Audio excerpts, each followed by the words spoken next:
Post my VODs there. Destroy them with a hedgehog in this gun he found. You know what? I was thinking about it the other day.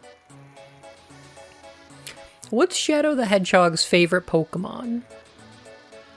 Because I'm thinking, like, I mean, you'd think it's probably one of those edgy dark types, right?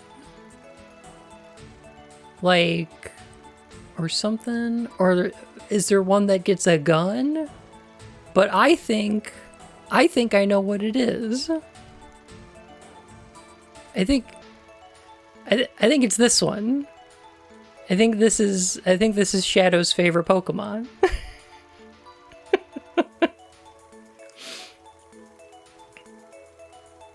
The Jet? Yeah, I love this Pokemon. The Latinas. This one.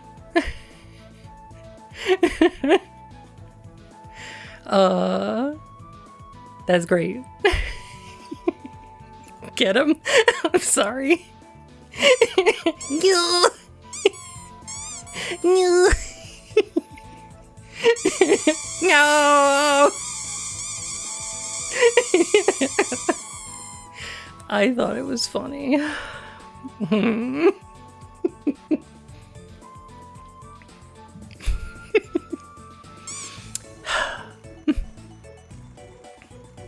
Target neutralized.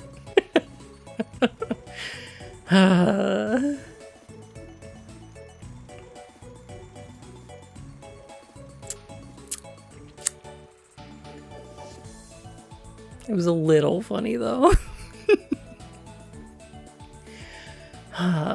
Anyway, I've got like 100 videos that I put up on YouTube, and so today I'm gonna do 100 more, and then I'm gonna do 100 more, and then eventually all 450 of my VODs will be up on YouTube, I guess. I just don't want to lose all my rabbit hole videos and everything. It was very funny, but that won't save you from the turning. I swear. I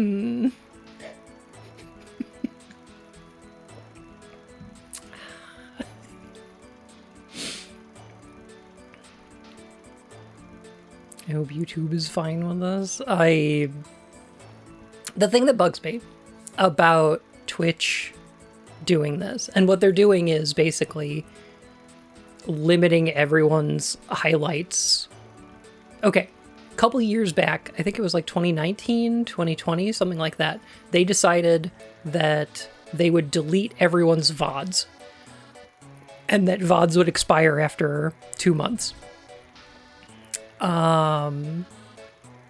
And unless you highlighted them. And now they're going, oh, we're going to delete all the highlights. You can have 100 hours worth of highlights now, which is nothing. It's nothing? It's nothing. Are you far into rUwUttreemania? I think I'm pretty far. Yeah. I think I'm almost done with it. This might be my last session. And it's bad. It's bad. It's bad. It's terrible. And I hate it. It's like Twitch doesn't want people to watch VODs. Here's the problem. So the VODs are hidden away on like the videos tab, and they have no discoverability because Twitch doesn't put them anywhere. And so they're like, oh, there's no discovery for these VODs. Which is like, do something about that. What if you made the VODs easier to watch? You put ads on them instead of live content. You gave them some discoverability. You had like a functional search system so that people could find them. Maybe they would show up in a recommended tab on the front page. I don't know.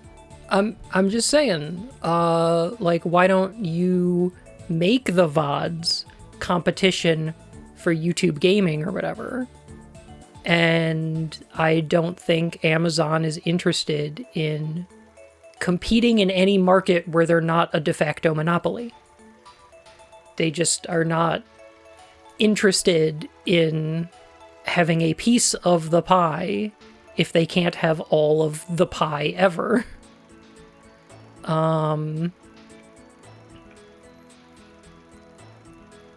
So they're just handing it to YouTube.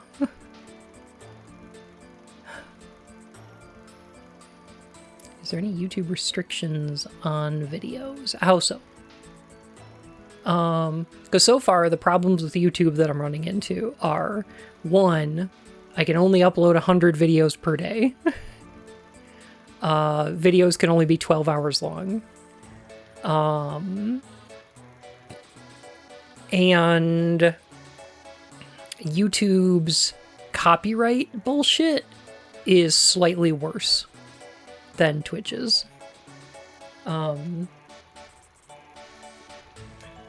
So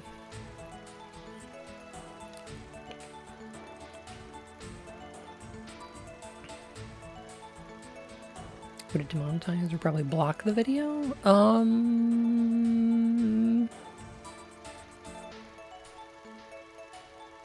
Nothing like that, as far as I've seen. Me? Cute?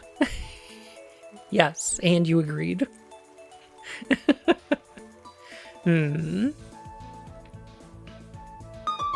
there's no way to mass delete or anything like that. And you can't make new ones. Great! Kite! Thank you so much for the raid, oh my goodness. How are you? I'm just complaining about Twitch. It sucks. Twitch fucking sucks. Zeta, thank you for the follow, my fur and whiskers. How are you? Ah, wah, wah, wah, wah, wah, wah, wah.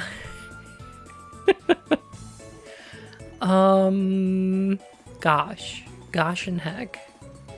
So, like, here's the problem.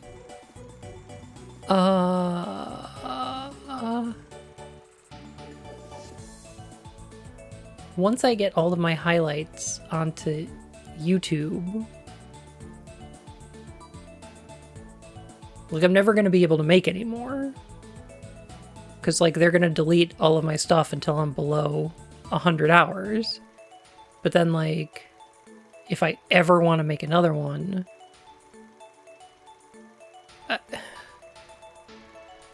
I'm SOL, right? So, like, I don't know.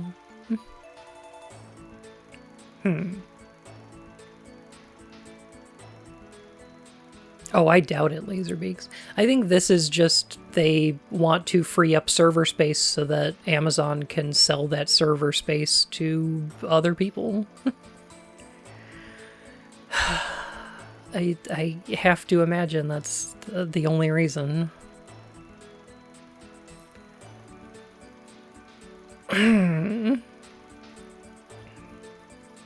Yeah, they're just greedy shits. That's why.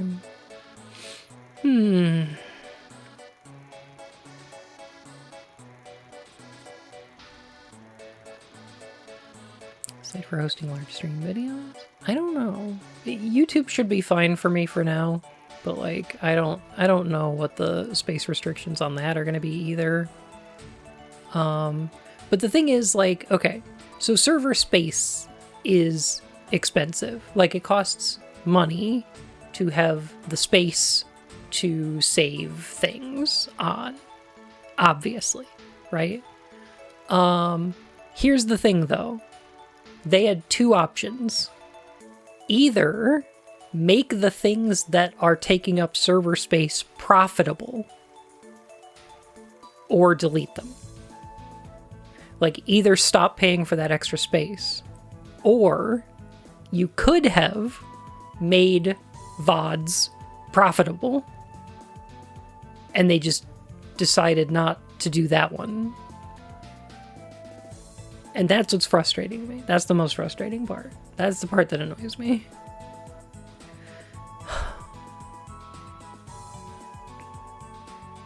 Legit rather have ads on VODs than live streams? Oh, same. Obvious. Yeah, absolutely. Because you could pause the VOD and it doesn't, and then play the ad and then unpause it. Like,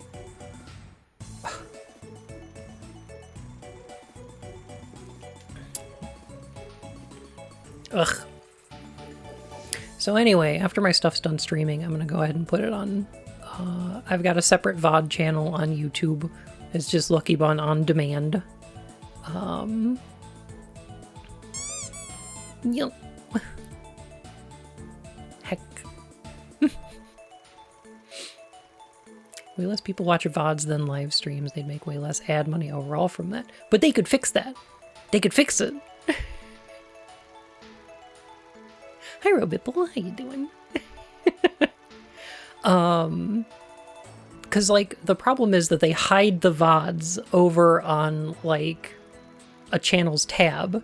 There's no discoverability for it. They barely show up in searches. They're never recommended on the front page. Like, there's so many things they could be doing to get people to watch VODs to make them profitable. Like, they're complaining that there's no discoverability for VODs. But, like, that's your fault, though. It's your fault. You're the one who made them undiscoverable.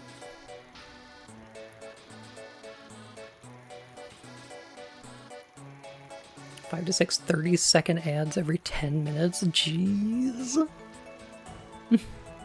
Ugh. Blech.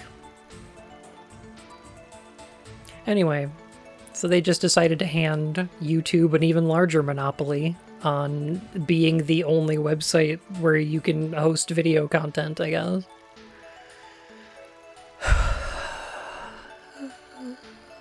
So that's cool. Yeah.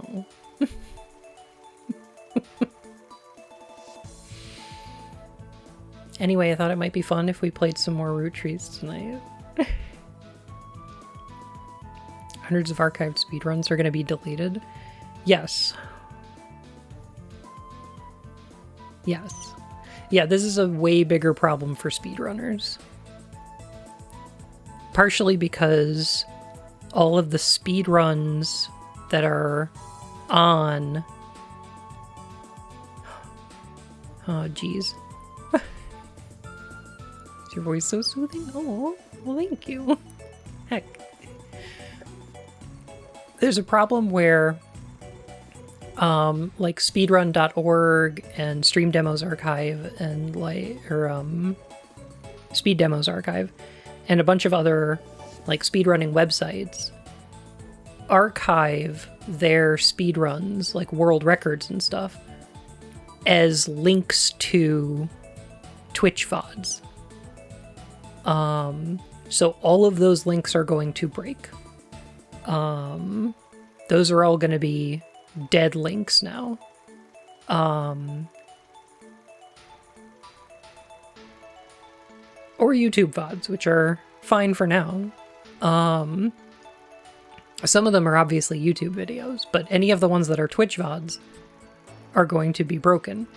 And any of the speedrunners that care about that sort of thing can move their content over to YouTube, but I don't think those links can be updated, or at least not easily.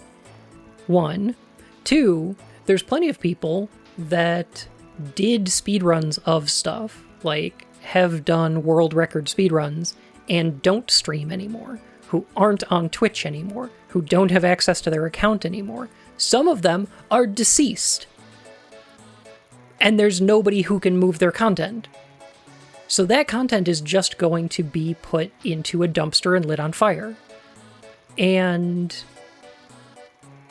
that feels bad. I don't like that. Yeah, and this is definitely going to happen on YouTube someday. I just hope they're smarter about it. Because there's a way to fix this problem. which is, I wouldn't even be upset about this if instead of every streamer gets 100 hours, it was, we're deleting any VOD that is more than 60 days old with no views. Fine. Sure. Or less than 10 views even. Whatever. Okay. Like, I'm sure there's a bunch of junk content that people aren't watching that's like 1 million hours long and taking up server space. That's fine. But like, they just decided to do it in the worst possible way.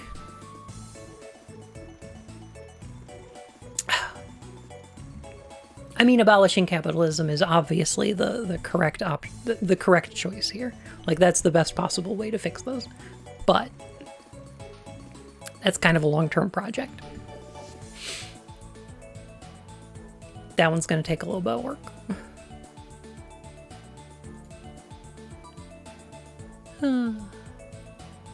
Saw a Cybertruck drive right past my window. Oh no. Yeah, I was gonna say, do you have any eggs?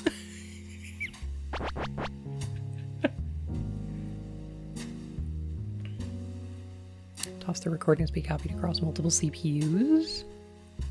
Huh?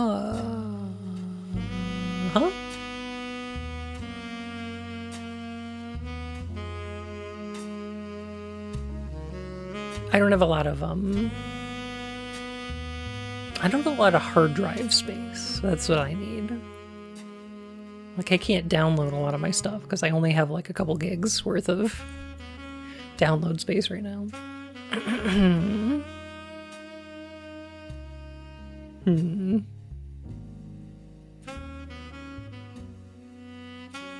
Immediately proves to be pro-click.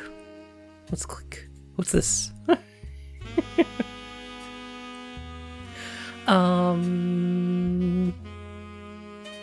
So, I thought tonight it might be fun to play some more rUtrees. This is a cute little game that's sort of an Obra Dinn-like.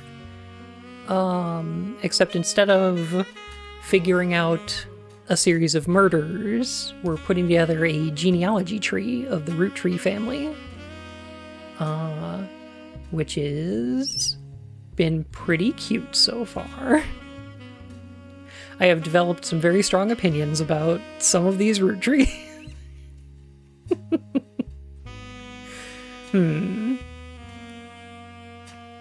I loved Obra Dinn. Obra Dinn's great. Oh.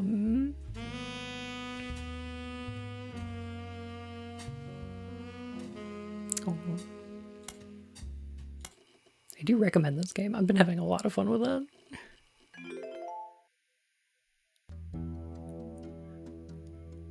You're referring to this properly as a deduce 'em up. Honestly gave me an idea where I'm working on making an outline for on the side. That's cute. Is Lucas Pope working on anything now? I don't know. I'm not sure.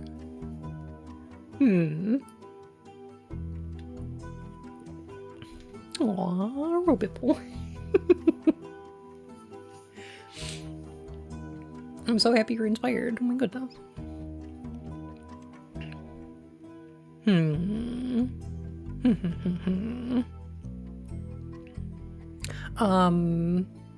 So I've been enjoying this game a ton so far. I have no idea what I'm going to play after this. But we're doing pretty good. You have to fill out the picture, first name, last name, and occupation of everyone on these trees. And we've locked in most of them. I think this is the section that we have to do. This is our last section.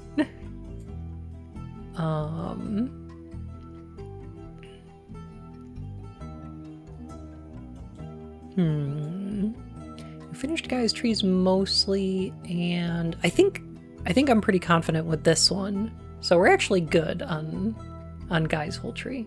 All right. So Yeah, the only thing we have left is to figure this stuff out and then do whatever's in here, which opens up once we fill out everything else. Let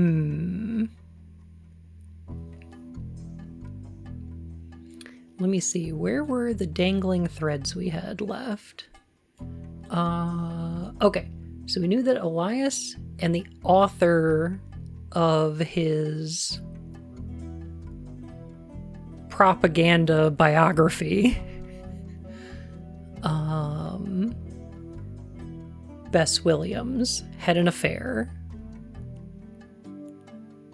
Frank Williams is in charge of Wildcat Construction or something like that. Did a bunch of work in Florida?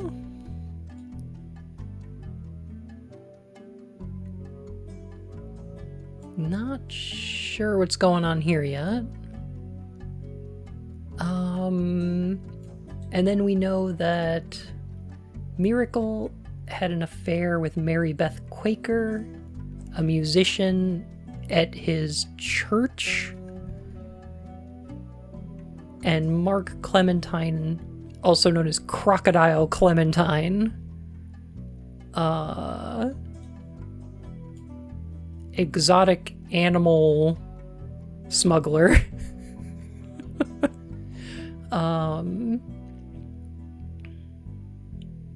is probably their kid. He punched the principal of his daughter's school at her graduation. Not sure what's going on there. Funny enough, Guy tried to do the same thing. The interesting thing about Guy, I think,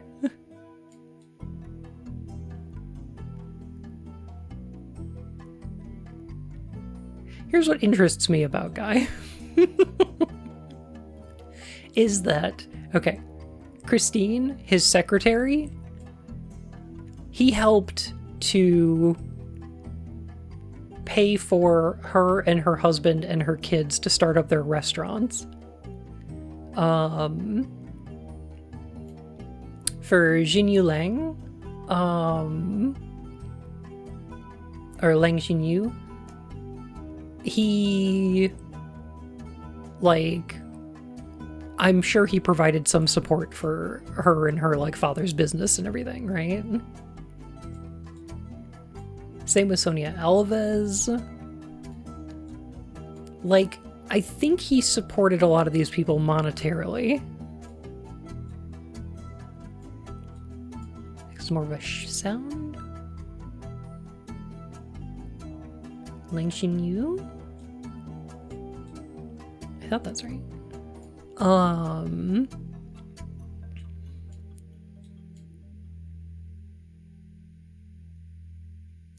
But Joanna and David, like, David grew up in poverty and Joanna worked fucking retail.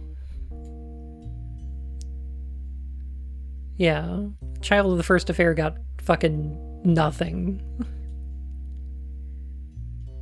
What a dick.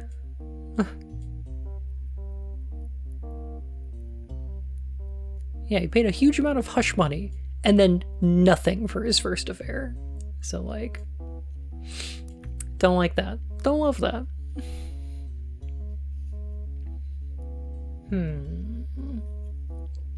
Oh my goodness.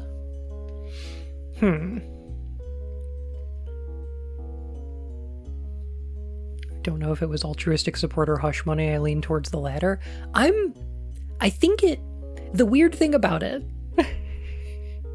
is that I think it depends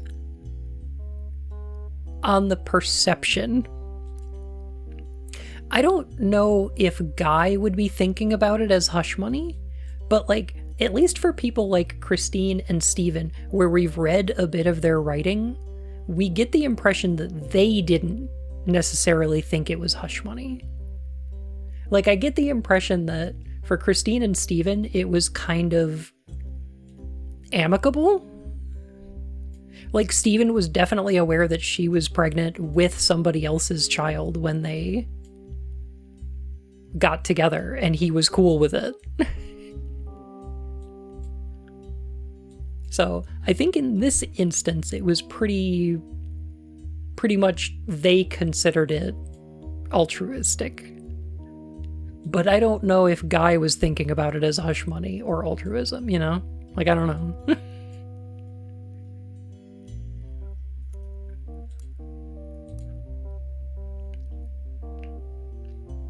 It's interesting. This is just kind of interesting to think about.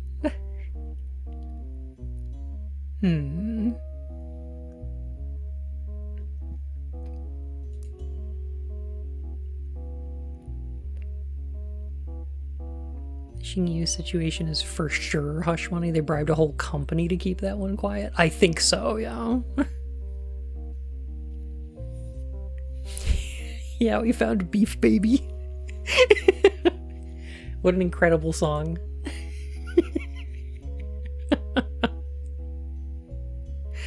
I don't know if I liked it as much as Rolling On Down to the City, but I also just prefer disco, so... That's fine.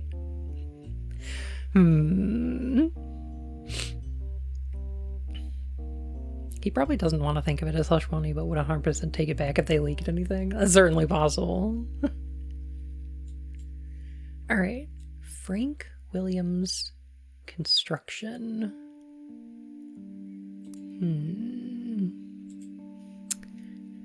What was it? Wildcat Construction?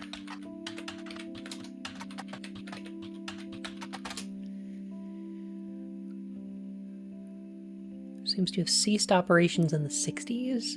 Okay. Here we go. Right. I took notes.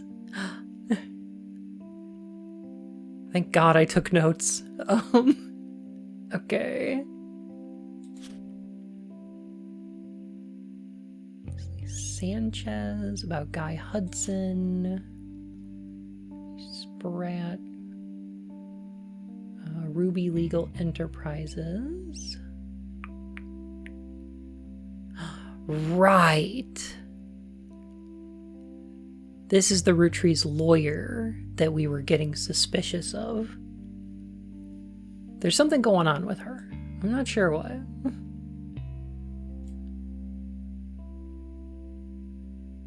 Alright, so Bess Williams we still need info about. This one, and this one are all guys. Guy Hudson's. Yeah, he funded a junta there for a while. It was not great. Not good.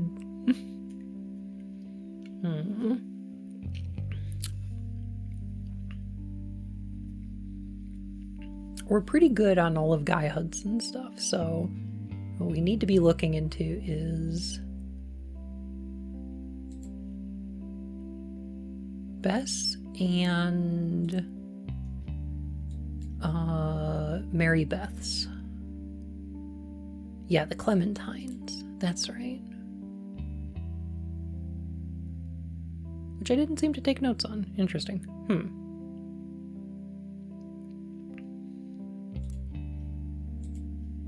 Man, Mark Crocodile Clementine, just like...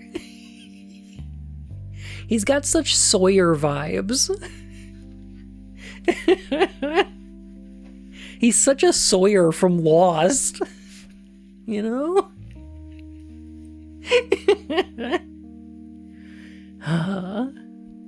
Wait a minute. Doesn't Sawyer have a daughter named Clementine?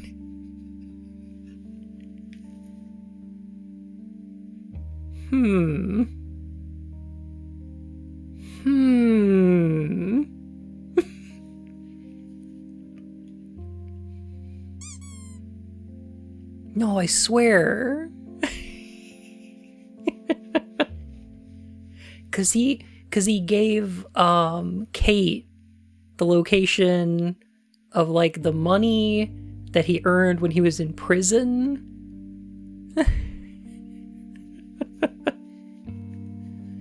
Because he was like, okay, he was like, I need you to go and find Clementine and whatever. I don't know. Lomst. I do enjoy reading the patch notes for this game and them talking about adding more note pages. Oh, did they? Oh.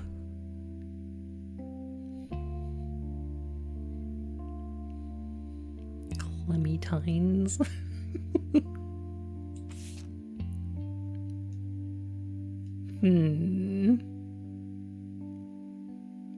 But now you're going to tell us Pepe Silva is a root tree? Well, I can still... Hang on a sec. Here we go. No. I can explain the whole root tree. I can explain the whole root tree family. I got this. I got this. I've figured it out. I've connected it.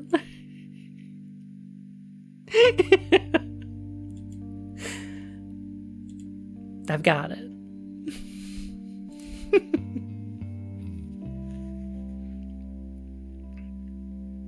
There's still 2 threads here, which is interesting. You haven't connected shit.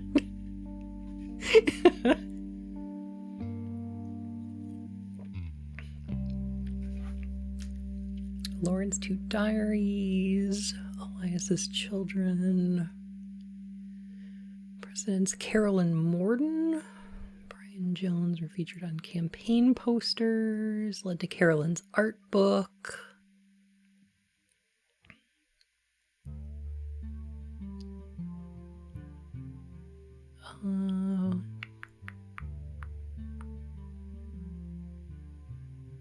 Few dead ends and red herrings.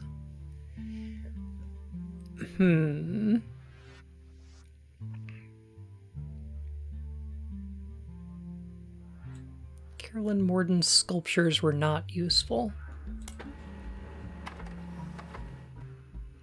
Carolyn Morden did a television interview. Someone has uploaded a partial transcript.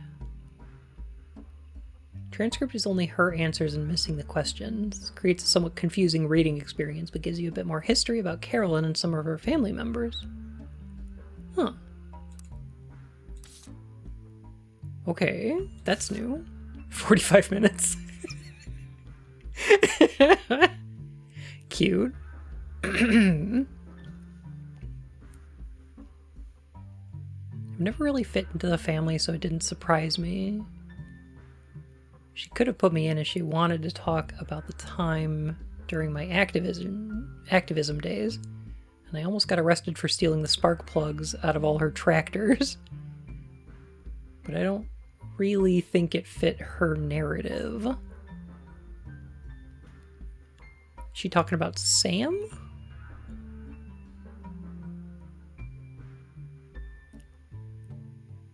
Yes and no. They never tried to kick me out or send me to live on a farm, if that's what you mean. But I was already pretty unpopular. Once everyone learned why I divorced my husband, few people paid me any attention. Oh, I see. Carolyn was an environmentalist? She was, yeah. She's my wife. Not legally, but we've been together for half our lives. Call it what it is. I was 20 and just had my daughter. I hate to look back on that time because I was a terrible mother for the first few years. Left my daughter with my ex-husband and followed Guy on a private jet to Europe. He lost a tooth and a client. That was when the president of the French company punched him in the fucking face for trying to sleep with his wife. Nines. Have a good time. Oh my goodness. I found love and a better understanding of who I was. Still, in our family's eyes, the trip was somehow more acceptable. Explain that.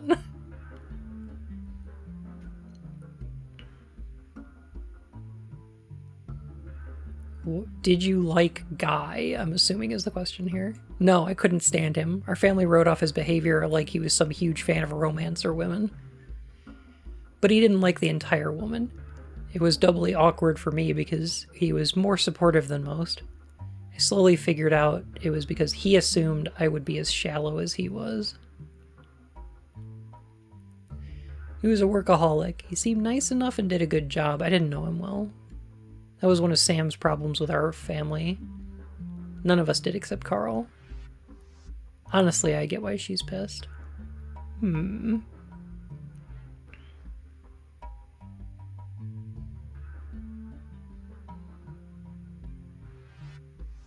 rather not speak ill of the dead. Not unless you want more stories about Guy. With Carl, though, all I can say is we used to be friends before they sent him to private school. Came back a lot judgier. Made sense when they made him president. He was a lot like my father after they disciplined the fun out of him. After I started protesting the farms, he's stopped returning my calls. Oh, well, he's harder to label. When I was a teenager, he was basically drunk or high, or both, all the time. He actually used to sell me pot. His problems with the women were different than Guy's, but he never really judged me.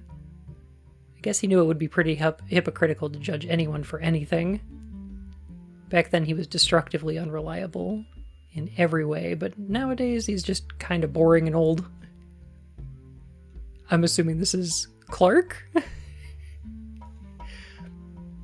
I prefer that to how he used to be, and to Guy and Carl. But it's still a cautionary tale. I hope I'm never that boring and old.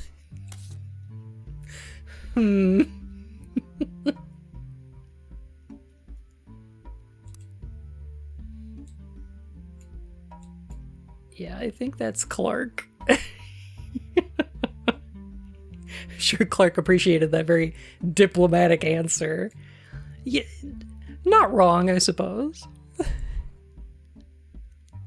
Honestly, this lesbian seems delightful. I totally agree, she's my favorite.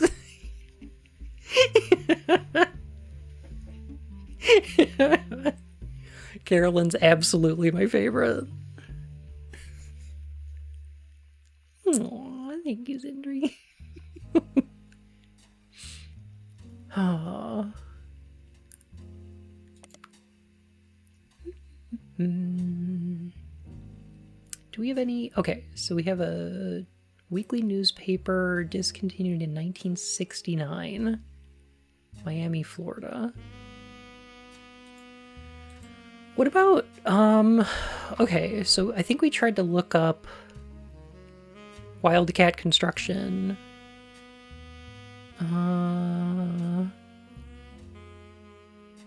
Check the older version of that page in the Time Travel Archive.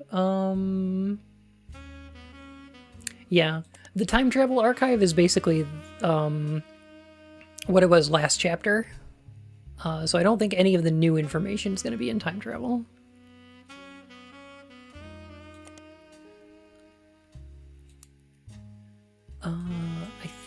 I think what I wanted to look up here is, okay, Frank Williams we looked up, but I don't know if we looked up Bess Williams.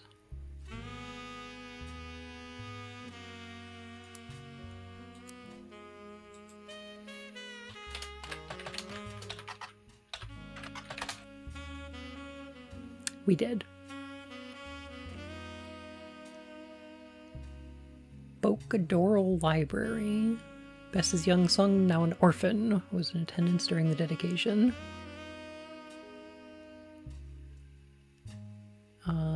Wildcat Construction.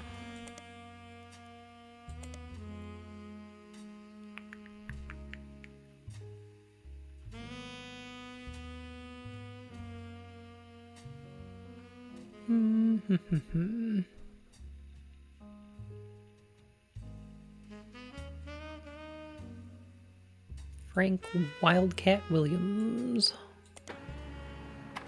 Oh, here we go. I did not look this up before?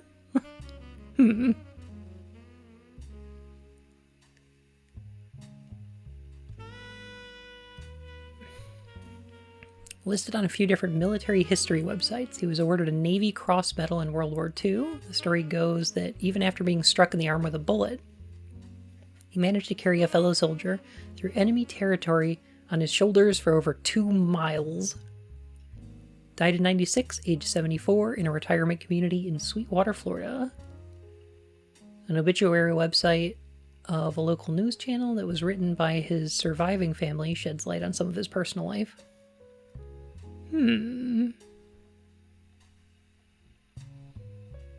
Clark turning out to be arguably the most stable and bland but reliable member of the rUwUttrees is perhaps the funniest development they could have done for his character. I totally agree, yeah. He's kind of a Peter Baddeley of this game.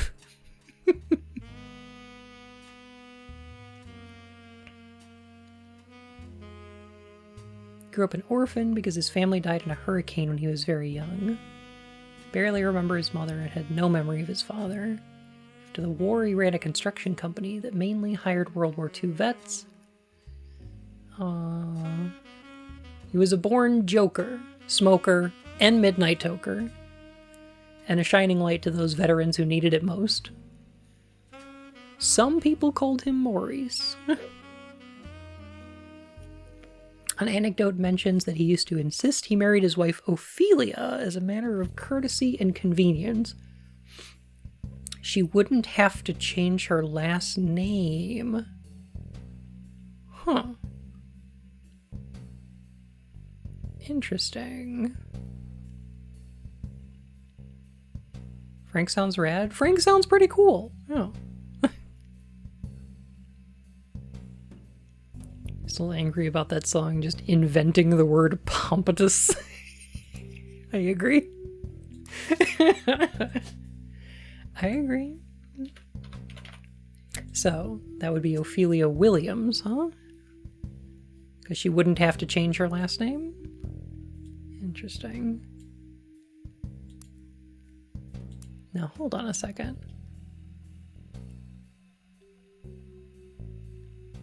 A photo is attached of Frank in his youth juggling hammers in front of one of his construction sites, as he was often known to do.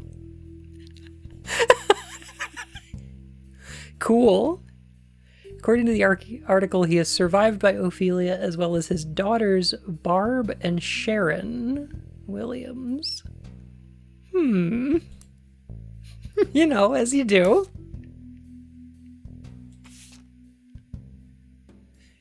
Sure.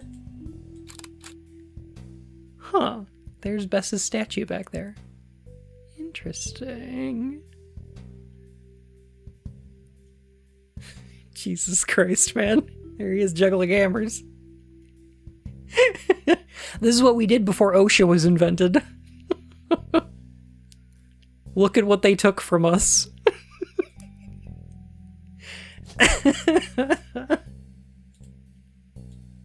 Oh my god.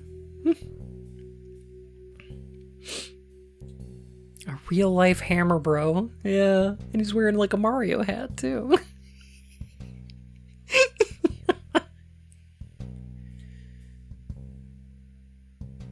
This is interesting.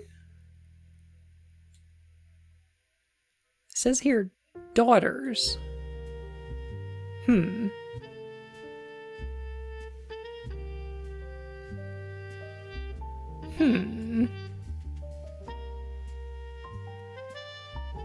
Just don't know which daughter is which. They must have adopted someone. So, they had one daughter, married, divorced. They had a kid who was then adopted by Ophelia and Frank. Yeah, adopted his own granddaughter, basically. Who married. And then married a second time.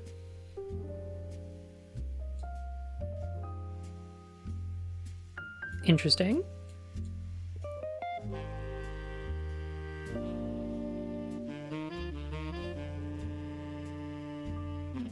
First husband died? Maybe passed away? Interesting. Or, Polly? Hmm?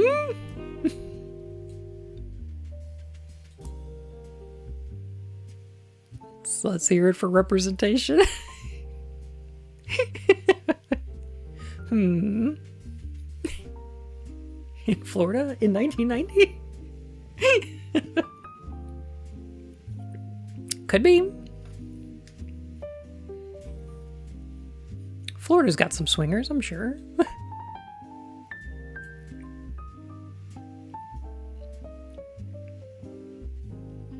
I don't know if swinging is the same thing as poly. It's not.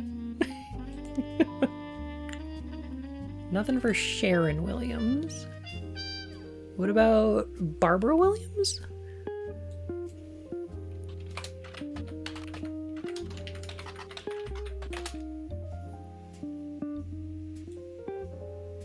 Nothing. Oh! Okay. I shouldn't have assumed. I assume everybody has already brought up the Samurai Pizza Cats game? No, we haven't yet. That looks amazing, though.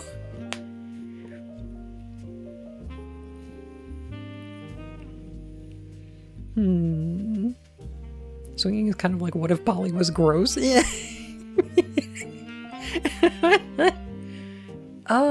Yeah. Yeah.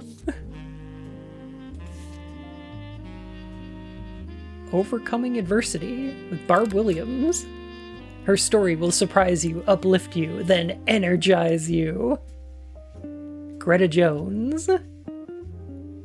WQTV 12 Morning News. A lesson that anyone can take something away from. An intimate evening with a truly wonderful message. Book Barb for corporate retreats, church events, and even school assemblies. She can customize her message for any audience.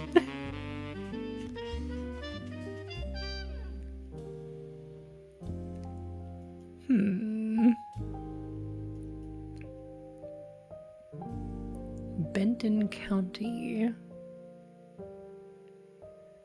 Interesting. Kikkewa Falls. Where is this?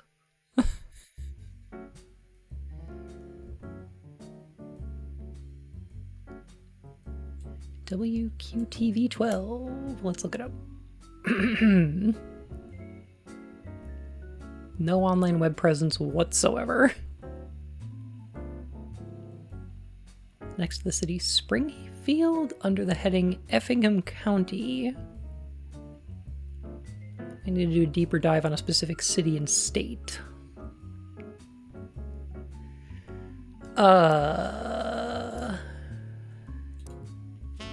Illinois?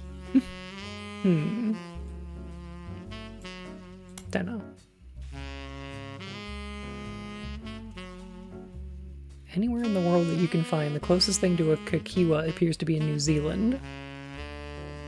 A man named Chris Elmsworth has invented a small-town newspaper as a conceptual art piece. The Kikkewa Falls Gazette is a series of online articles about small restaurants, shows, and other tourist attractions. Huh?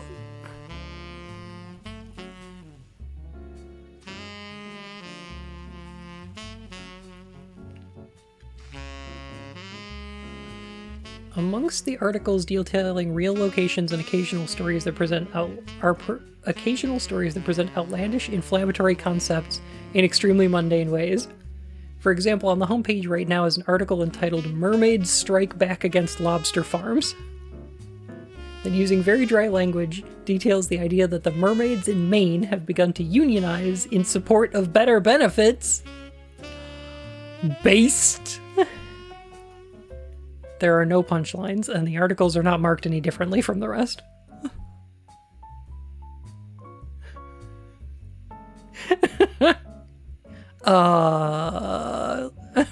Workers of the ocean unite? I support mermaid unionization.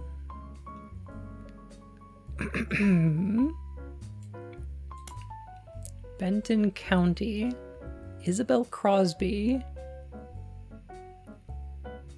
superintendent of Benton County in 9 different states. There hasn't been a Benton County in Florida since 1850. Labor power, ocean power, desert power.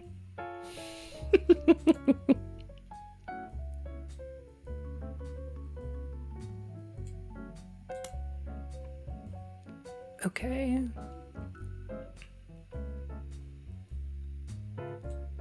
Effingham County? 2 different counties in the United States. One is in Georgia, the other is in Illinois.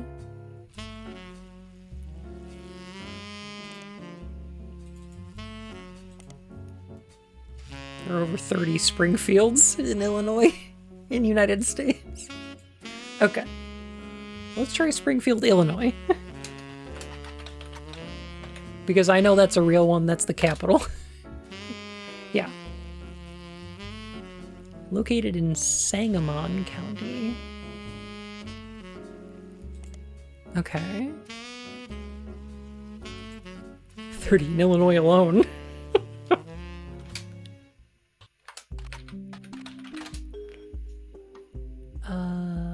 Television in and around Springfield, Georgia.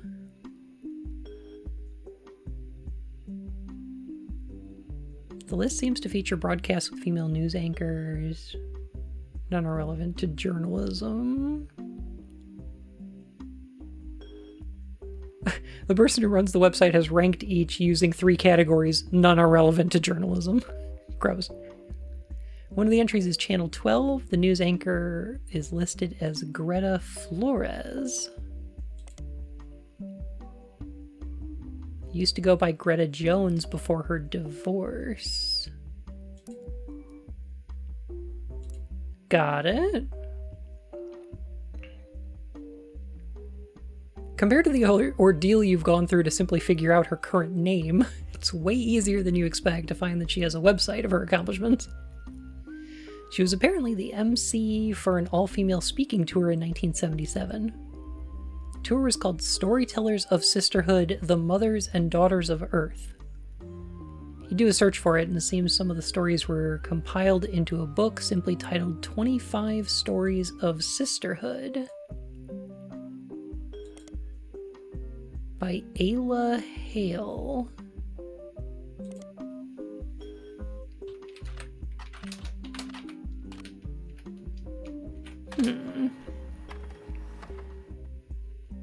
Interesting.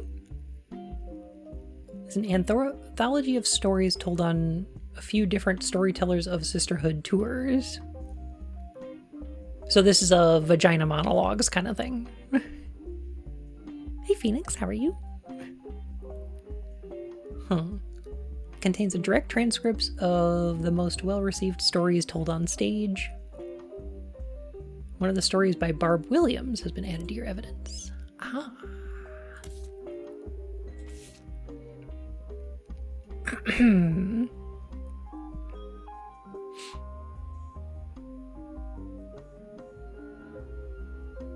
Spaced out watching funny video and came back to vagina monologues. I remember those being a big thing.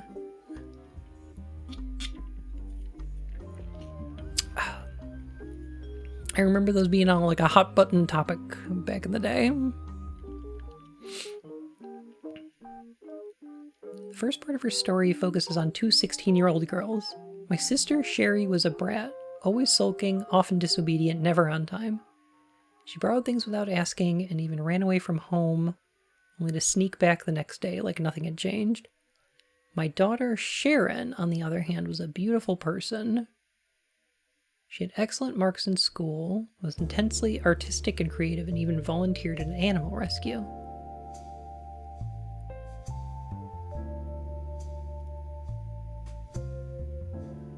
We've got a run of Spanish translated versions of that around here not too far back. Interesting.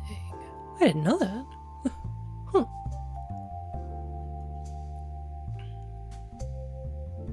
Did them a few years in a row in college. Good for baby feminists just learning things in the early aughts. Yeah.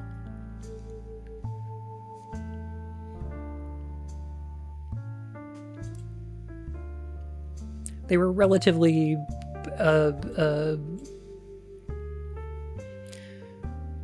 inoffensive feminist. Just here's a bunch of women talk about their experiences, kind of a thing. They were fine.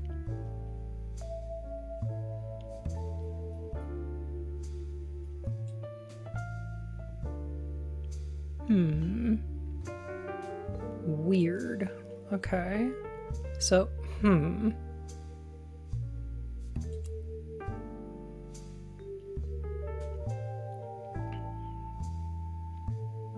She continues to tell the stories of the two girls until she shifts the narrative. What was the difference between Sherry the brat and Sharon the beauty? Is it nature, nurture, a better education, different opportunities? The answer is nothing. There was no difference because my sister and my daughter are the same girl. Oh!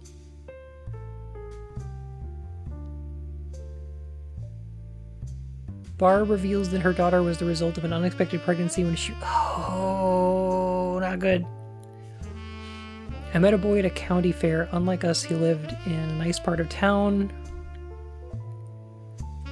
He went to the good school. To a teenage girl, it felt like a fairy tale. But there were boxes all over his house. He was moving in 3 days. Those 3 days were heaven to me. Finally, he surprised me, told me he could actually see me again soon.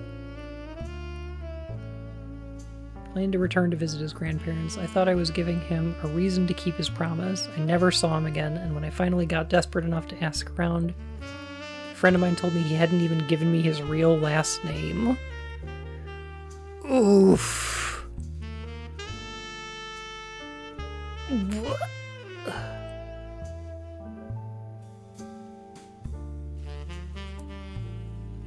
Could have gone a lot worse. Could have. Still pretty bad.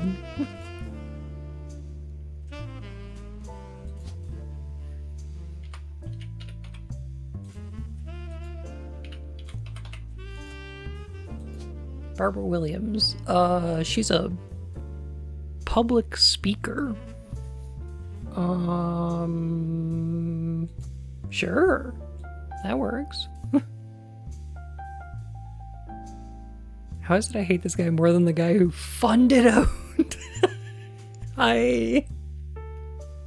You know?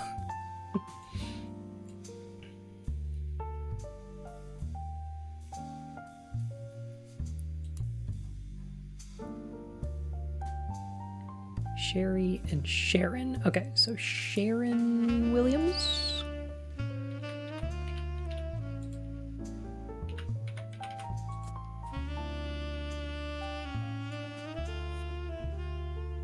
Okay, so that's why... Okay, so if she was only 15 at the time, that explains why her parents are helping to take care of her daughter.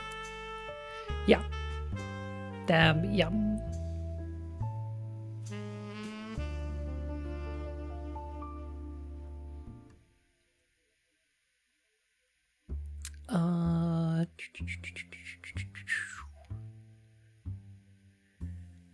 I was convinced my life was over, but my parents, they took charge. I had to live at home and work a part-time job, but they removed the burden of motherhood. I managed to scrape out a degree in English, and as far as my daughter was concerned, I was her much older sister.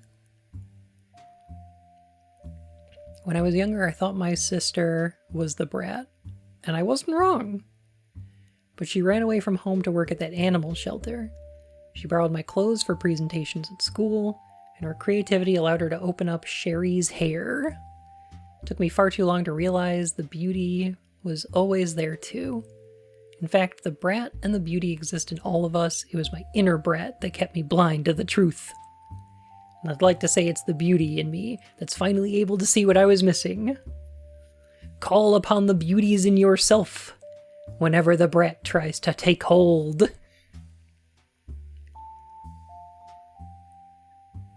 I'm gonna look up Sherry's hair.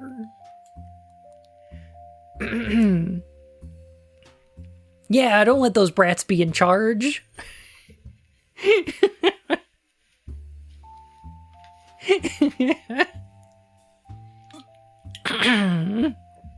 Yeah.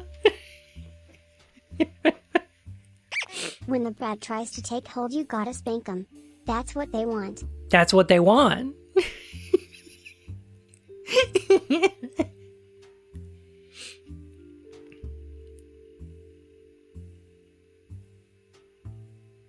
Whoa, okay. The owner of the business is listed as Sherry Jasterzemski. Is that Polish? Sherry has a large van and on weekends can bring the style of Brittany, Christina, or even the Rachel to your door. Yo, she can give you the Rachel? Damn.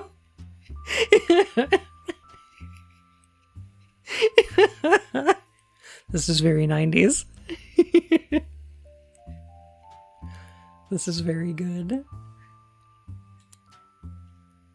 Yes. Okay. Jasterzemski. Interesting. The three genders, Brittany, Christina, and the Rachel. Sure, sure.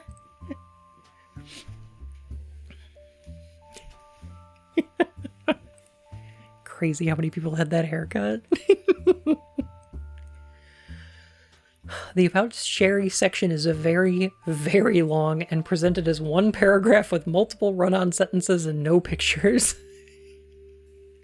You get the impression that if she were to do your hair, she'd be doing a lot of talking. I'm gonna be honest, I kind of prefer that. It's always awkward to me. Like, God, I hate going and getting my hair cut, but like,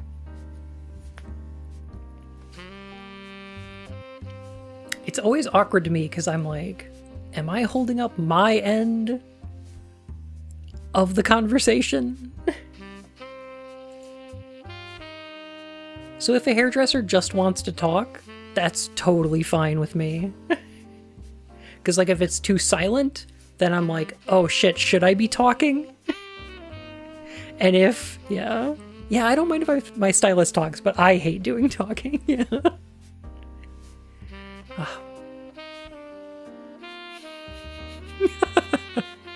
No, not silence, please. No. Oh my goodness. That would be too much. Too much. I'm afraid to. It's so long and terrible. Oh. It'll be fine, I'm sure.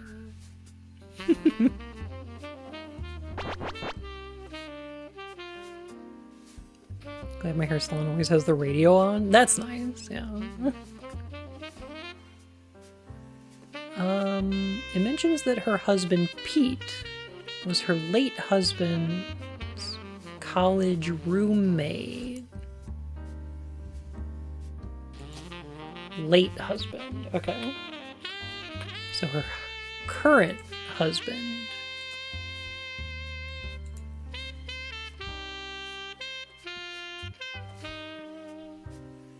She and he had never spent any significant time together till she became a widow and they built a charity together. They left the charity behind because it was growing beyond their ability to run it. She brags about her kids, Tony, Mark, and Cricket.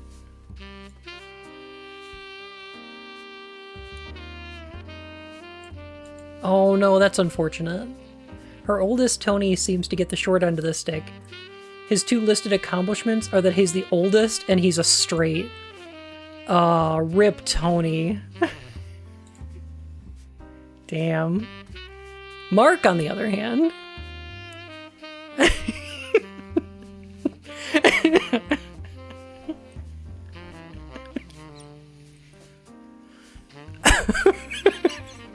I don't know why that tickles me so much.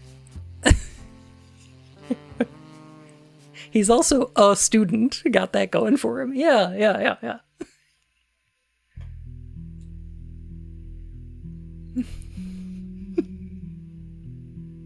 Tony's gonna become a puppy girl on the internet in 5 years.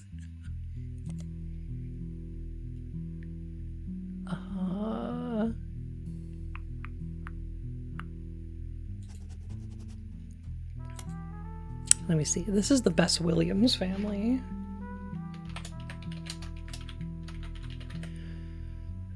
But the Sherry section of it, right? Well, I already have one of these. That's fine. I can put it here.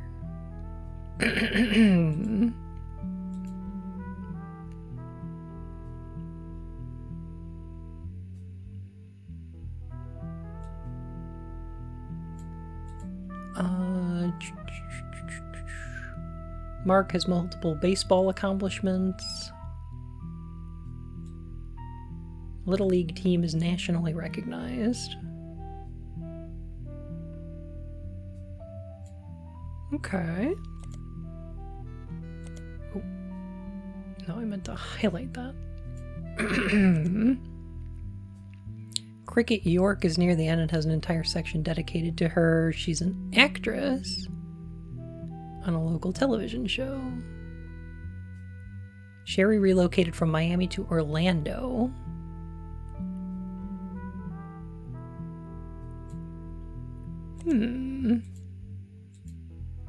Okay. Her agent recommended they change her last name to York since it was easier to pronounce.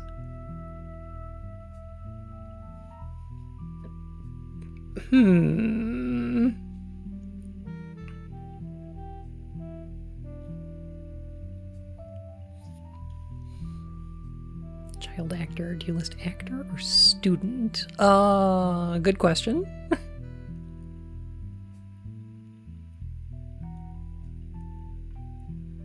Okay, her oldest, Tony.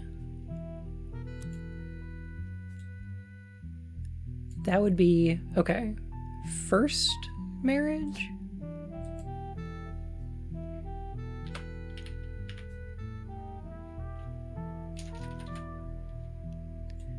Okay, I think this might actually be unknown.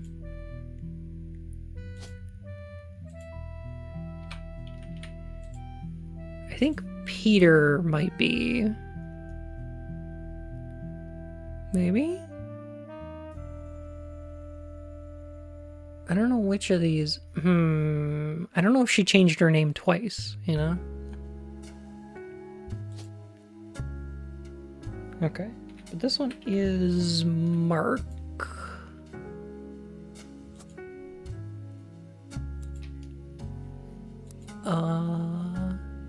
Tony, Mark, and Cricket. Her oldest is Tony.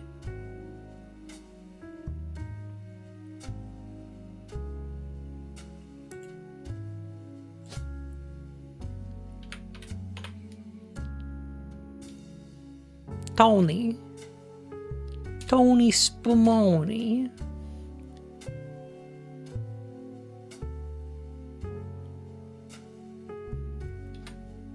And Tony. There we go.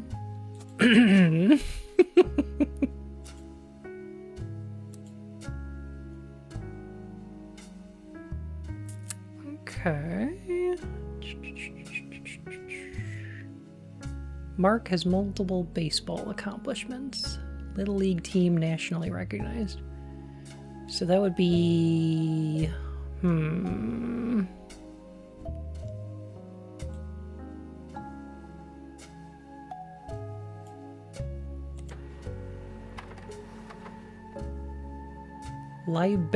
Library.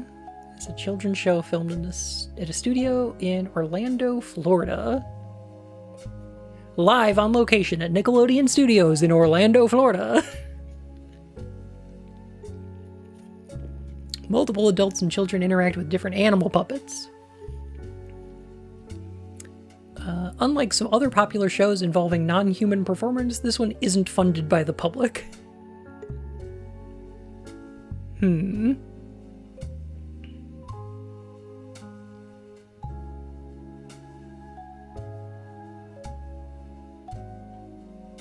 Paid for by donations from businesses related to education. This includes textbook manufacturers like Corithmetic, tutoring companies such as Educate2U, and a few well-known publishers of picture books. Huh. This stream was recorded in front of a live studio audience. From what you can find, it's syndicated in a few markets across the southern United States and in New Hampshire for some reason.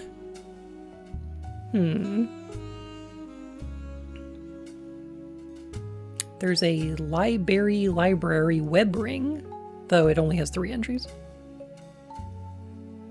Cricket York joined the cast in '97 at the age of 5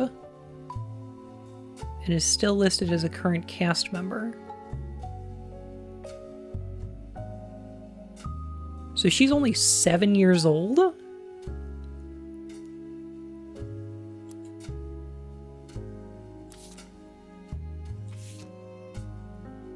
Oh my god, look at this dork!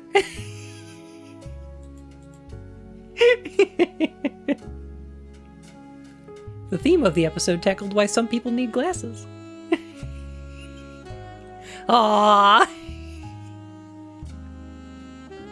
I hate kids, but this one's pretty okay. This one's pretty fun.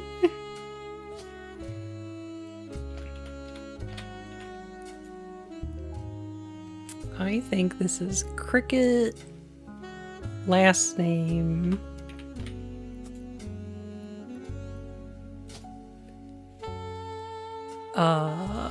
Actor?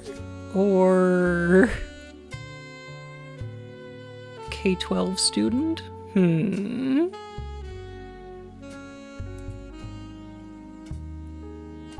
Kind of both? Actress on a local television show. Okay.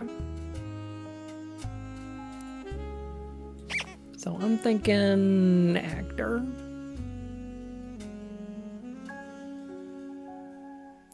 I need a diaper change 69. Thanks for the follow, my fur and whiskers. How are you?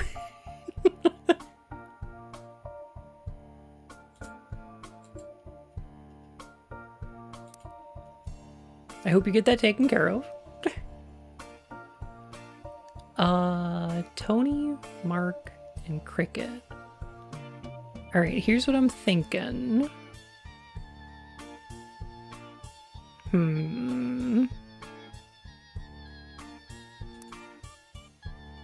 Tony?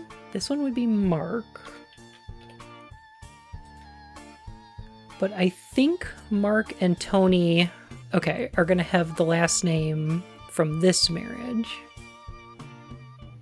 And I think Cricket has this last name because it's the tough one to pronounce. That's why they changed it, right?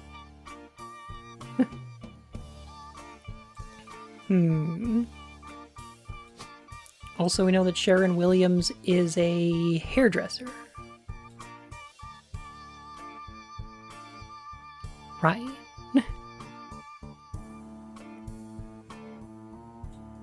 Not being able to do multiple is horrible. Like, what if you had to put Garth Marenghi, author, visionary, dreamweaver, plus actor? By the way, have y'all listened to Garth Marenghi's audiobook yet?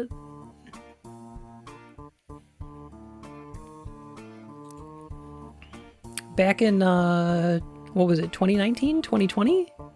Garth Marenghi put out an audiobook called Terror Tome, which you can get on Audible, and it's read by Garth Marenghi. A short story anthology, and it's quite good. I love it.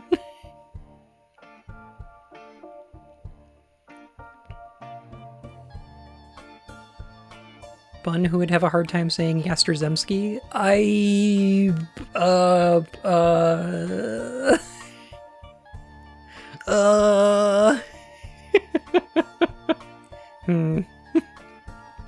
got the paper bag, even in print. It's pretty amazing. Ooh. I should get a physical copy. That'd be great. Oh, here we go. How about Peter Yasterzemski. No, it's Zemeski. Yasterzemski. No, I think I got that right.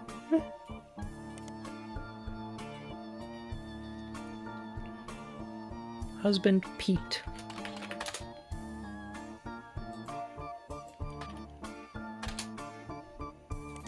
Nothing.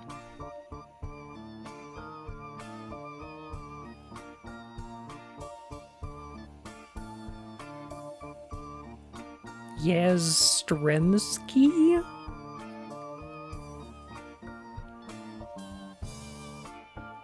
YastrZem.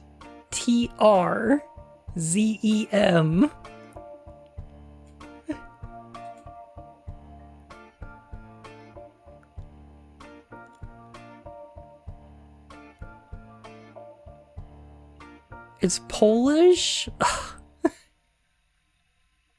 Yastremski? Yastremski.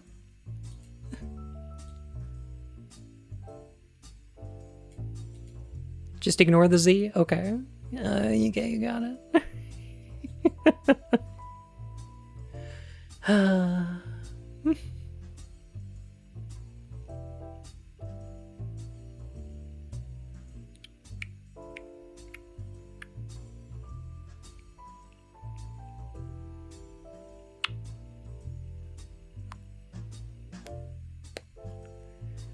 Mentions that Pete was her late husband's college roommate.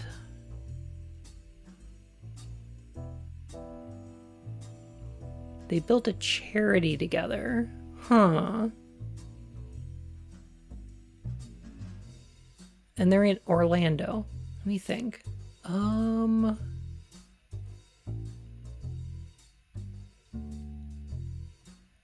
We do have a campus newspaper for Mideastern University.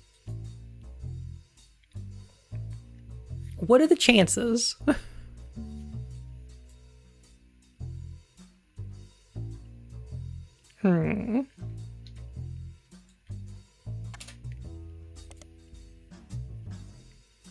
What are the chances that Pete went to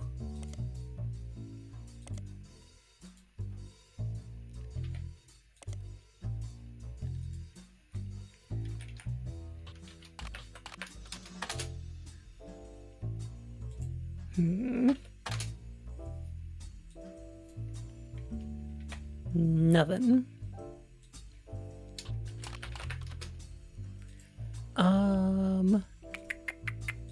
Miami? No. They're in Orlando.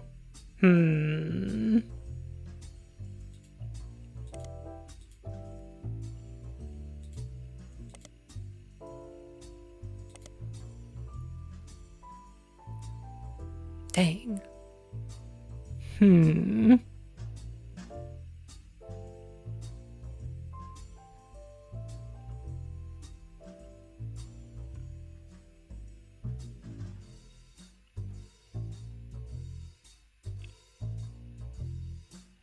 They are now in Orlando. Yeah.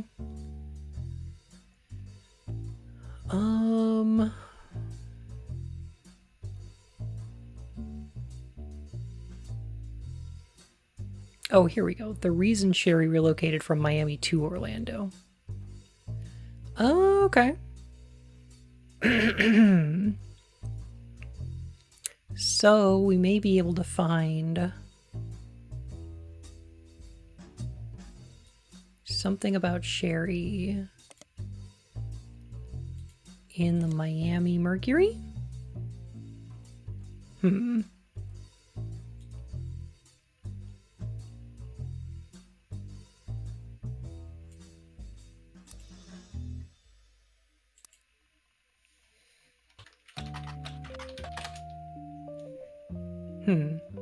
How about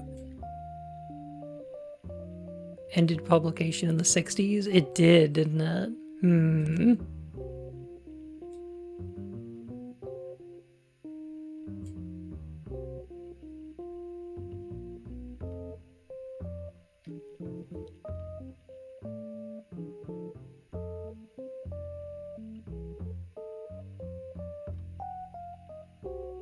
Hang on a sec.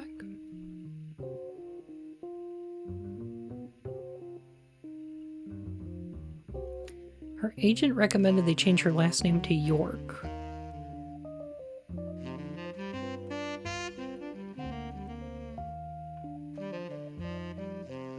Yeah, the Little League team is nationally recognized, which...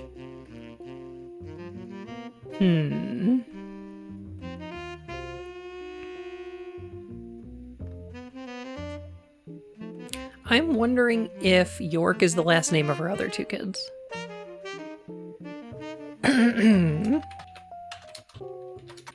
Like a Mark York? No. No.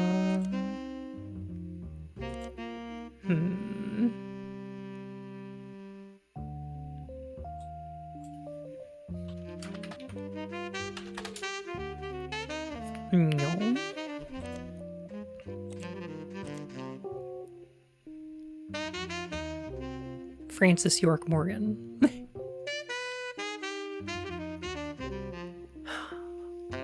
Little League team in Orlando? Searching the Little League team itself. It doesn't say what team it is. It just says his Little League team.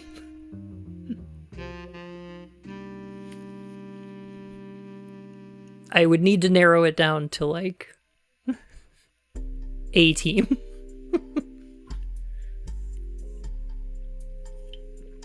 That's the reason I haven't been chasing that down.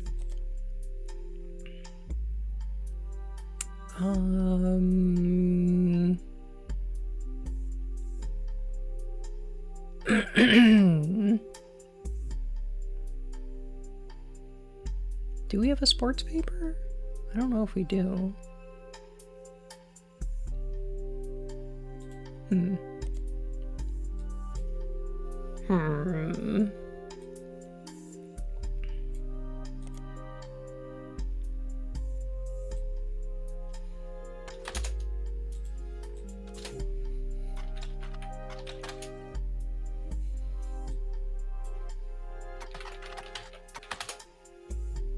Nothing. They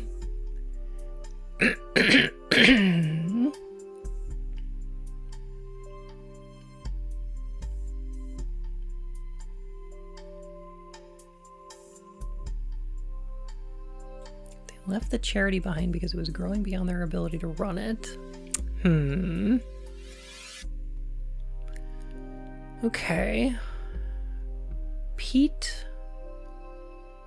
and Sherry created a charity in Miami. No name given.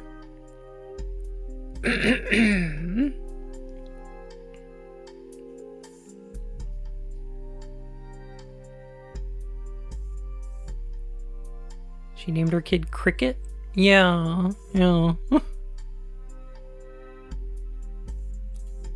I'm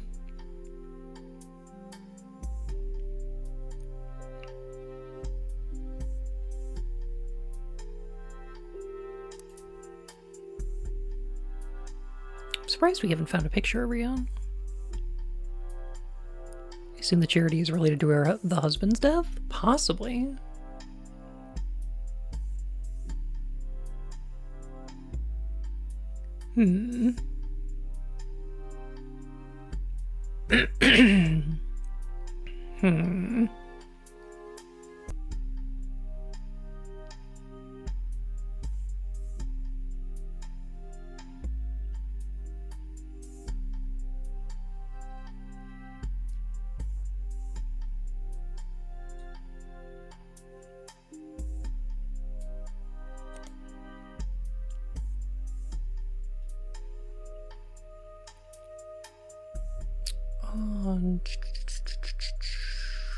I don't suppose either of these are going to be important.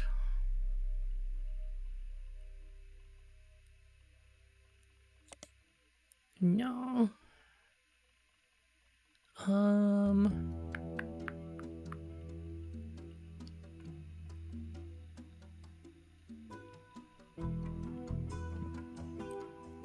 Oh,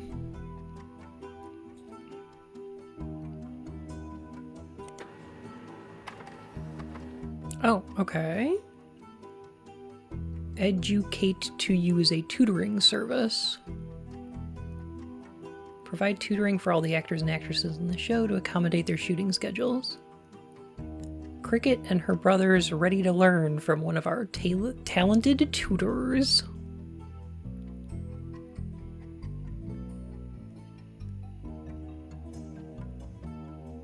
Seems to be a small section of library fans who are deeply unsettled by the company's logo. I was terrified of the little girl in the Educate to You logo. She looked like some kind of demon doll. Oh no! Oh, this one? Oh.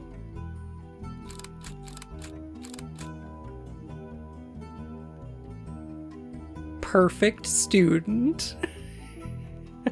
Wait a minute. Bases ball.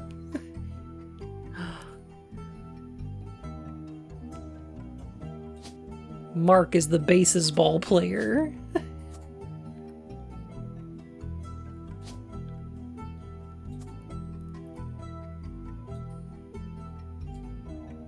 I know I'm hiding the logo. I'm sorry. I got it. I got it. There you go. Now you can see the logo. It's a little bit creepy, I suppose.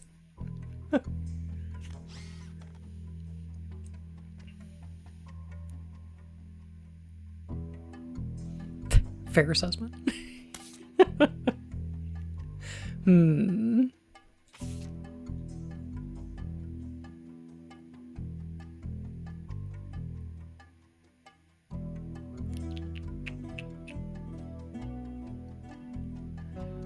I guess we still have these threads to pull on.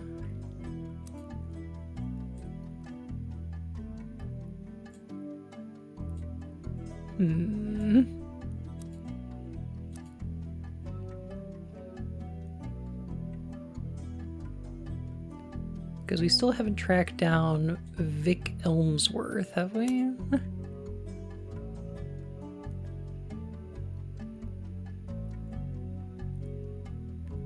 Oh, this is new.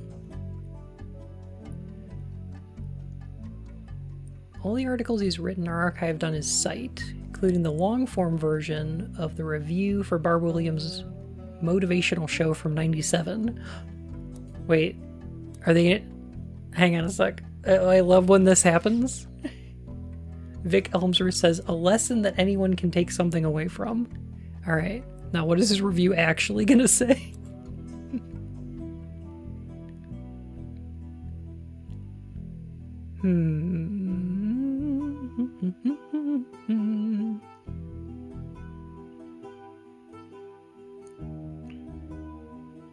According to Victor, he'd seen Barb talk more than once. On this particular occasion, Barb's talk was at a very large church, and it was clear she was an expert at matching the presentation of her concepts for any particular crowd, because she received a standing ovation. Are they involved with the miracles? I'm not sure. Doesn't seem like it so far. How's the Family Tree chart looking? Haven't been here for a bit. It's pretty good so far. I think we're making some great progress. Thanks for asking. It's good to have you here. Barb started the story about loss, specifically the loss of a bicyclist who had been hit by a car. She spoke about the death of any person as a darkness in their loved ones, a cold, empty void that begins to creep into a space where there was once light. Because the light could never return exactly how it once was, she says the only option is to nurture new sources of light to help fight back the darkness. I assume that's her husband. Her conclusion was that finding the hidden meanings in tragedy is the most important thing we can do. She used multiple biblical comparisons. Sorry, wait a minute. No. Maybe Sharon's first husband? Interesting. She used multiple biblical comparisons and finished by looping back around to her initial story, and how she personally began to come around to this ideology. The biker who died was her son-in-law, And the Lanes Across America charity was created to fill the newfound darkness her daughter experienced. There we go.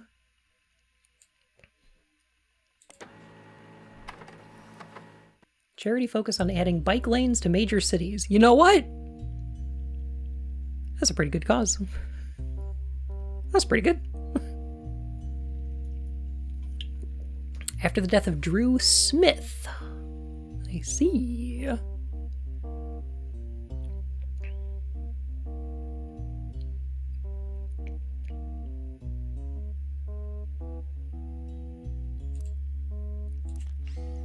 Yeah, that's a fair cause. Oh, Drew. When was this taken?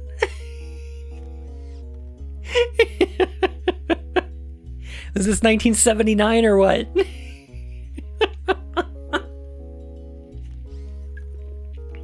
Interesting.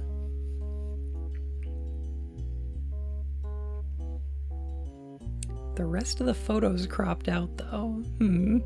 Yesterday? No way any motherfuckers looking like Joe Dirt yesterday. No.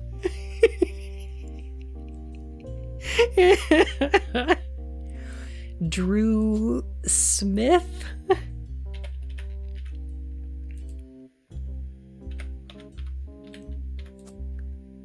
Is that right? Okay, here we go.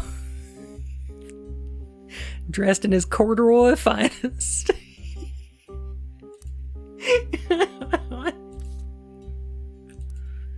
Oh my god.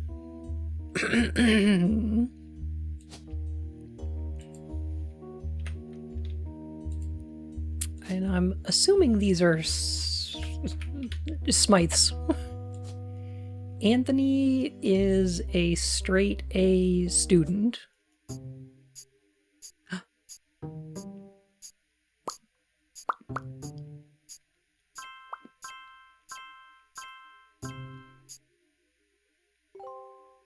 Let's go, baby. Booyah!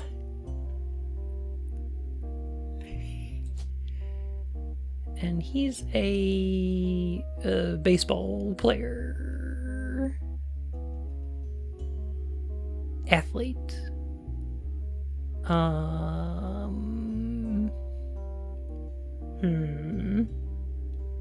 Not a pro athlete though. Little league. I don't know if Little League counts as pro athlete.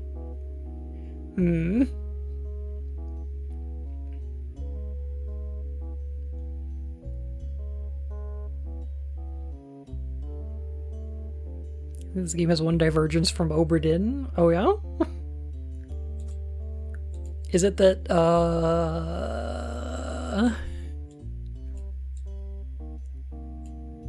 haven't seen any mermaids? No. No.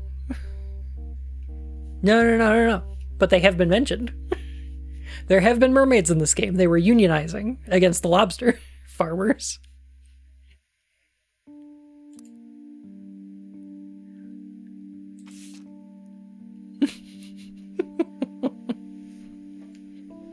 You know, back in the day, a group of smiths were known as a forge. I get it.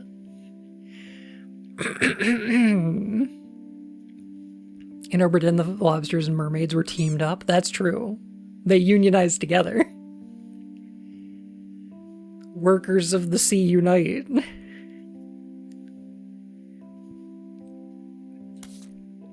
Yeah, I wonder if we can find the rest of this wedding photo.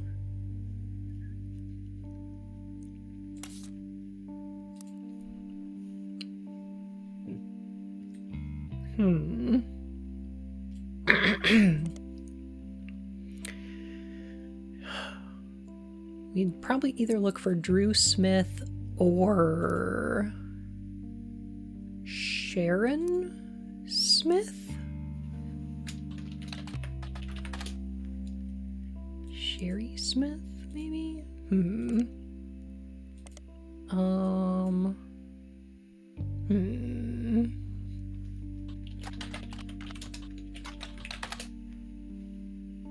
Nothing there. Mark Smith might track down that baseball, though.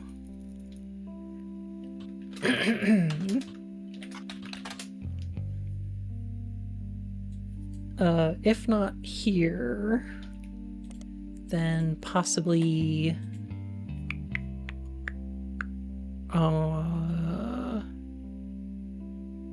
news time?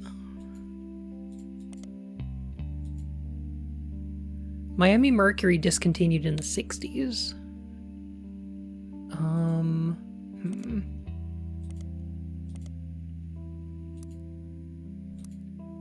So it's not in there.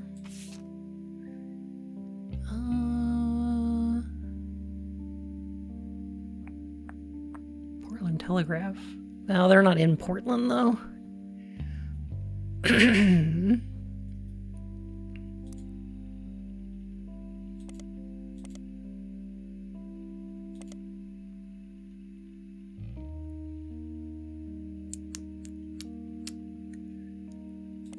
Okay, check that one.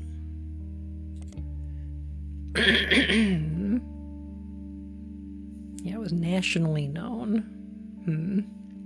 Drew was biking home from work when he was hit by a car. Every year since, lanes across America has grown. Oh, here. Formerly LAM. Oh, okay.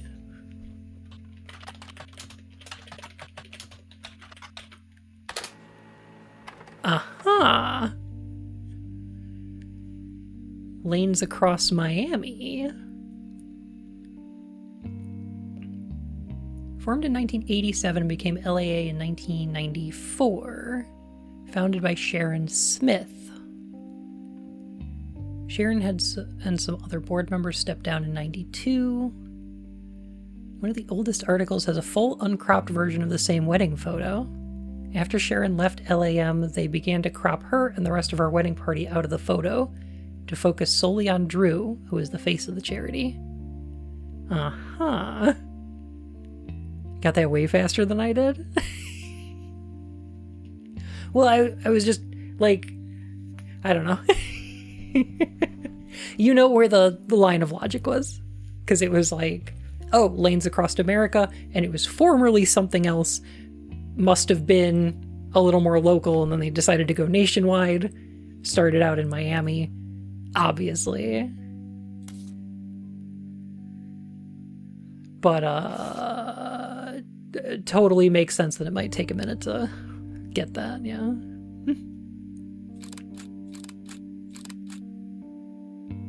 So who, okay.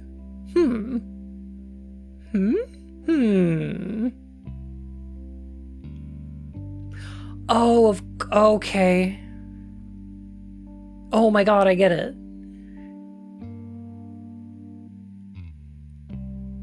I'll bet Pete was the best man. Yeah.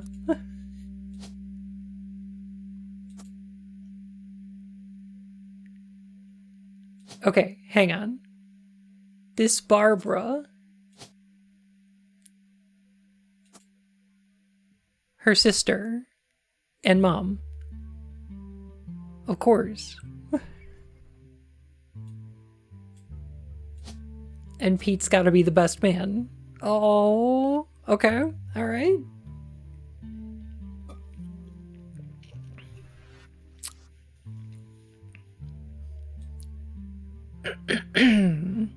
Oh, and we have another picture of Cricket. That's right. There we go. That does it, actually.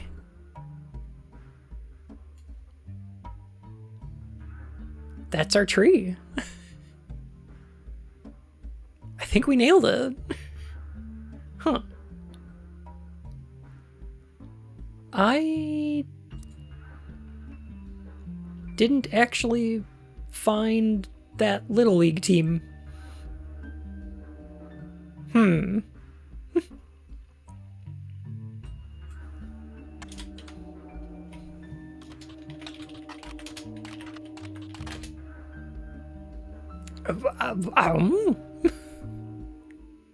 Probably the Miami Red Herrings.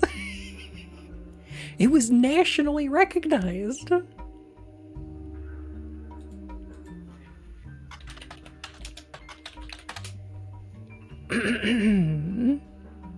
News time. Portland? No.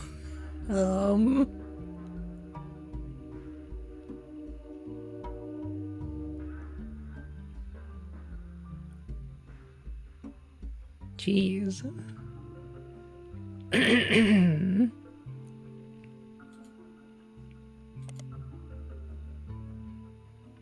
The Miami nationally recognized.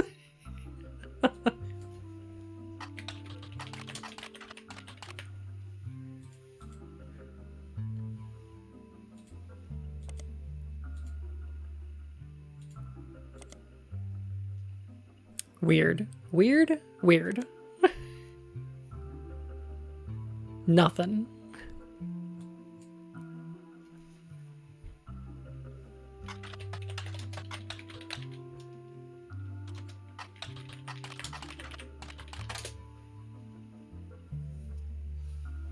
Weird. Okay. All right. Sure. All right.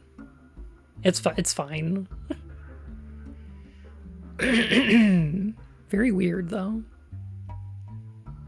The Kikiwa Falls Gazette? Oh, I looked that up earlier. It was it's a fake newspaper.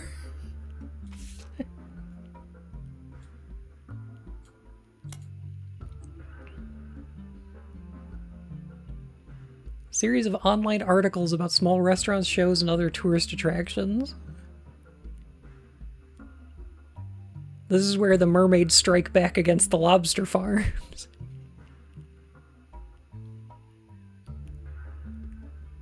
I don't know. Strange. I guess there is another thread we didn't pull on, though. And that's Isabel Crosby.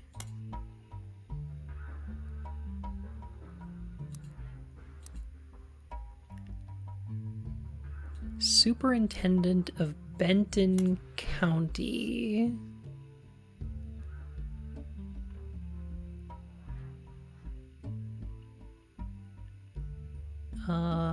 It's not in Florida, though.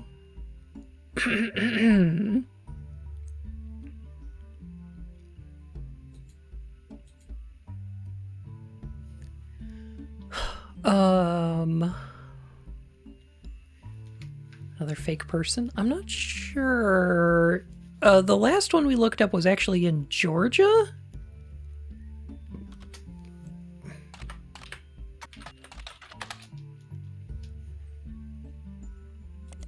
No.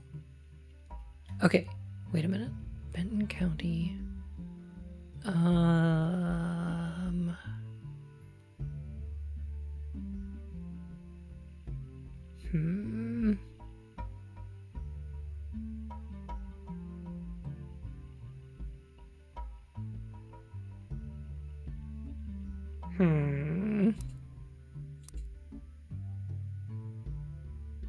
Not sure.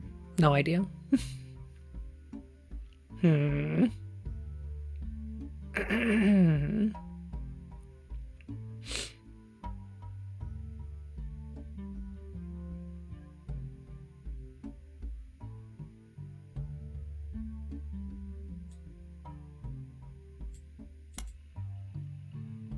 Too common of a name to find anything useful, of course.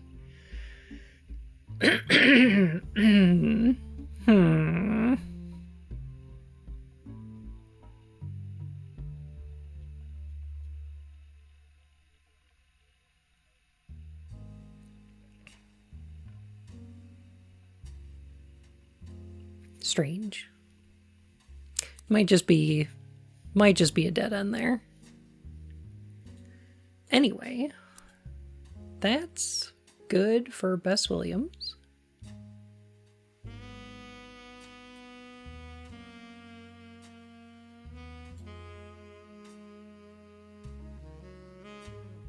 So now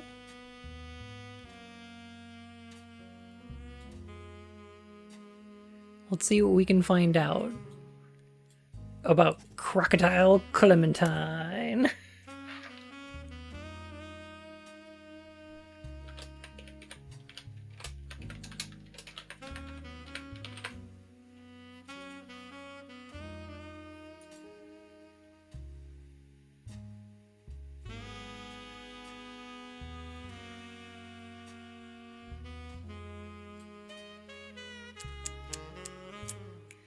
Let's see, how did we... And he's a straight. I know.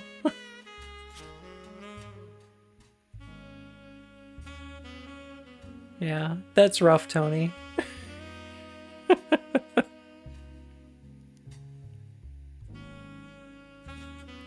That's rough. Okay.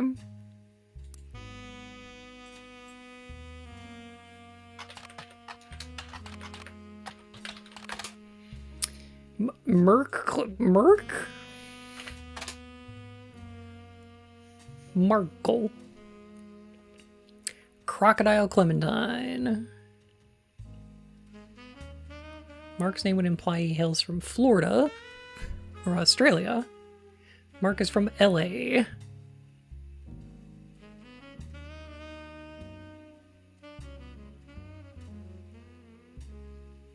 Lost his job in 1975. 82.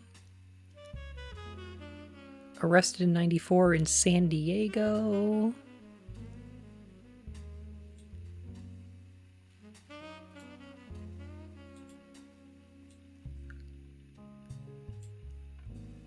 Okay.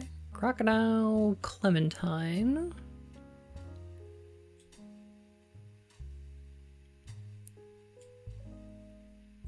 Basket Baby of 1950.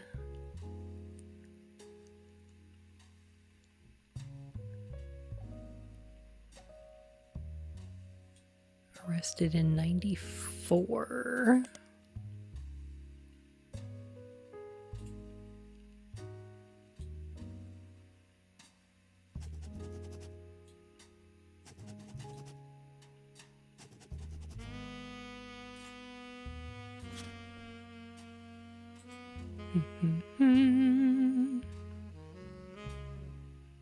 Damn, Bun's gonna murk a Clementine.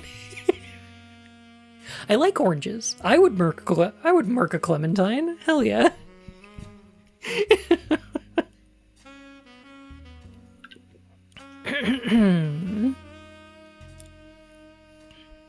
Portland Telegraph is credited as having given him the nickname.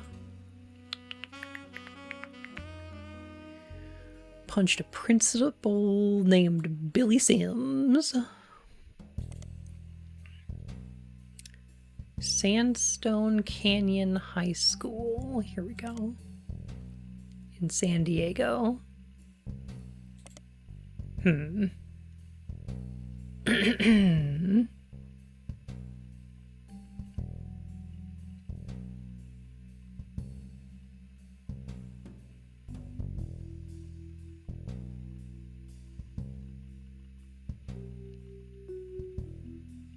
Alright, sir, I guess we'll have a problem.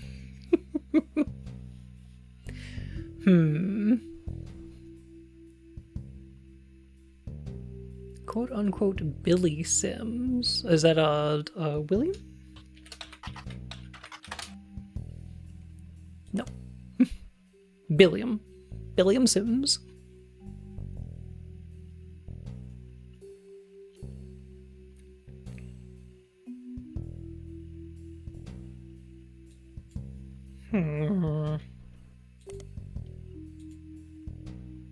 Is this perhaps in a periodical somewhere?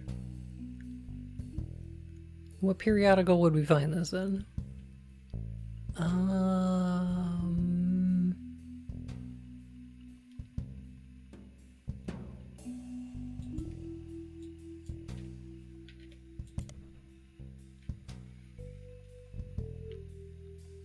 Not only did they manage to interview Sims' wife, Carla, as well as multiple staff members at his school, but they hunted down Colleen Webb, Mark's ex-wife. Aha.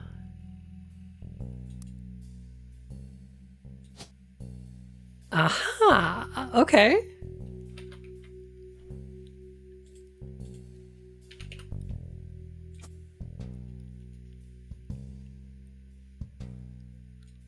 Colleen, best girl from Road Rovers. Let's go. Hey, way to go, Mark.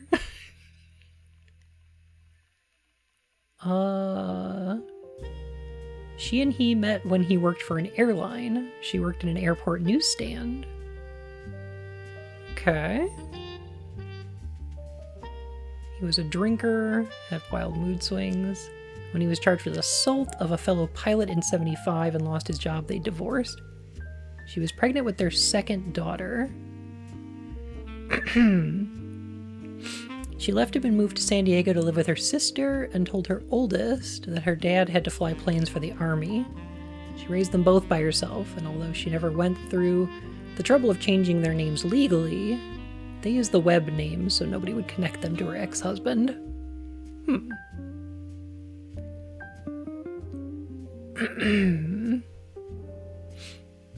Interesting.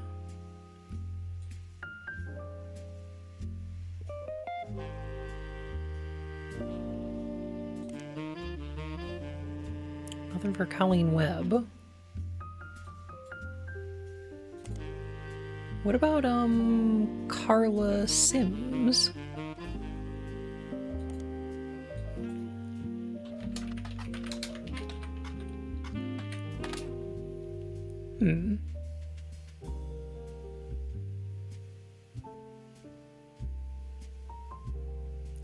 Carla appears to be a nickname.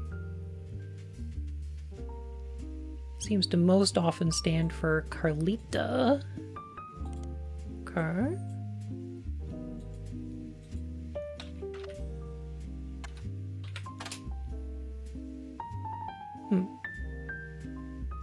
Does the rag known as Piketty have anything?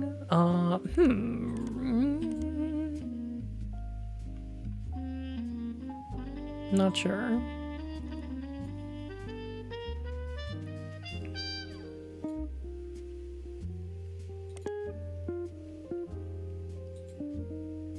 Is Piketty... Yeah, that's a supermarket tabloid.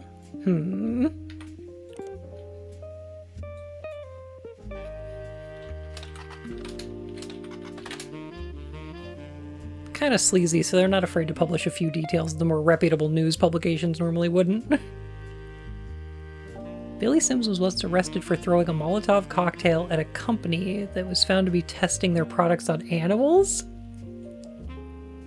Based? Huh, okay.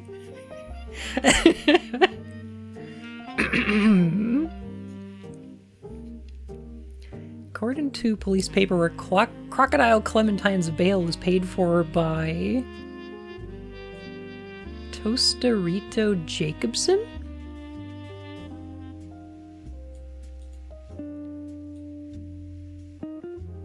Interesting. Huh?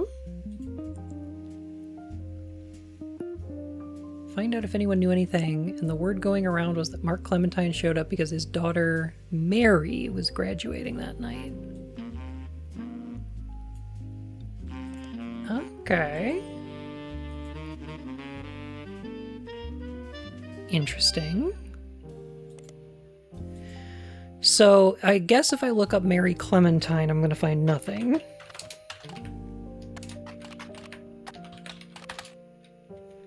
But if I look up Mary Webb... Aha! A Mary Webb in San Diego has a website called Webb on the Web. It's a personal travel diary that doubles as an advertisement for a travel agency. Mary is the #1 agent when it comes to booking spiritual vacations aboard ghost ships and in specific hotel rooms that are said to be haunted. She has a dedicated section for more traditional modern cruises that cater to specific groups, such as fans of boy bands. Huh. Madam Webb all along. Hmm.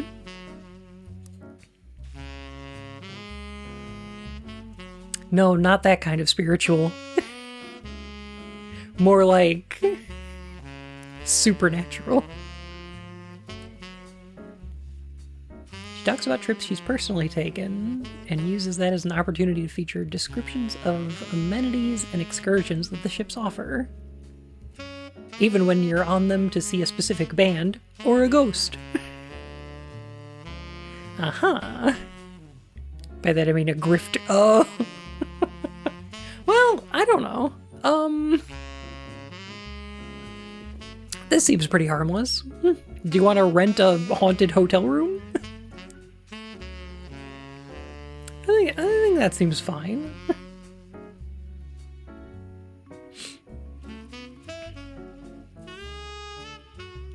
You don't want to meet a ghost when you're all tired out from poor room service.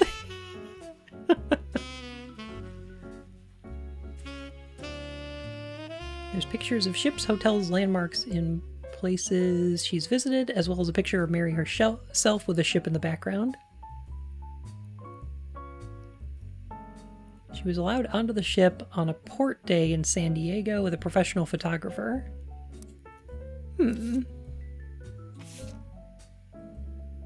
Aww.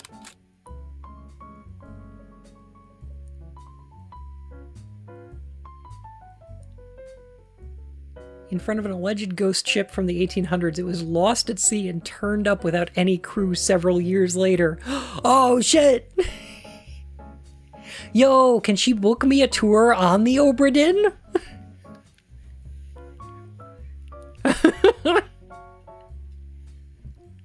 Nobody knows what happens, but fans leave it, love to tour it, and come up with their own paranormal theories.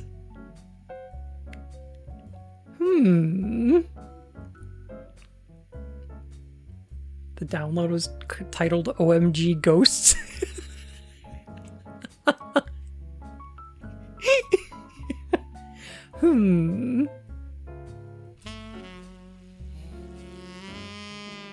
Company called Corporate Composition Photography is listed. Interesting.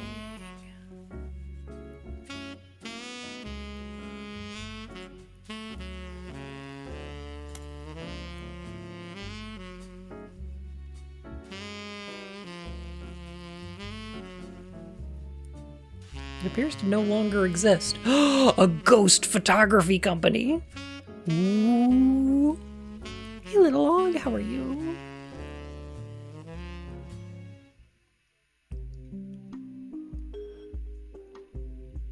Hang on a sec. I wanted to check something real quick because I'm going to come back to this page in a moment.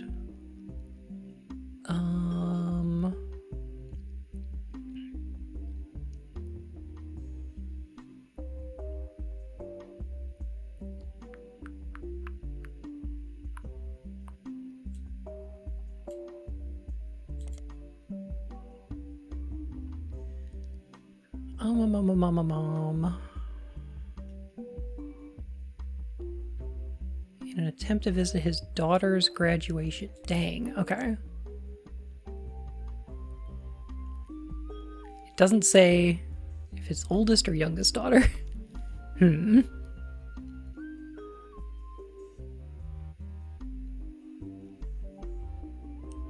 if I can get some comms, I'm otherwise okay. I hope your fundraising's been going okay. I know money's stressful right now.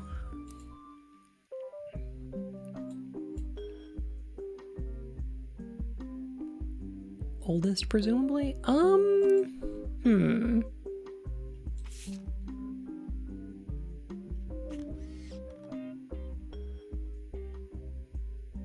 You know what, though? I don't see any wedding ring.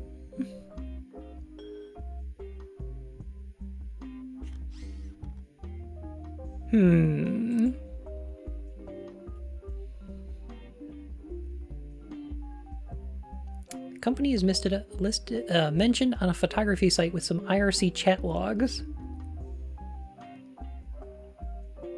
They have archives of logs that have been saving since 93. Spiritual type might not wear a ring. Yeah. Or it might have been taken before she got married, or who knows. I'm not saying that proves anything, but it's a piece of evidence.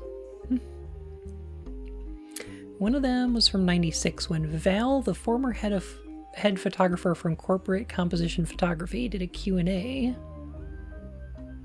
Most of the questions and answers are pretty technical.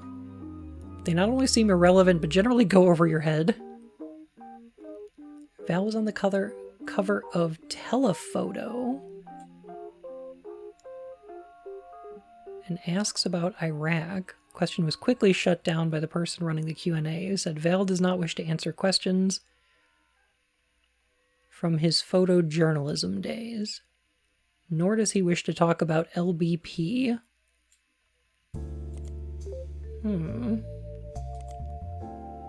All right.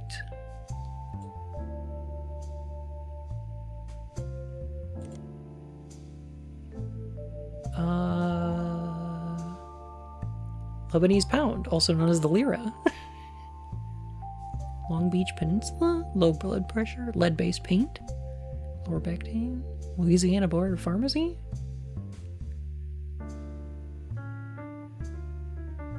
Hogline Books and Publishing, Laura's Bras and Panties. Lincoln Baby Photography. None of these seem related to Iraq. Lesbians be pogging. Tinky, how you doing today?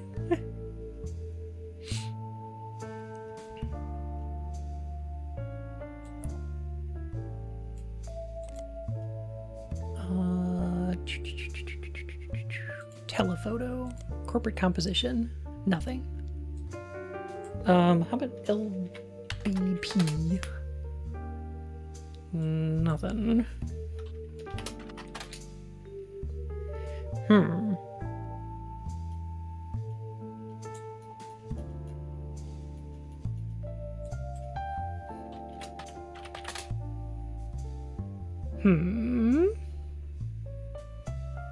Okay.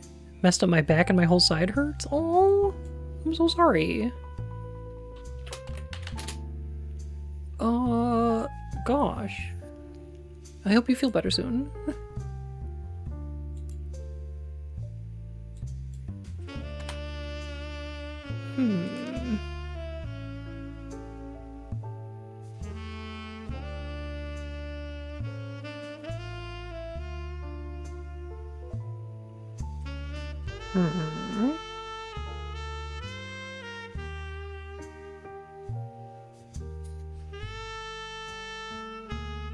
Photojournalism. Okay.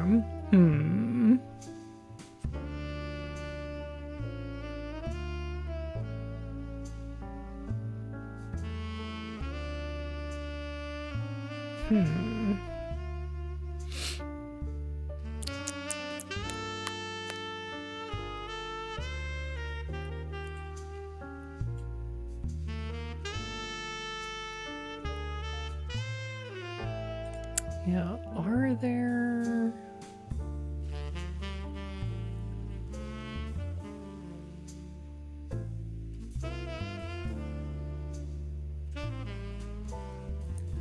Lincoln Baby Photography and Luxury Bridal Photography? It mentions Val, an award-winning photographer. Business in Beacon, New York. There's a picture of a baby and a camera captioned with Cam Lincoln reaching for his namesake. I guess he takes after his father, Val.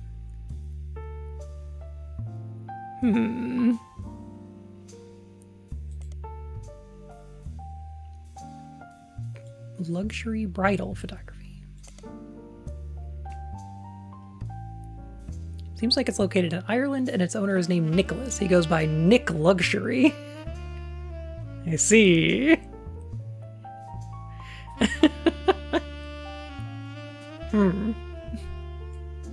What a fucking name. Abraham Lincoln. Okay. So what we're looking for in telephoto is Val Lincoln. Aha. I see.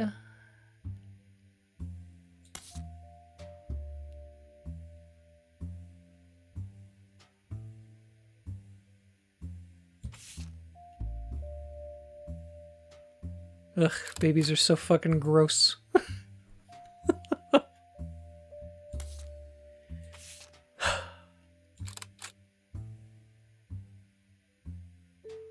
Val Lincoln's War on War. The issue focuses on photos. Clementine. Oh god, his name is Camera Lincoln. I know.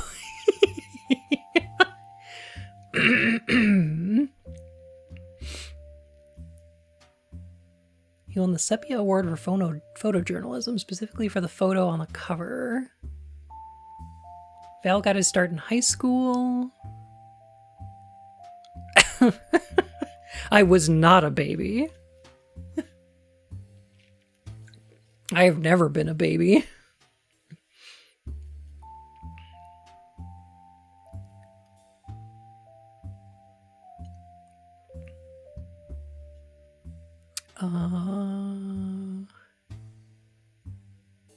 No. I've just been like this my whole life.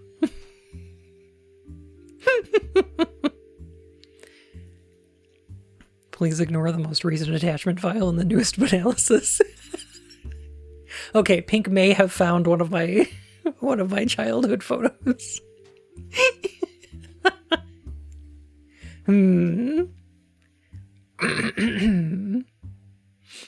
Couldn't decide what else to do and thought it would be the best career in the world to shoot for Playboy. Quickly found he had a knack for it. I work much better when I'm trying to tell the story of a person or an object.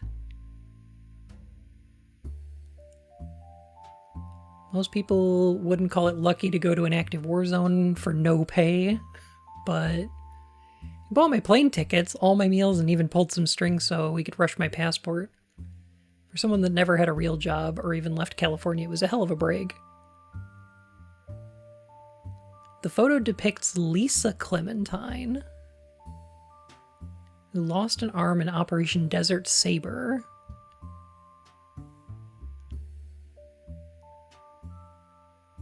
According to the article, women were not subject to direct combat, and Lisa was in a vehicle at the time. The vehicle had to pull over suddenly when the road ahead was partially destroyed, and she and a fellow soldier were severely injured by a landmine. Darn.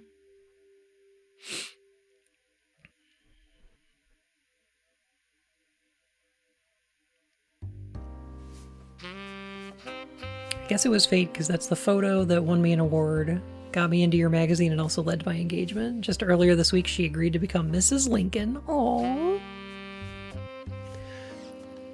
I'm gonna be honest.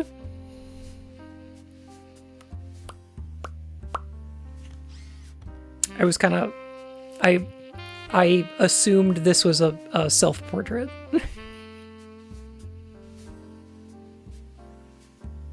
I just thought Val transitioned and was a guy now.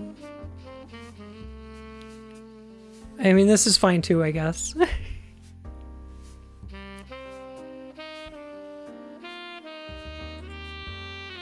Hard same, yeah.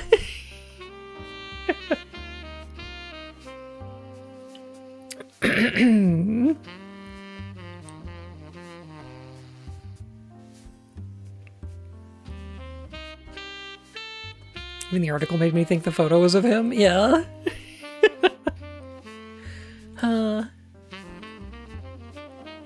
Alright, so...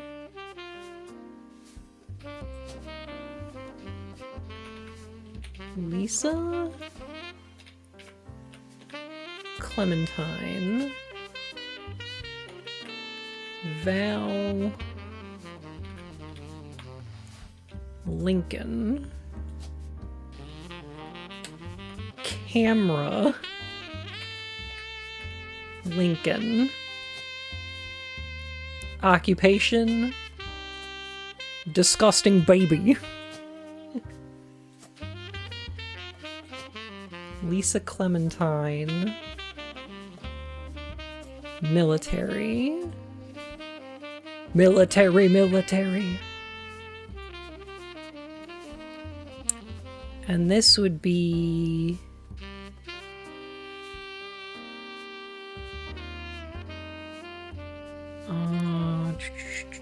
shoot. Mary Webb. Right. Okay. Yes.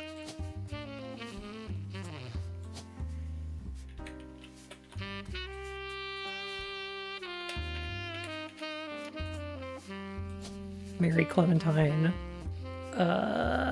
Travel agent. Okay. So... I think this might be pro athlete? No?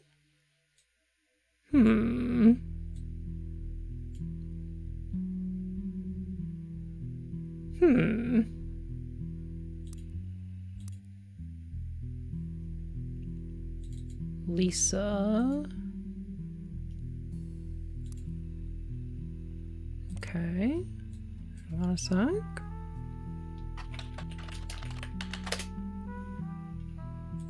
Nothing.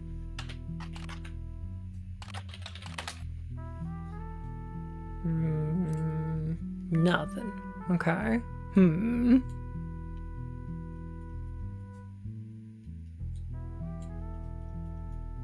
Interesting. Lisa Lincoln? Well, she is now, but birth name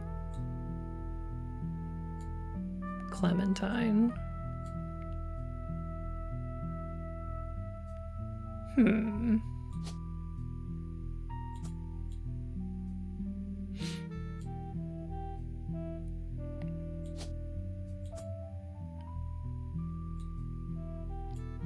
Oh, for searching?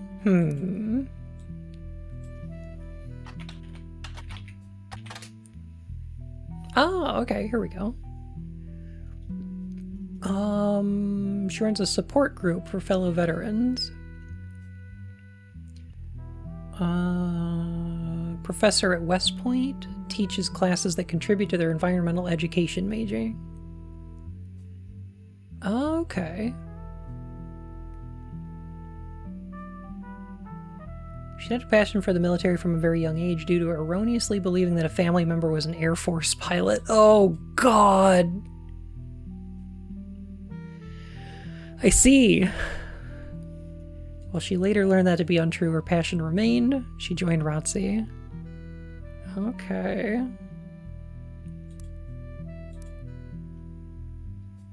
Lisa. Professor. There we go.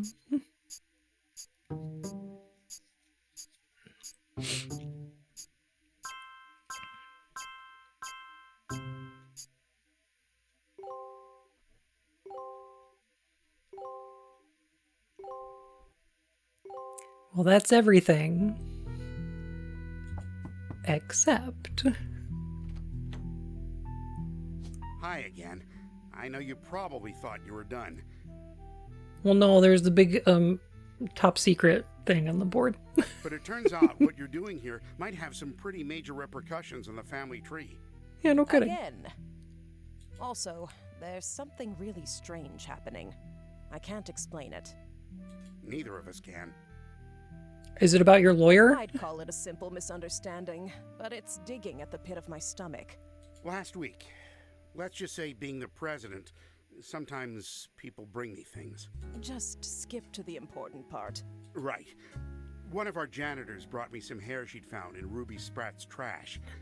It was Bonnie Hudson's. Okay. Bonnie is Guy's sister. She'd sent us her hair to test potential root trees, since her DNA is closest to Guy's.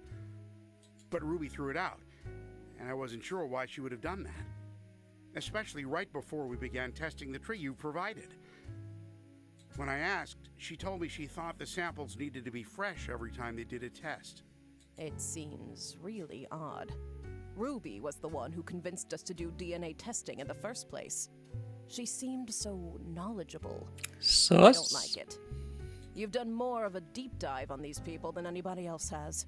Clark will keep a closer eye on the DNA tests from now on. You have an eye for anomalies. We need you to find the smoking guns.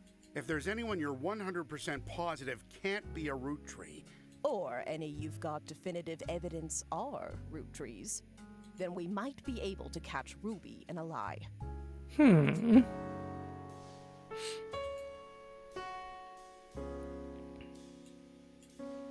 I see. Review all possible root trees and input your deductions. You'll be able to end your search and reveal the truth. Inconsistencies. Aha! Guy! You fucker!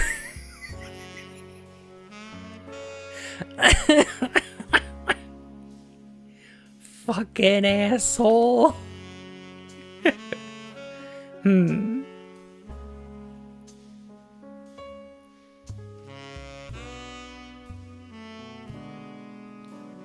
haven't found this clue yet. Interesting. Huh.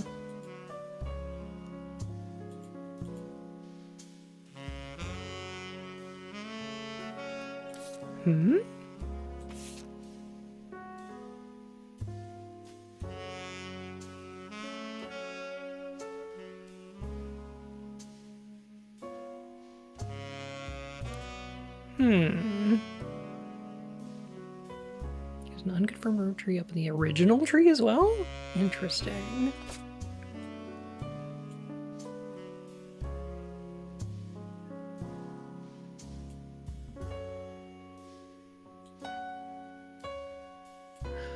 Oh. Oh. Huh.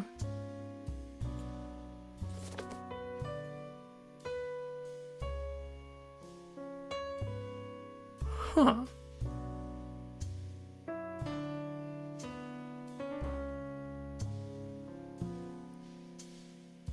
RR. Huh.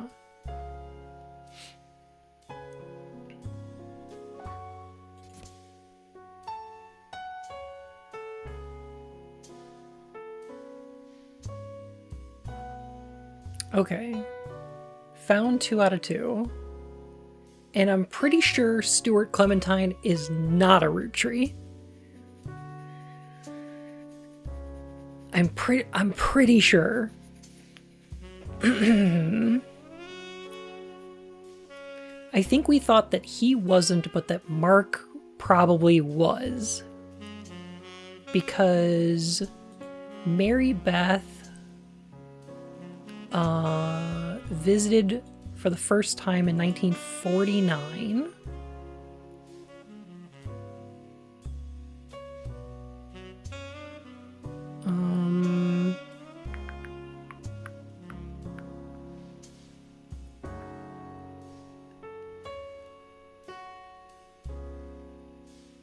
And I think Stuart was already born.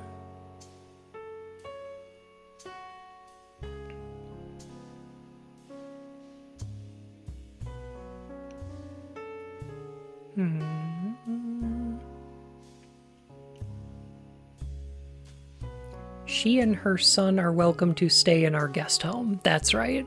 Okay. So he was already born when she met Miracle for the first time. So I'm pretty sure not a root tree.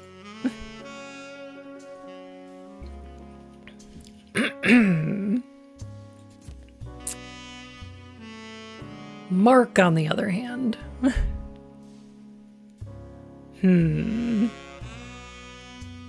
Mark was the basket baby of 1950. That's correct.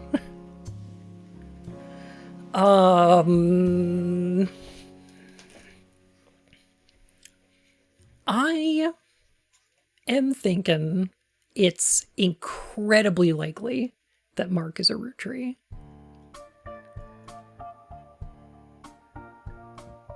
How have I not found all these clues yet, though?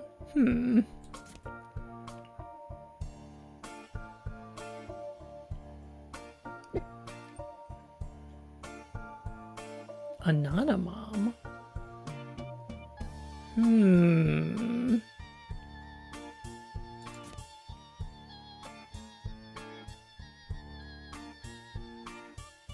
I mean, David Fellows is definitely a root tree. I mean, he already got tested, right?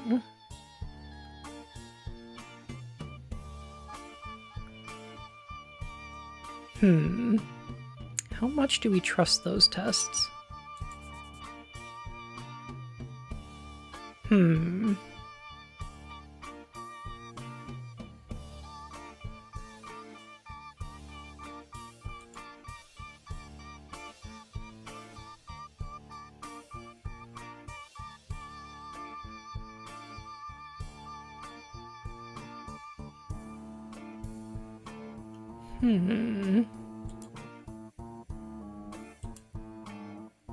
Anonymom got excluded based on the test. Yeah. Interesting. Alright, we have James Garland and Robert Garland. And I think that we were thinking that James probably was, and that Robert probably wasn't.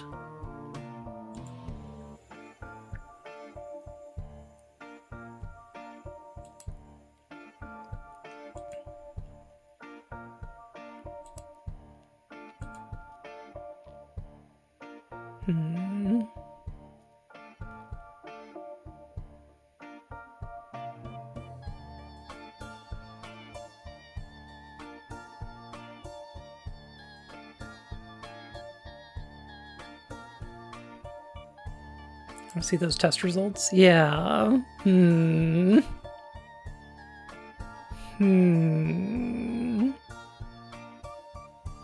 Oh, Robert is 3 years younger than James. That's right. Okay.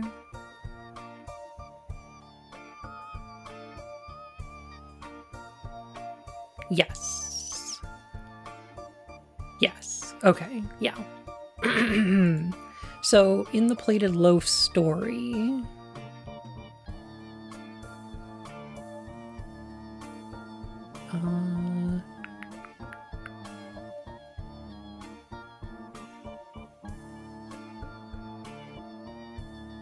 she had already prepared buns for the palace ovens.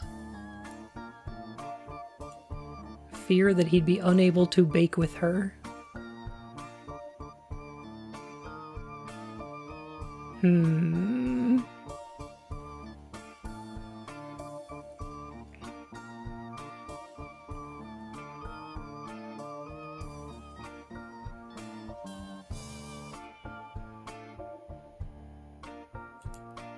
I feel like the implication is that she was...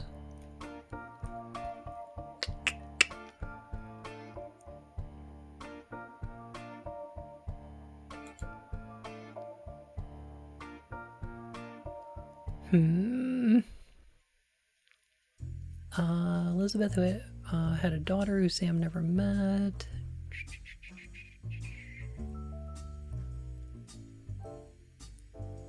Daughter showed up with a guy for a swingers party.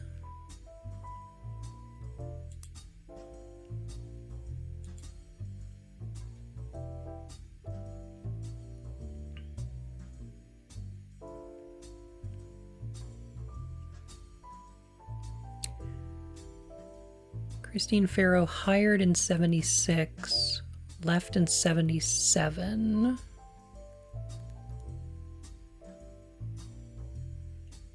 No, Married in 77.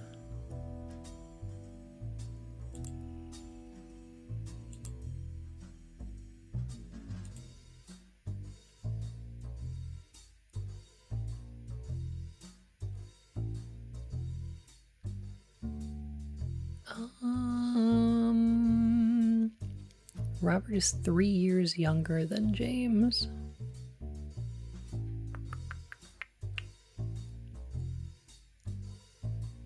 Do we know how old they are?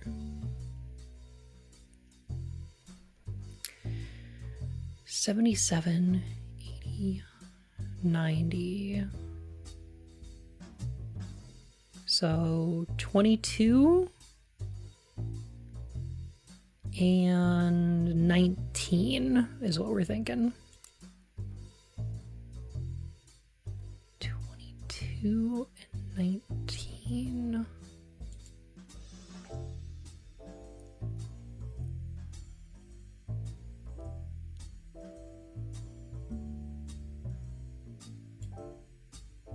The Sistine Apple.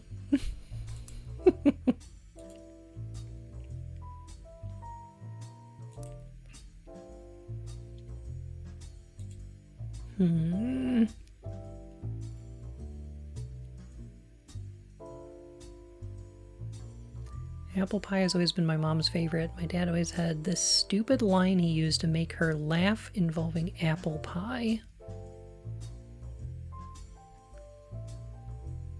It's secretly named after them, sort of.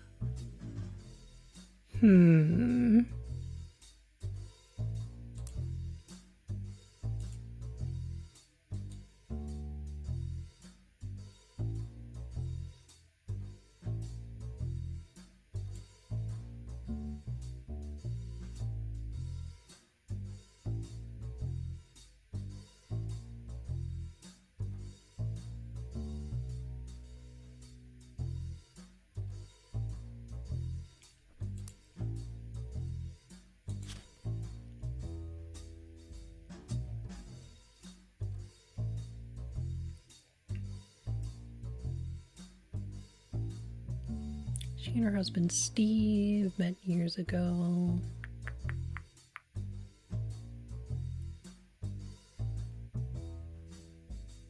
Rochelle and her husband Mark Zimmer owned Antonelli's. Mark owned a local bookstore.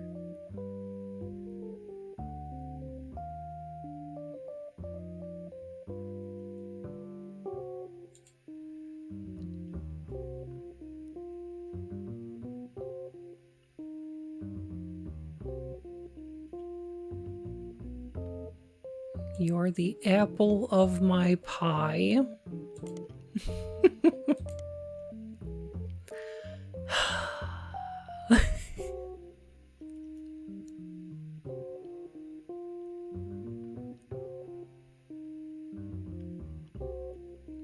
First met Steve in 78 when he taught a cooking class.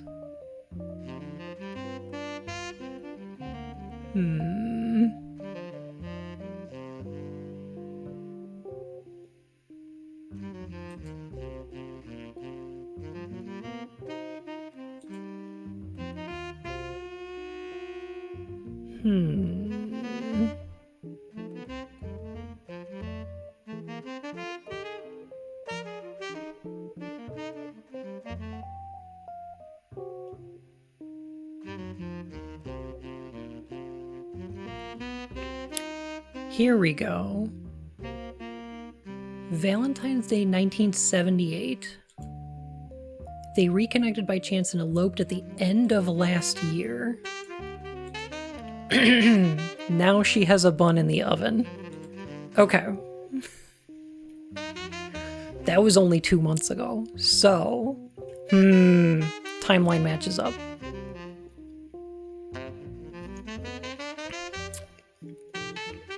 She got preggers in 77.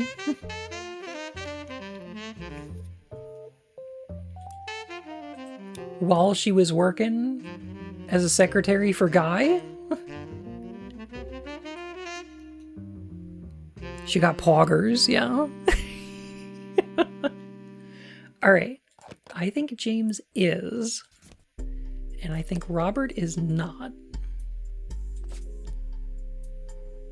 That's what I think.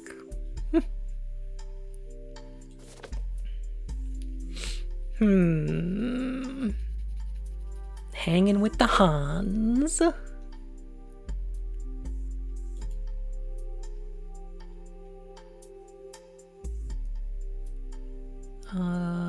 Jerry and Linda.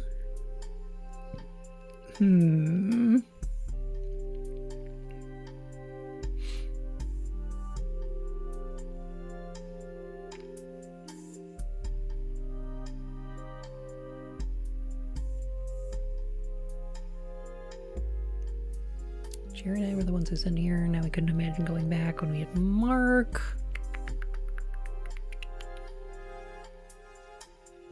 It's fair to assume all of Guy's candy flavors resulted in at least one whoopsie doodle.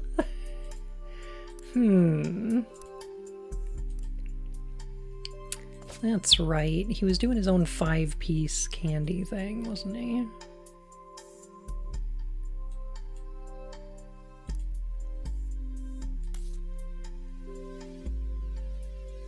And we had some company records about what that looked like.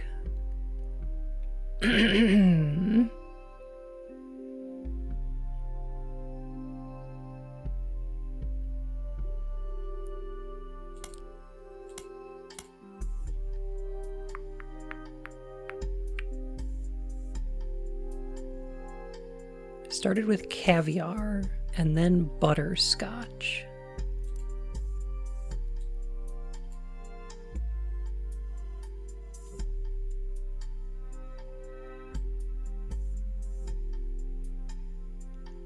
C? Oh, God. C and then B. And then X. Caviar, butterscotch.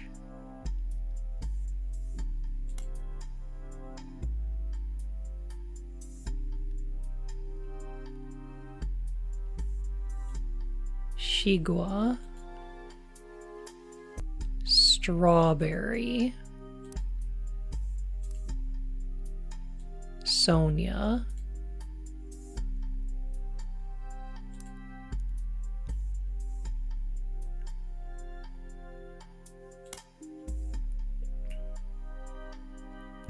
Sugar plum.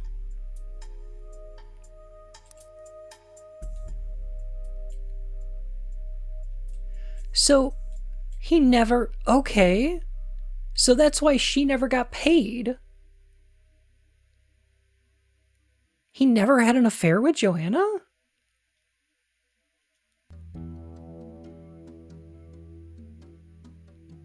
Huh.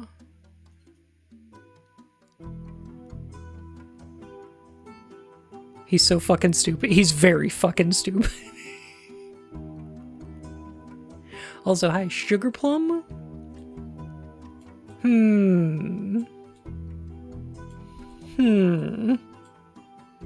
Did we manage to misjudge Guy of all people? I don't know. I'm thinking Dirty Dave might not be. And now we have a B name to fill in here. Barbara, Beatrice, Bess, Beth.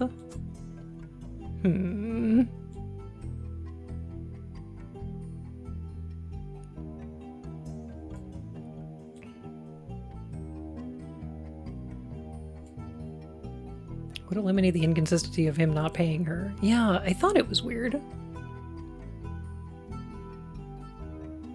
Sugar Plum, 20,000 a month. Double the 10,000? Huh.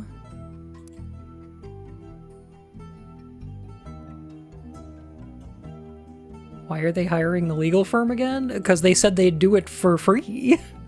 They said they'd work for exposure.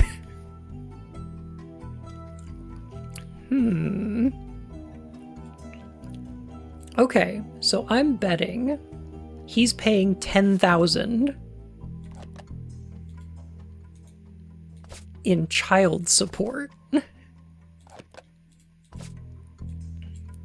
And that's why 20,000 is going to Susan.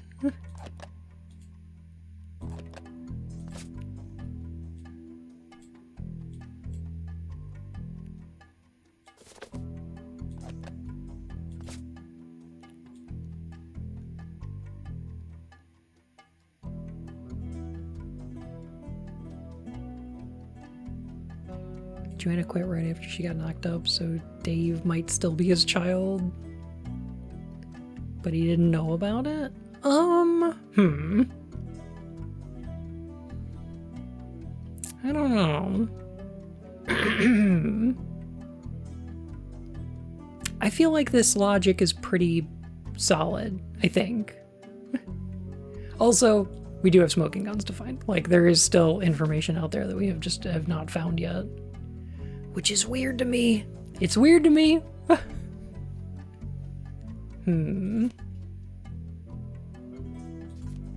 Oh, Heather and Melissa, we actually found all the info about. Huh.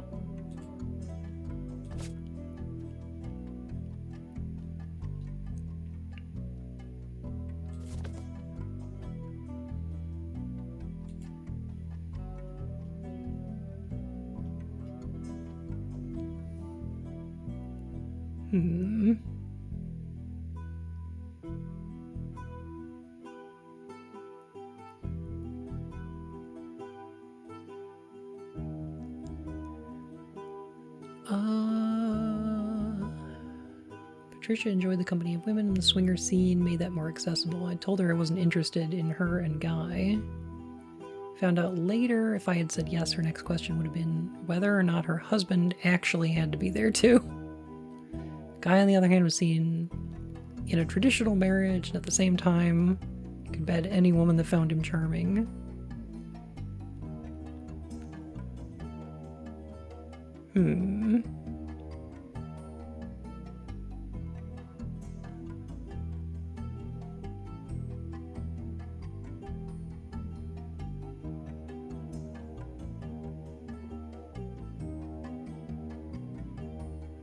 Interesting. So Patricia was in on it? Alright.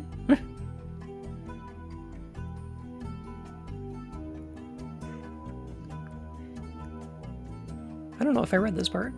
The daughter of his business partner in Australia, I think her name was Robin. He and she definitely spent a few nights together. But that he didn't want his family to know about.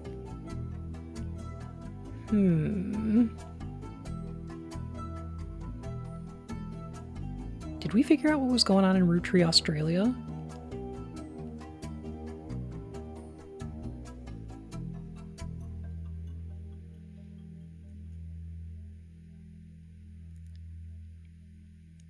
Very minor props to Guy being a knowing beard for Patricia.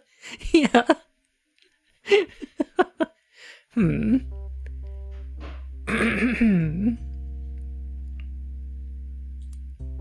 Where was my information about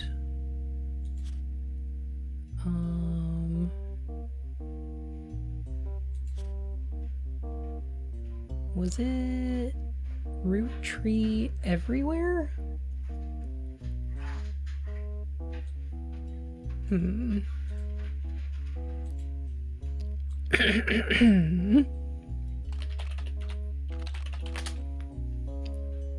Here we go. Australia.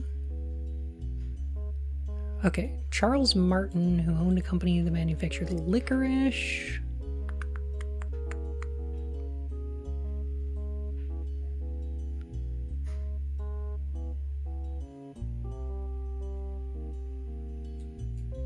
Right, so Robin Martin? We did look her up. Okay.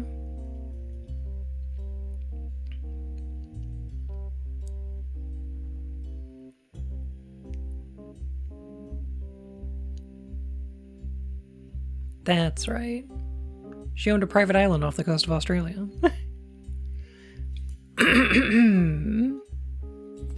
That's right. Okay.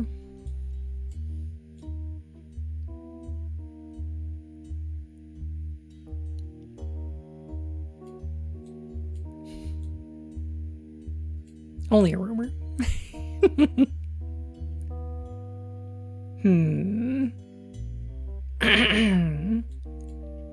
So interesting.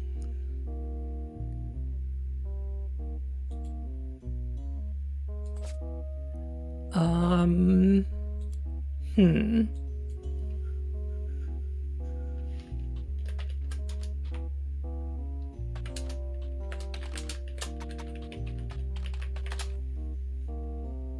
Was it the root trees versus RR?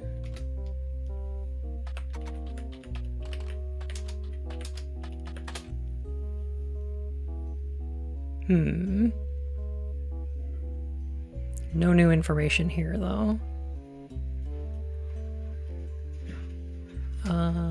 This is when... Hey! Oh! Spoilers. I don't see. Wait, I thought we already looked this up. Anyway. I love you. Love you too. Everyone, I just want to say the bun is the best. Aw. I love them so much. Aw. I really do. Have a good stream. Thank you.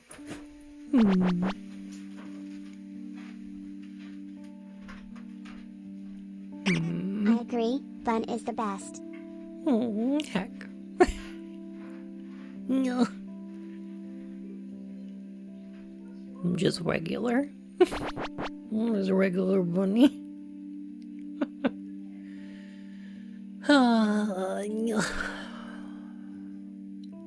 Director, screenwriter. Mods, praise this idiot.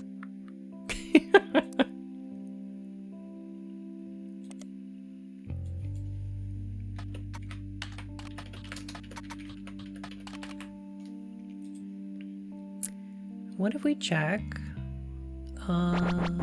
silver screen? Nothing new there.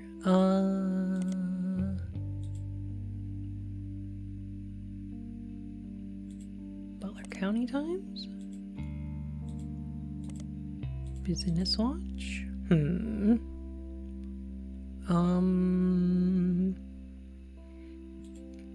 Piketty. Wait a minute.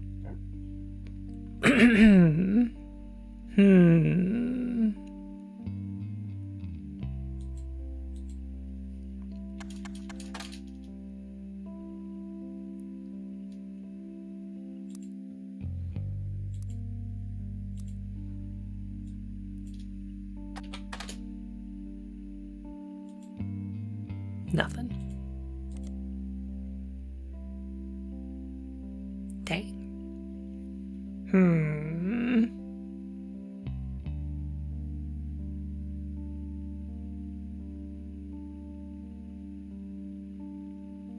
I think it was Ron who tried to get Robert removed from the trust.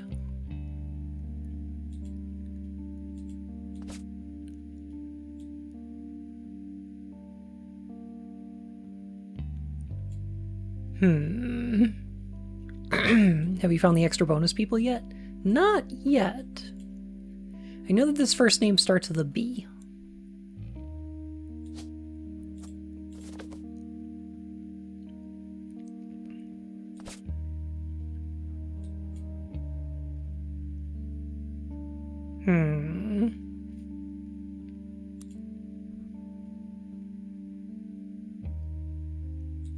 I'm thinking, let me see.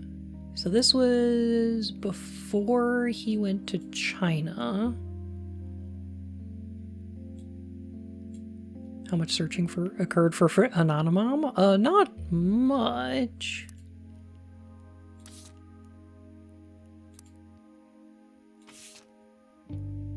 Hang on a sec.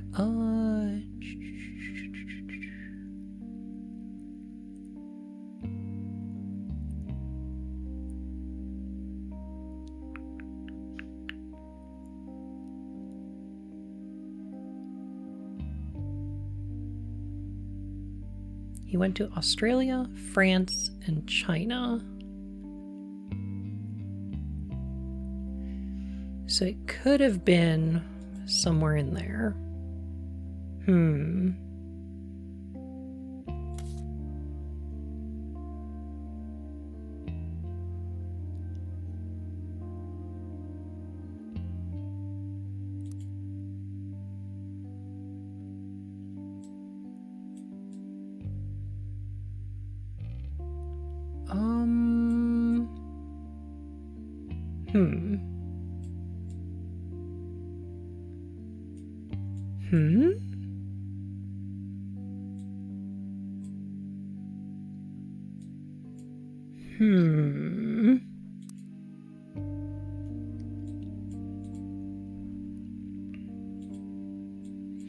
All right, let's check this rag.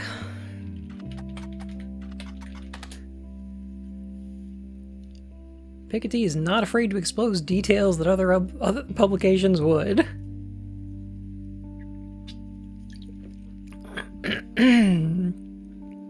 Anonymom the Anonicon. Manager at a department store in North Carolina. Her daughter's name was Courtney May. Said that the woman that vouched for her famous cover story. They didn't identify news time. Was named Corinne S. And she had filed for bankruptcy. Anonymom and Corinne were in it together. It speculates they might even have been lovers. Corinne S.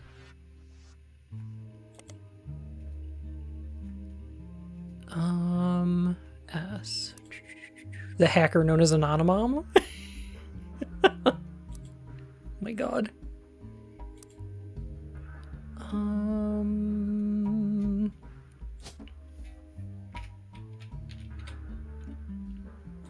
Let's put Courtney May in here for now.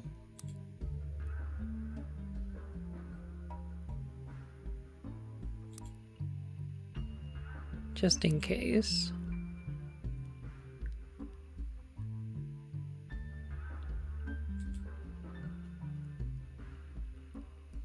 I wonder if we could find a News Time article from Corinne S. Dang it.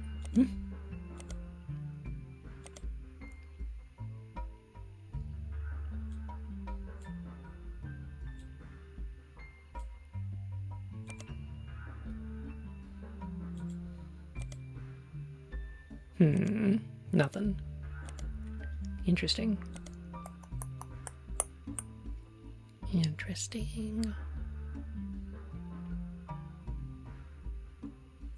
Courtney May, Corinne, Anonymom, whose name I think starts with a B, probably.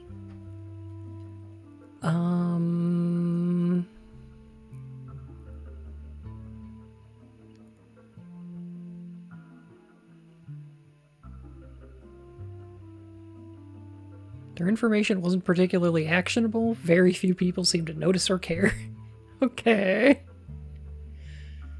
Corinne. And a B name. What about our company records?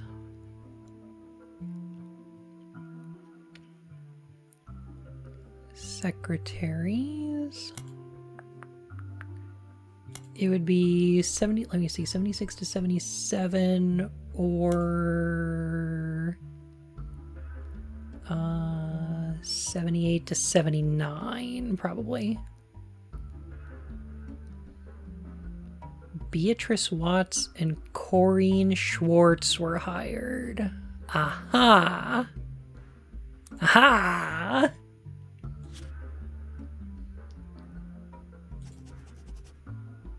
I see.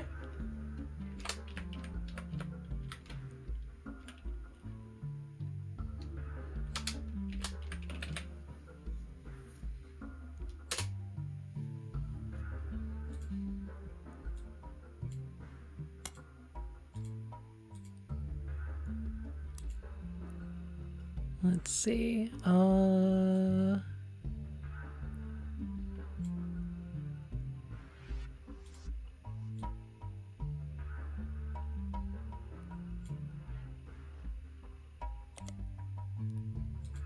Highlight that. Okay. Let's check out. You know what? Corinne Schwartz might be searchable.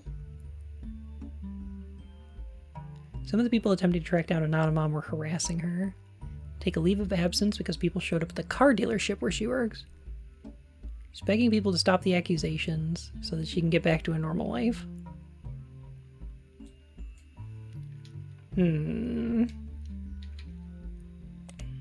Car dealership. Butler County Times.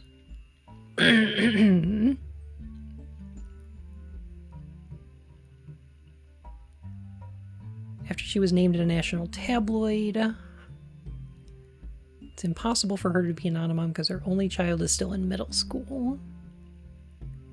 Okay. Yeah, I don't think we should bother her too much.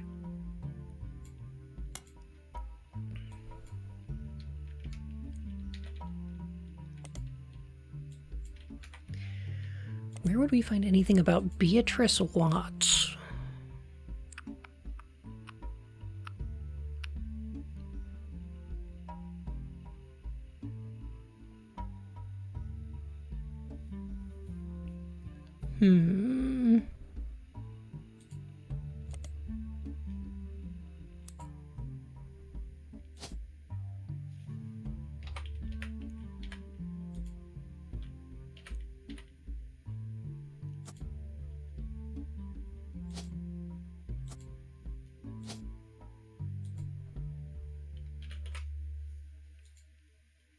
Maybe we should try looking for Courtney May Watts.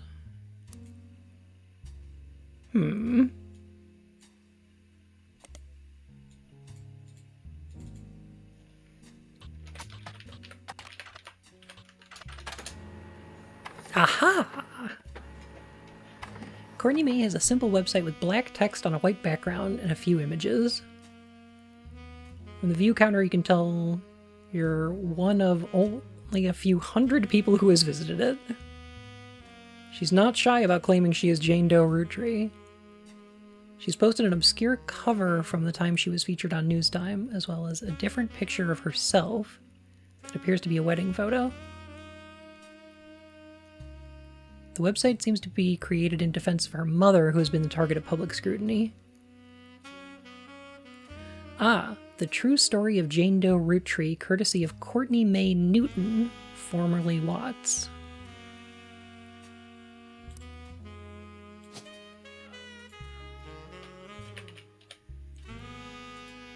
Newton. Okay.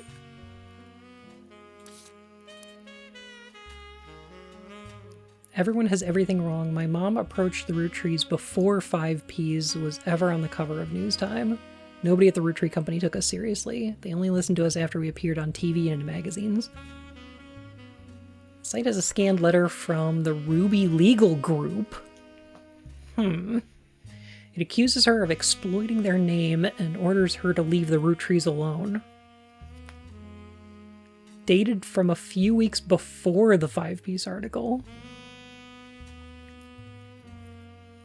Do you know how difficult it was to convince anyone to tell our story? My mom didn't want to show her face because everyone in the media we approached assumed she was lying. Mom was advised by Ryan and Cork.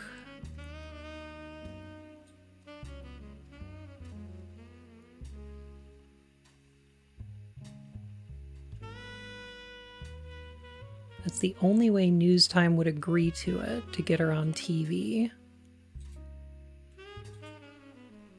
Lawyers? That's what I'm thinking.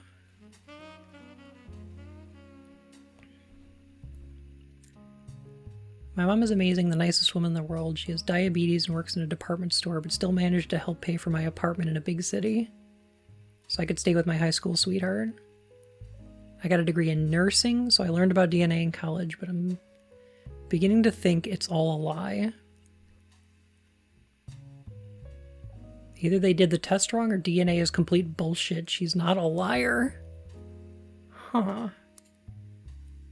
Department store? So, retail, huh? And she's in nursing?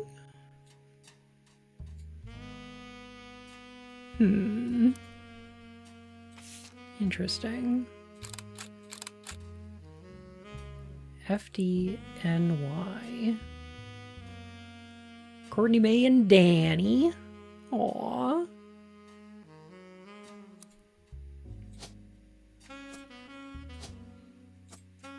Heckin' Danny Newton. That's cute.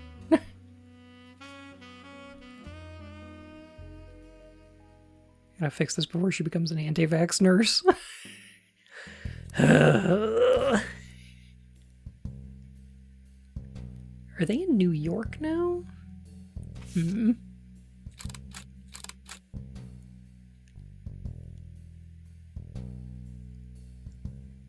Doe retrieving her anonymous mother.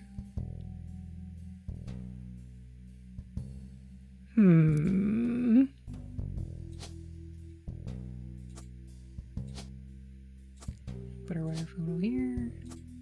I'll put Beatrice here. There we go. Alright. Hey! I think we nailed it.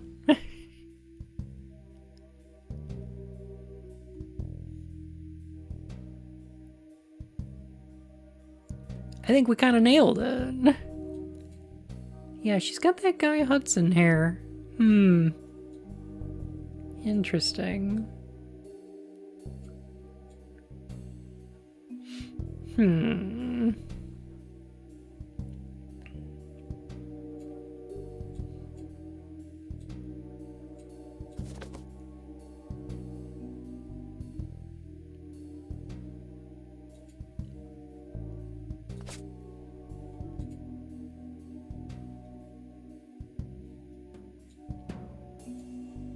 Swap the DNA for 5Ps? I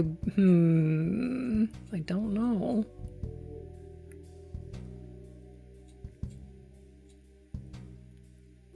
I'm pretty convinced that Frank and Mark are root trees. I'm pretty convinced.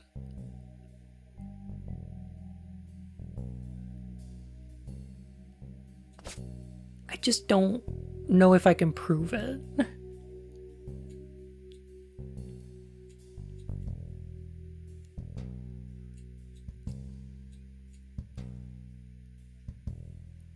Crocodile, I have to say impossible to prove because he was technically a foundling. And also, yeah. Impossible to prove is an option.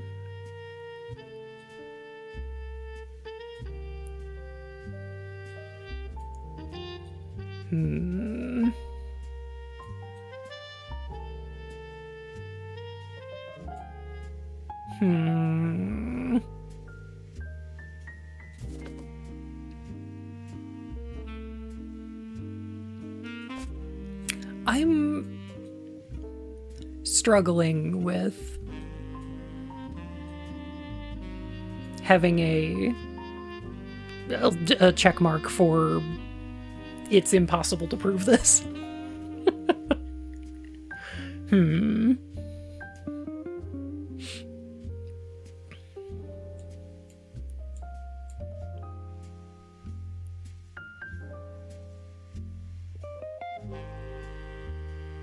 It's not like it would be the first time Elias abandoned a child. I know, right?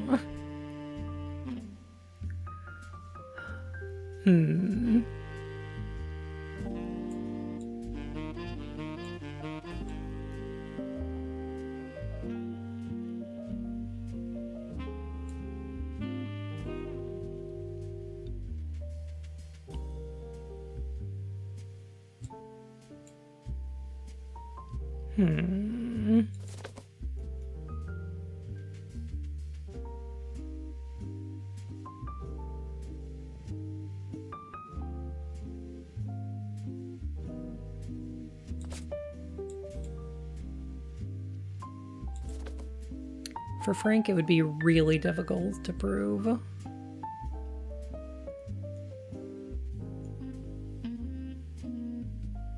I think I have to go with might be a root tree, but it's impossible to prove because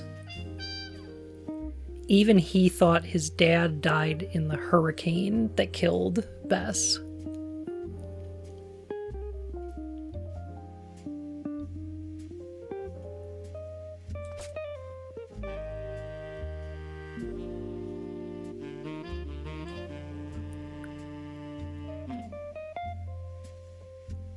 I feel like we've got more evidence that Mark might be.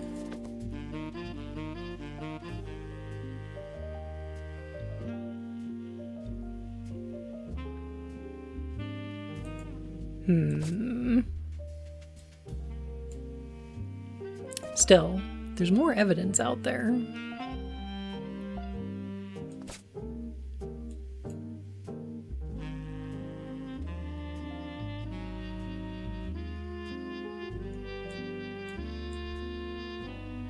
There's still evidence that we haven't found. And look at all of this. There is clearly like a thread that we have not gone down yet.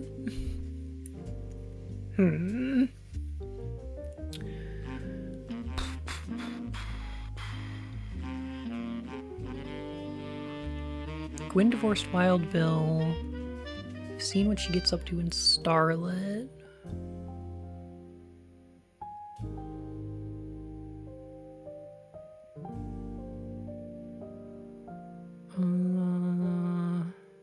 Okay.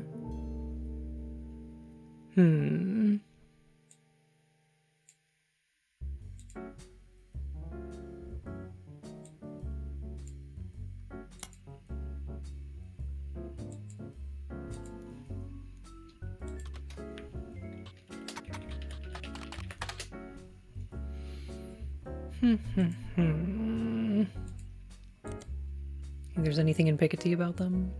No.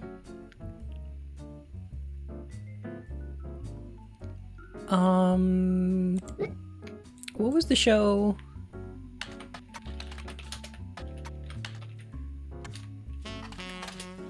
Was it Brother Trouble?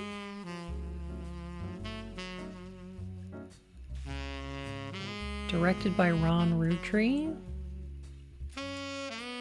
Yes.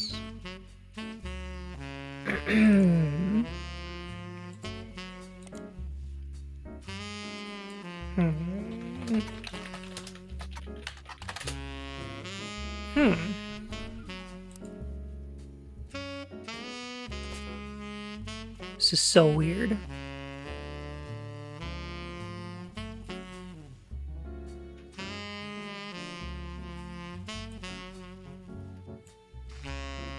Okay. So, alright. So, here's a thing.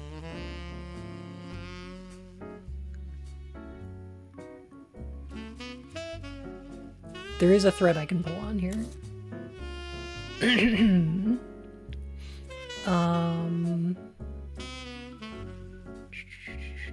Where would it be? Notable events. The Root Tree Rift?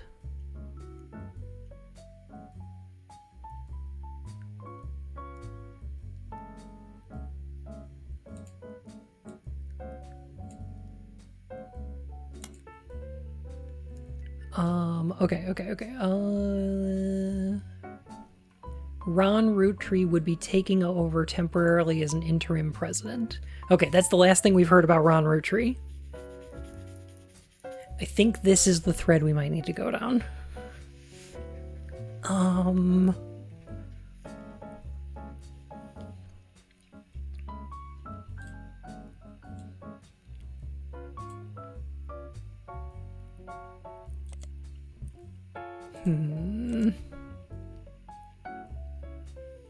The Root Tree Rift about what really happened with Root Tree.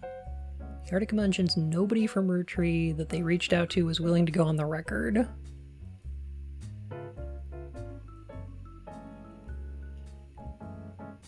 Family held a preliminary vote after Carl died, but before the release of 6 pieces, and decided they wanted Ron to take over because of his experience running RR Productions. Ron seemed way too eager and personally motivated. They were worried he would gut the Clancy Trust to remove Robbie. Family was notoriously unwilling to do anything that could risk their wealth. They stalled and Ron became frustrated with the delay.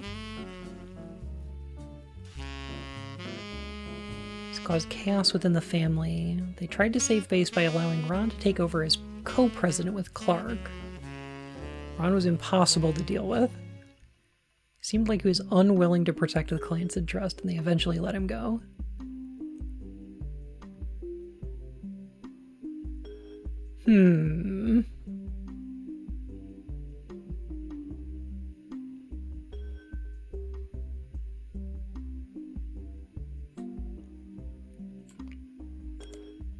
That all makes sense. There's a remake of Guys Like Us. Whoa!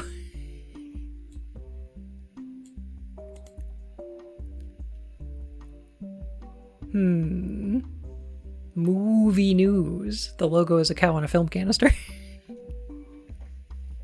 Yeah, his mom's old movie. The most successful of his mom's old movie. The rumored cast is Cameron Diaz in the role originated by Gwyn.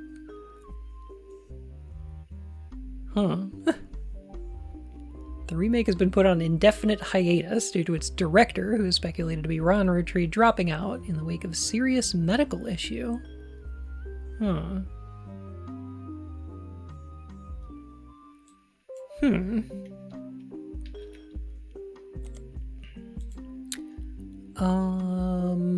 Interesting.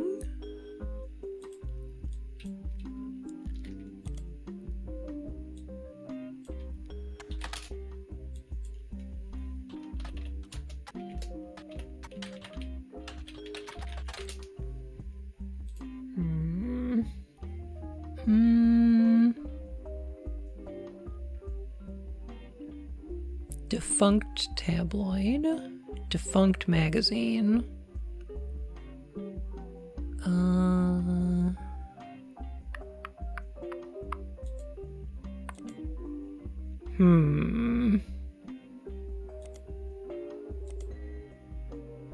Chris O'Donnell of my NCIS shows, Poggies.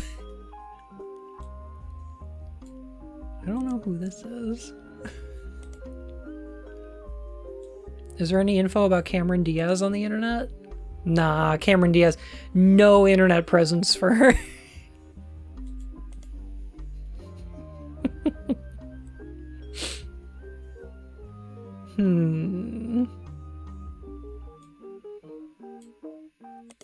Don't suppose there's anything else on movie news. No. We need a modern film magazine, yeah. The only ones we seem to have are Teen Blast and Piketty, really.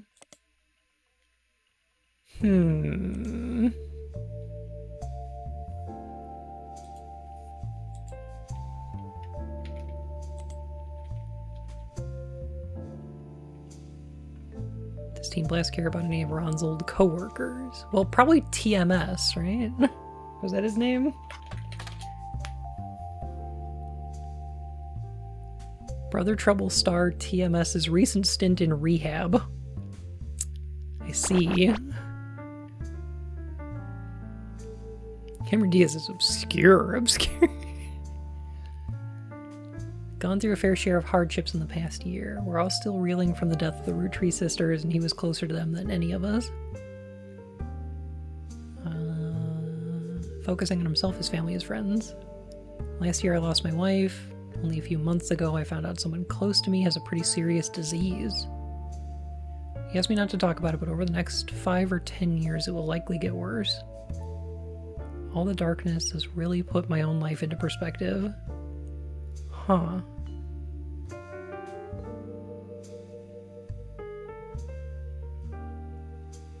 Oh.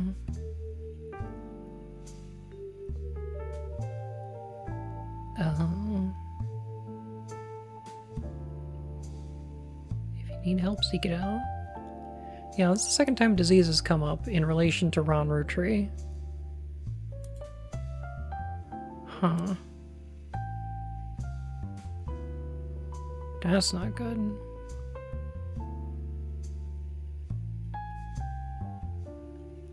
Wild speculation is if it's a genetic disease that doesn't run in the rUwUttree family. That would be interesting. Hmm. Hmm.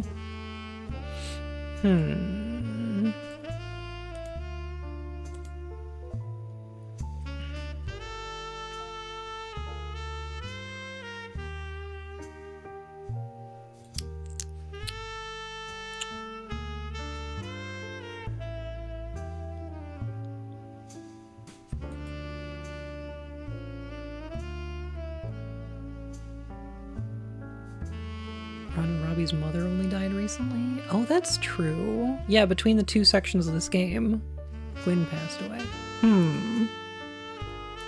Maybe looking her up would pull something up.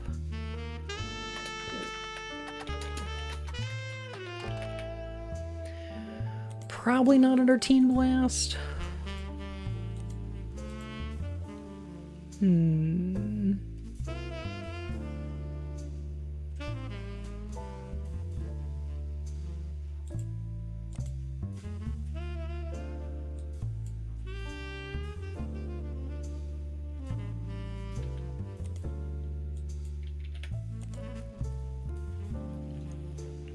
She died in Paris, France about 3 weeks ago. After leaving Hollywood, she made no effort to stay in the limelight. Most obituaries tend to focus on her largest role, Guys Like Us.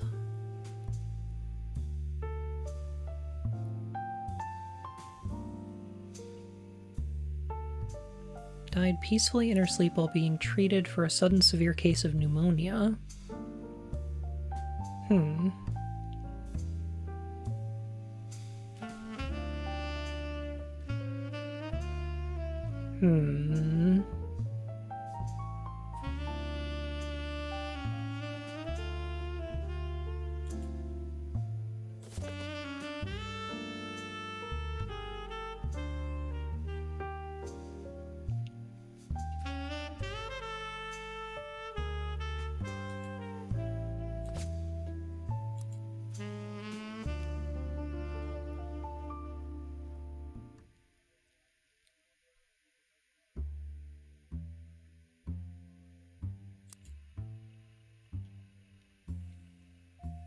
She'd apparently been in relatively good health.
But if you tried searching for girls kissing or boys in maid outfits, I think it could help your investigation.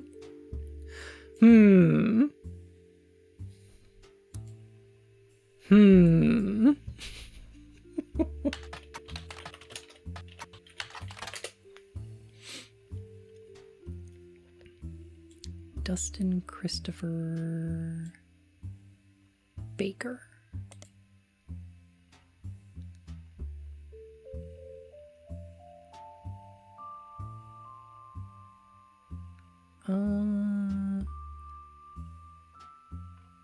Straight to VHS movies that adapt classic literature to a family audience with minor success, the most popular of which was Jane Eyre, which reimagined the Charlotte Bronte novel as a high school romance with a focus on skateboarding.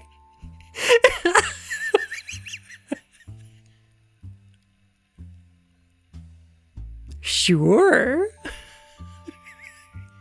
I'd give it a shot. That sounds great. Huh.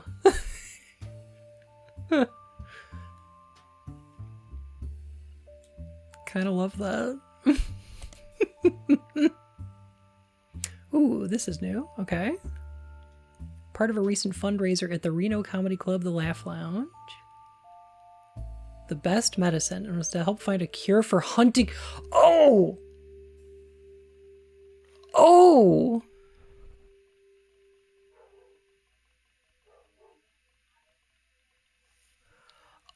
Oh! Well, yeah, that's genetic.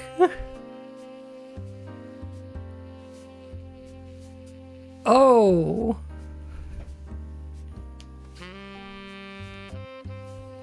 She released a statement. Up until recently, I didn't know anything about Huntington's. In the last few months, I've gone from knowing nothing about it to learning more than any one person should ever have to. It was impossible to predict if someone susceptible to Huntington's had the disease, but due to advances in medicine, the tests have been developed. Oh, God.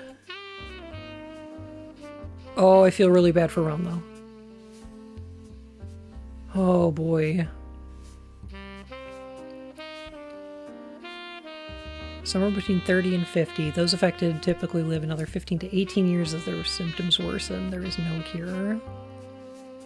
The gene that causes Huntington's works in a way that if a parent has the disease, there's a 50-50 chance their child will get it. Cannot be passed on recessively. Cannot skip a generation.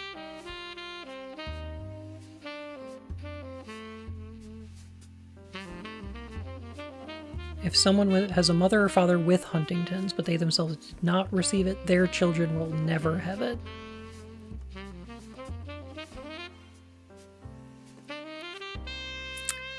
Okay. Yeah, this disease freaking sucks. It does. Yeah. Oh, my best friend from high school, his dad had Huntington's, and it was fucking rough.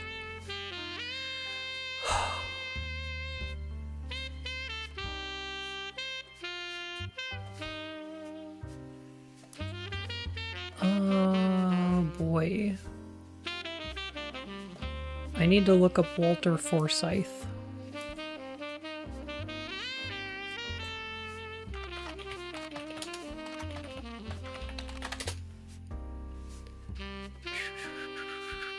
He's in his 70s, still lives in Paris, and is in perfectly fine health.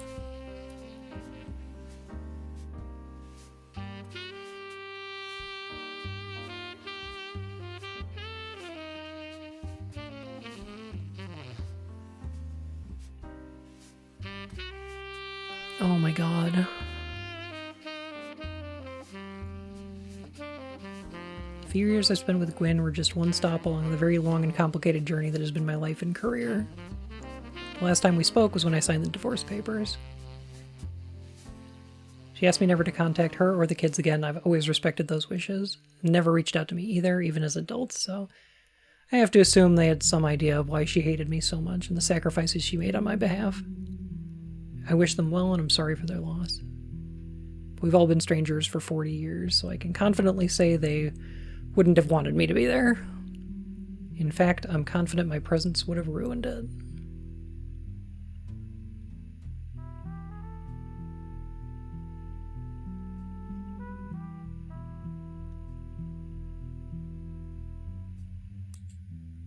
Wow.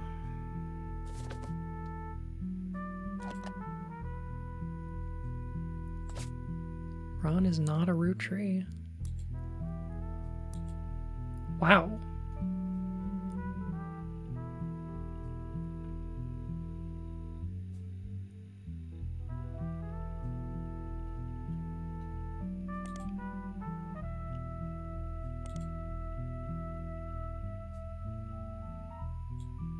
fundraiser was called The Best Medicine.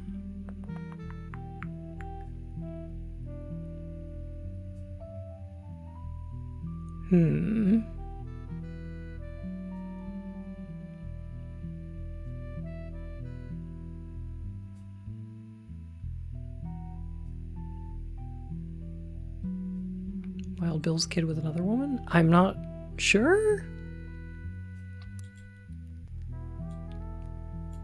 Or Gwyn was with another guy at some point?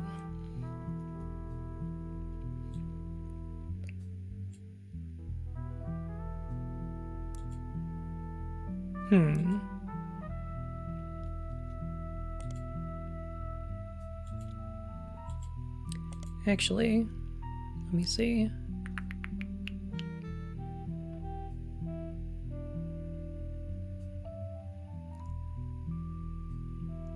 Bunch of gossip.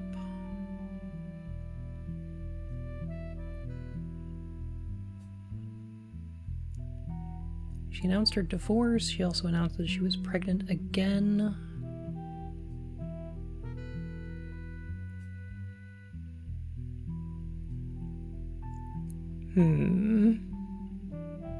Bill cheated and dumped the kid on her? I'm not sure.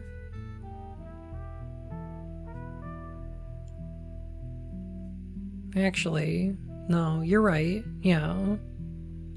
He would still be a root tree if Gwyn was with another guy. Huh.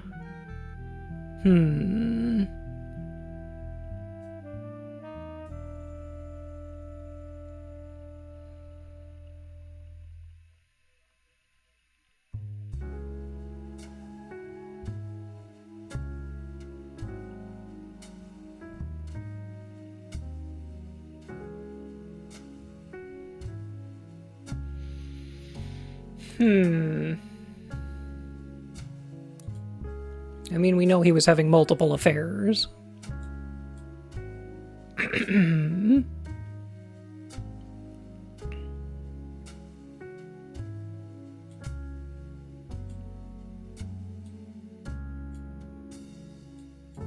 Oh, she did announce that she was pregnant, so he pretty much has to be.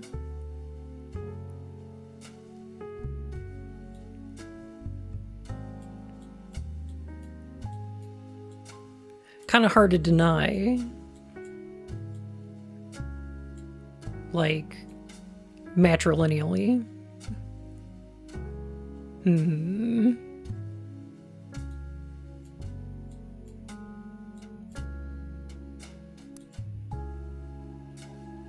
Actually, do you think...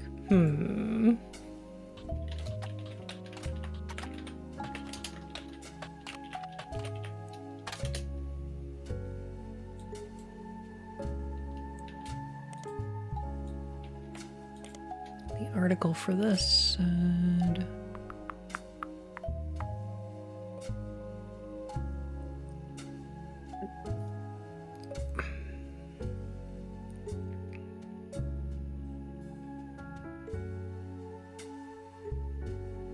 When did that happen? I thought the dude got DNA tested. It turns out somebody's been messing with the DNA tests. The lawyer is fucking sus.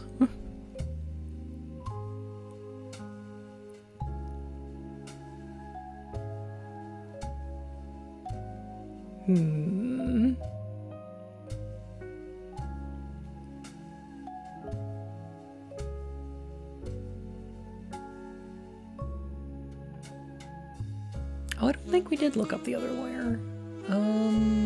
Ryan and Cork. Here we go.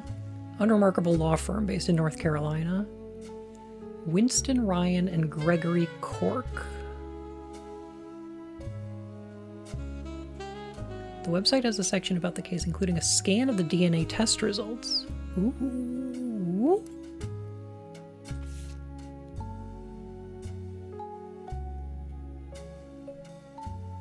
Virtually no chance she was a root tree. DNA from a Jane Doe was tested against the DNA of Bonnie Kellogg, née Hudson, Guy's twin sister. But that's the hair sample that was found in the trash. Huh. DNA-co?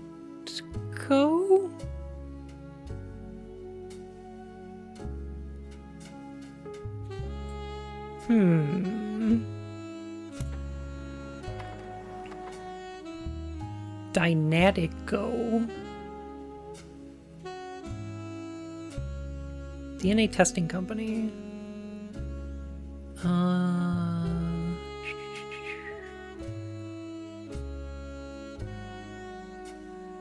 Whenever they take a sample in person, they put the name of the person on the test according to their legal ID. Which is why it says David instead of Felix.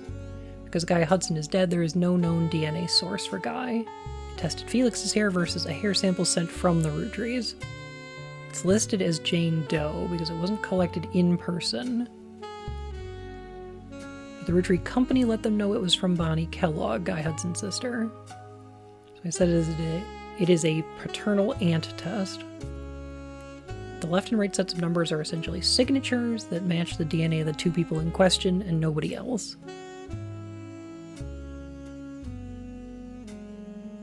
Legitimate company. They don't seem to have any reason to create fake results or hide the truth. Huh. So when they say provided by the root trees, they mean by the root tree's lawyer.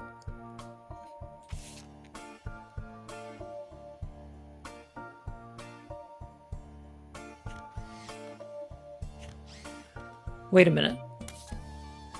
Hang on a sec. Here's what's interesting. Those are the same signature, I believe. Okay. Bonnie Kellogg.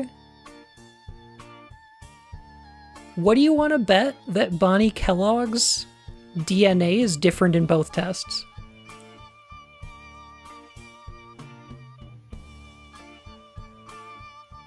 (14, 19, 20?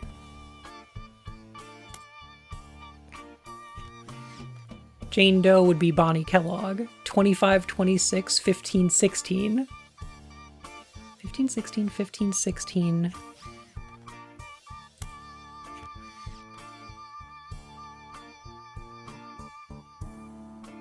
These are much closer to the Jane Does. 13, 13, 15.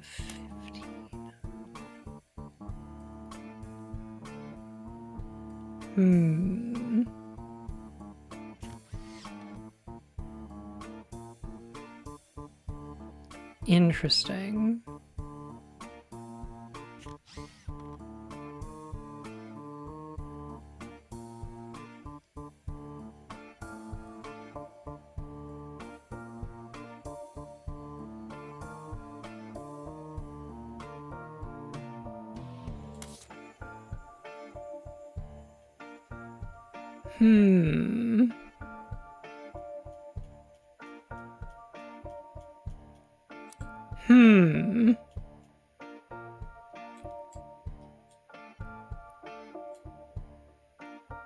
Exactly the same signature. I don't think it's... I don't know if I'm willing to read that much into it. However, there's something that I'm thinking here. Hang on. Where would Ruby get David Fellows' aunt's DNA? Perfectly possible that she threw away Bonnie's DNA so that we didn't wind up with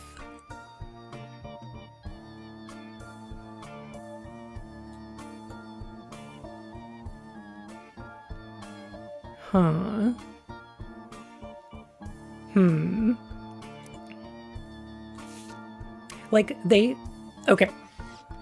So the alleged parental aunt in both of these are DNA samples sent by the root trees.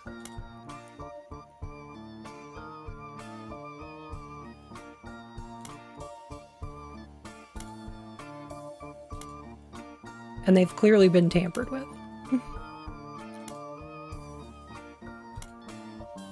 But...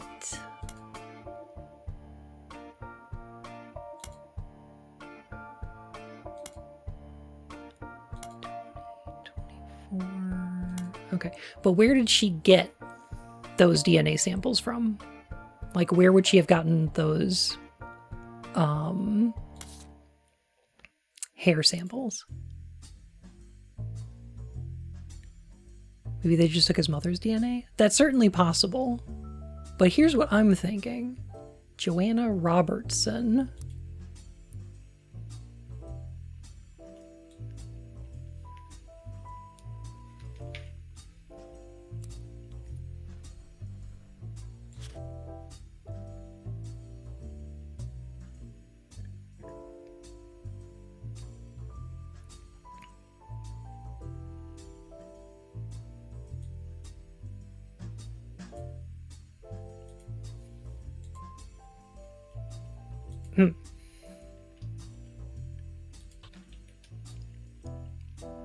Do you think we can find a Ruby Robertson?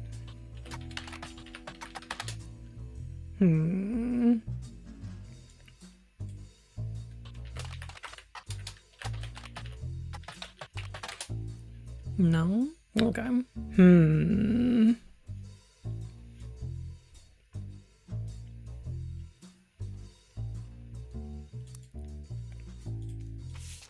Alright, one thing we could also do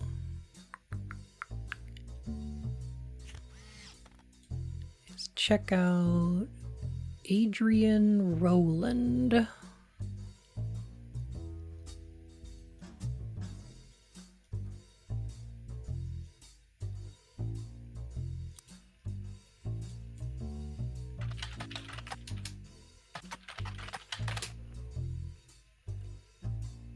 No such person. I'm not reading into that.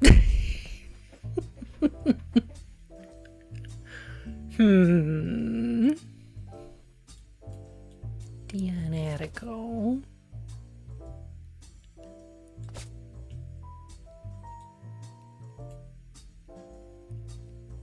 You ever dead right? All you have to decide about is Mark Clementine? Yeah.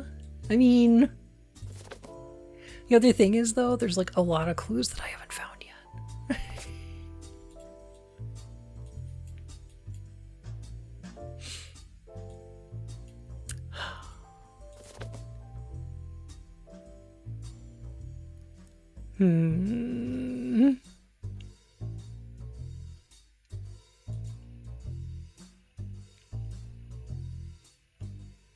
Basket Baby of 1950. And this would have been...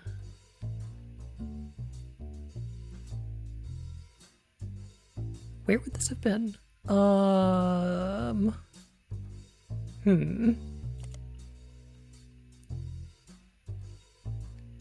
Traveled around the country.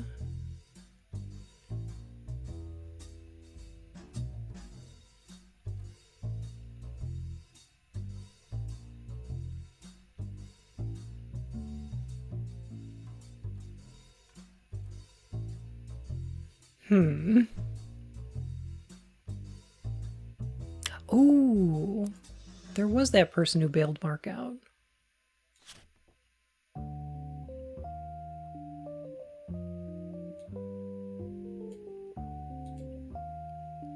Here we go. Tostarito Jacobson. Fuego's Fiesta, a regional Mexican fast food chain, held a competition in '93 that offered free meals for life to anyone who legally changed their name to Tostarito. Oh. I see. Lucinda, I'm so sorry. Oh, God.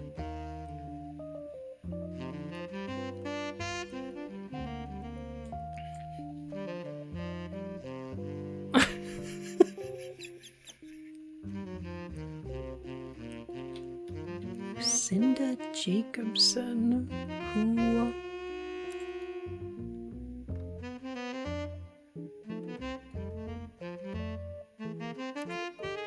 Who? Who? Crunchwrap Johnson.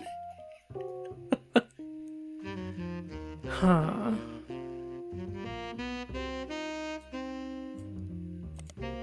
Fuego's Fiesta? Nope. Alright. Lucinda Jacobson. Is she gonna be in...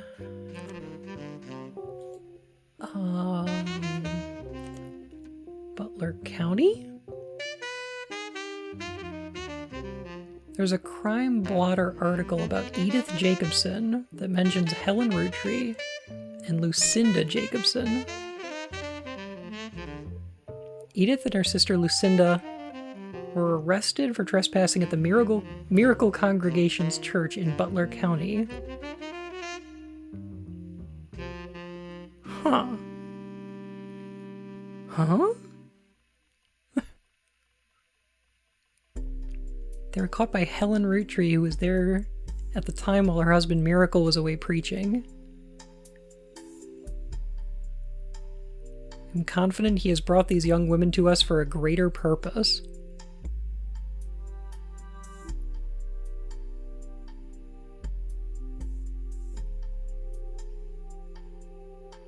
Huh.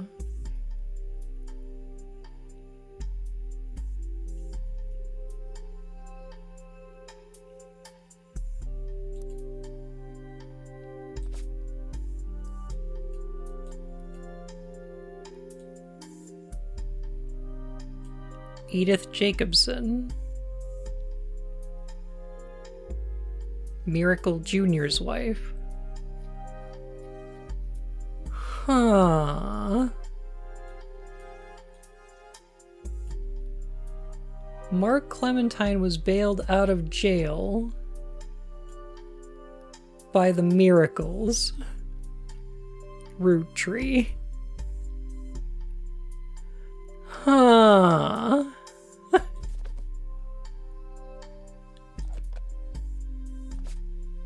I'm pretty convinced.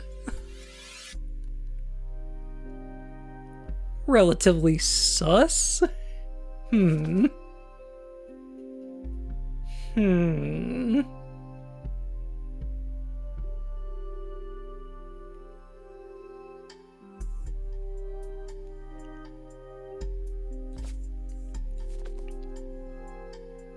there an order that this evidence is in?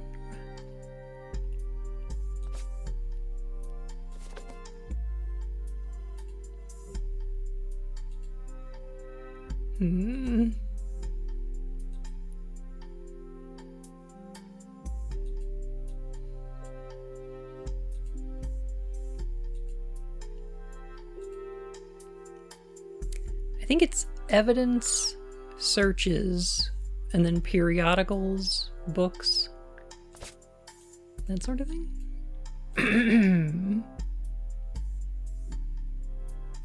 Yeah.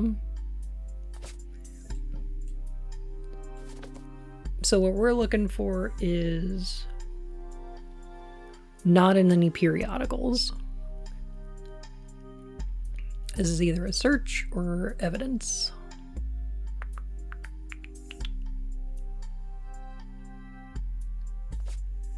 I don't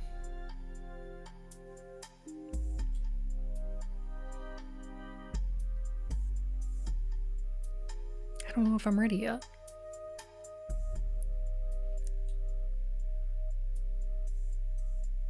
Am I really ready?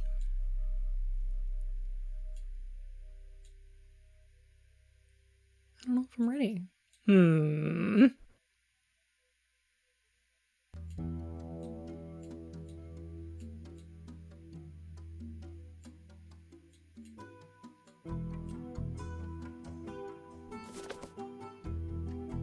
Chase the last couple leads on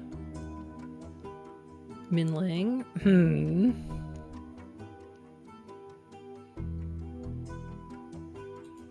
Yeah, where are we gonna find the rest of these? Jerry, Linda, and Mark Hahn.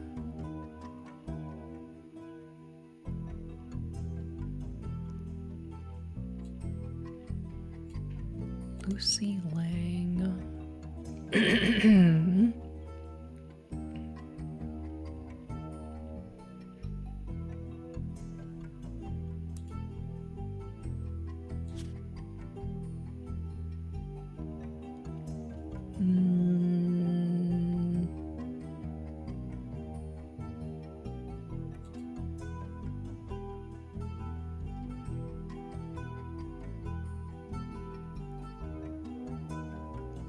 Xinyu Lang took over as CEO.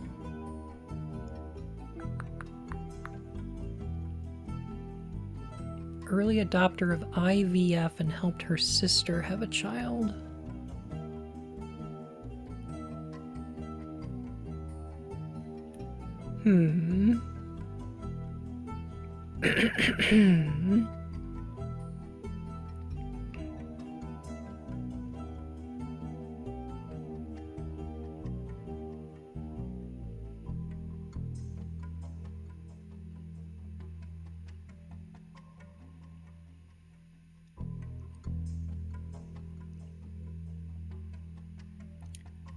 Linda is Lang Xinyao.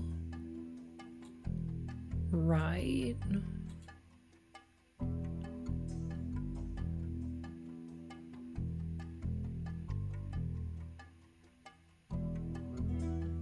Han Junwei and Lang Xinyao.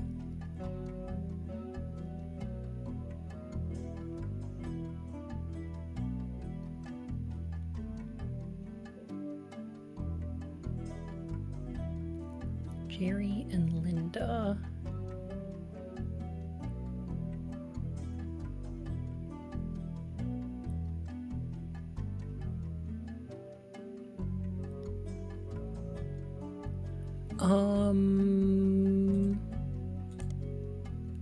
Jerry and Linda.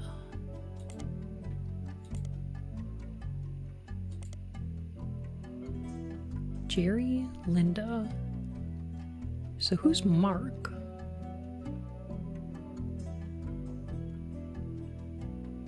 Oh, Mark is their kid via IVS, right? He's in business school in China working with my sister. Our niece who grew up there was the opposite. Okay.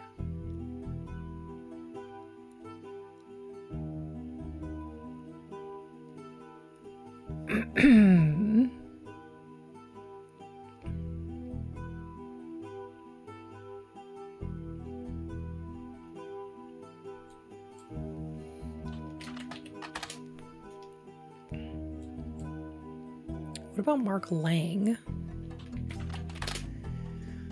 Nothing? Okay.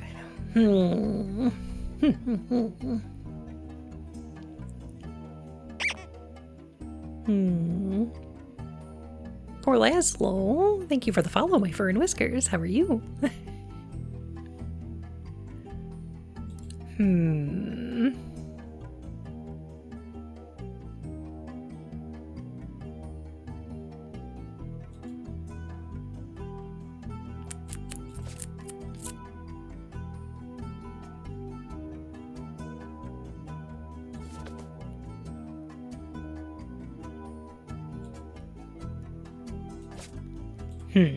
Not sure.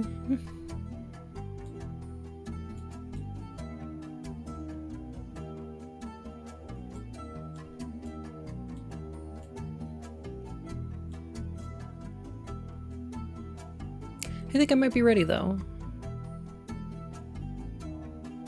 I can't think of anything else. Hey Jude, how are you? I can't think of anywhere else to look.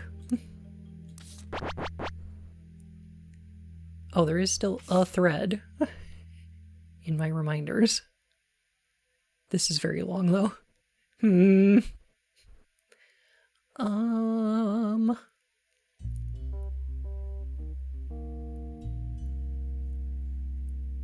The robot better be allowed to come to reunions. Oh, hell yeah.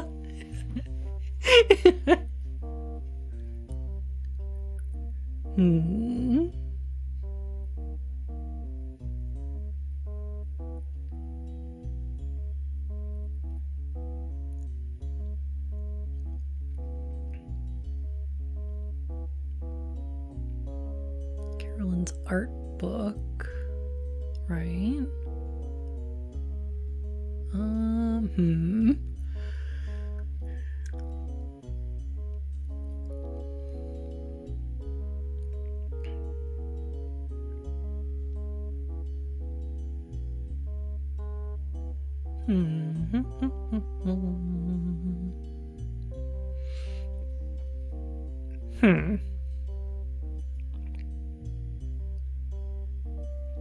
Lauren's books were very useful, and we haven't really needed to look her up at all now. They were really useful previously, for the first part of this. However, is she alive? I don't know. Actually.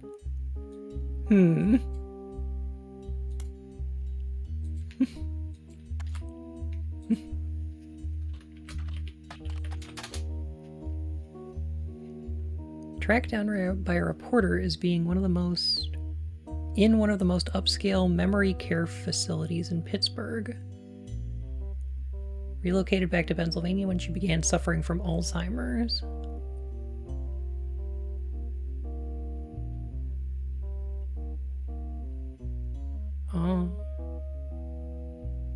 Oh, I see. Okay. There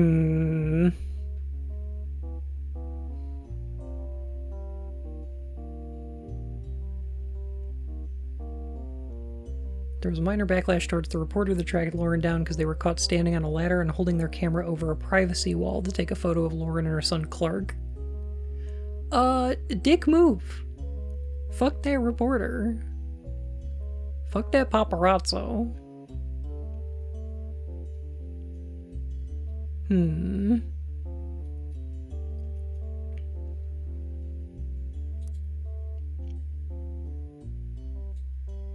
so glad. It kind of feels like there's not that much paparazzi these days. Like, that was a huge thing in the 90s, and I think it's dead now. As a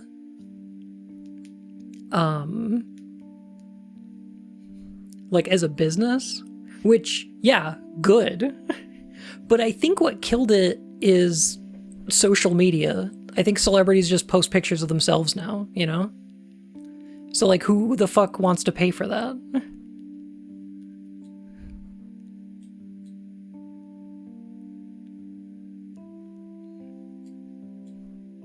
Like, you just get it for free. Yeah. Fuck paparazzis, yeah.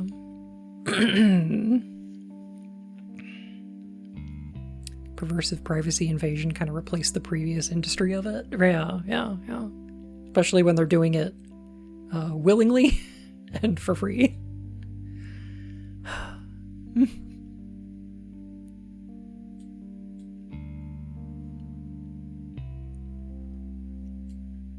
Alright, I'm gonna click I'm ready, and I don't know how close. Oh god, you're probably right. Oh god, that probably means she's in,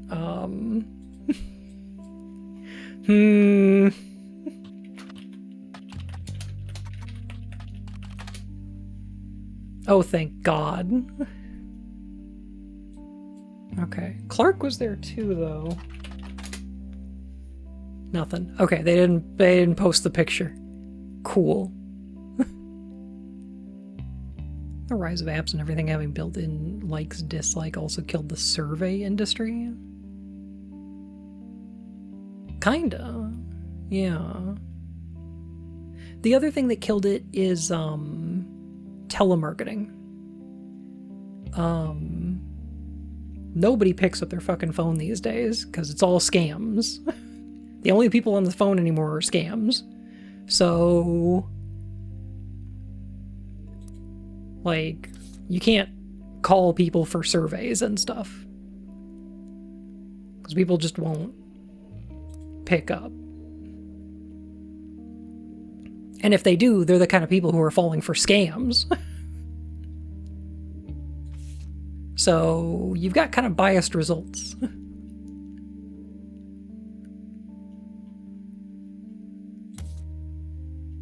Alright, you know what I should do is I should click this.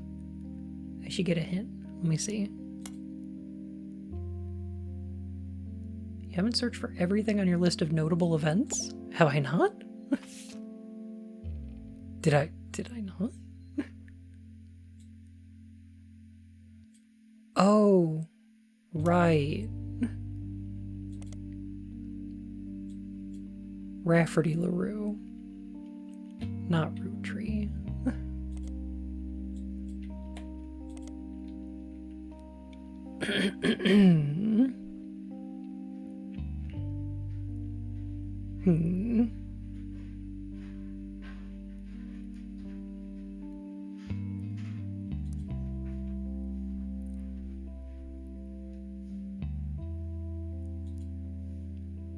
You have to answer calls because of my disability benefits? Understandable.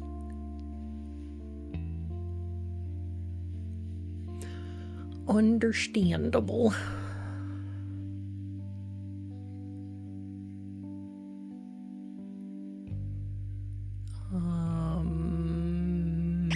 Hello, this is the wallet inspector calling. Please text us a photo of the front and back of every card in your wallet or purse. One of these cards may be deadly poisonous and we need to confirm that yours are safe. Thank you for your cooperation. Well, I want my wallet to be safe.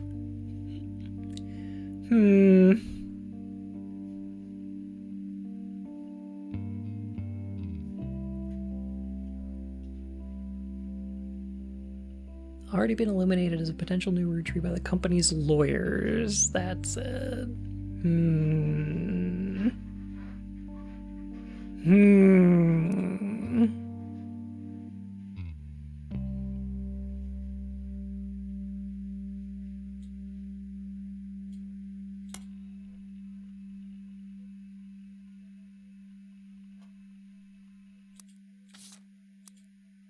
right. I'm pretty confident here. Everything except for Frank, which I don't know if we can prove. Also, I may be too confident on some of these check marks. But I think that's fine. It seems fine.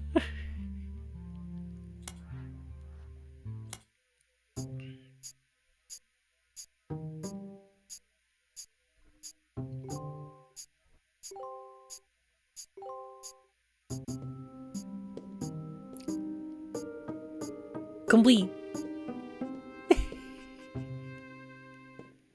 No one ever went broke betting on Guy being terrible. True. Alright, let's see how this went. Oh boy. Beatrice and Courtney May. Clark, can you swing another test against Bonnie's DNA? This time I'll be sure to have them verify both samples in person. Please. Using the family tree you filled out, as well as DNA tests, we were able to uncover the truth behind all the inconsistencies. Clark's handling the business, but I've come to thank you and fill you in on everything we've learned. Buckle up, because it's been one heck of a week. I'm buckled. Actually, that's an understatement. It's not every week you discover your family company is being sabotaged by someone they trusted. What did Ruby do? That's the kind of time we've been having. Like I said, buckle up. Maybe grab some popcorn. We'll start with Guy Hudson. Actually, a popcorn would be great right about now. I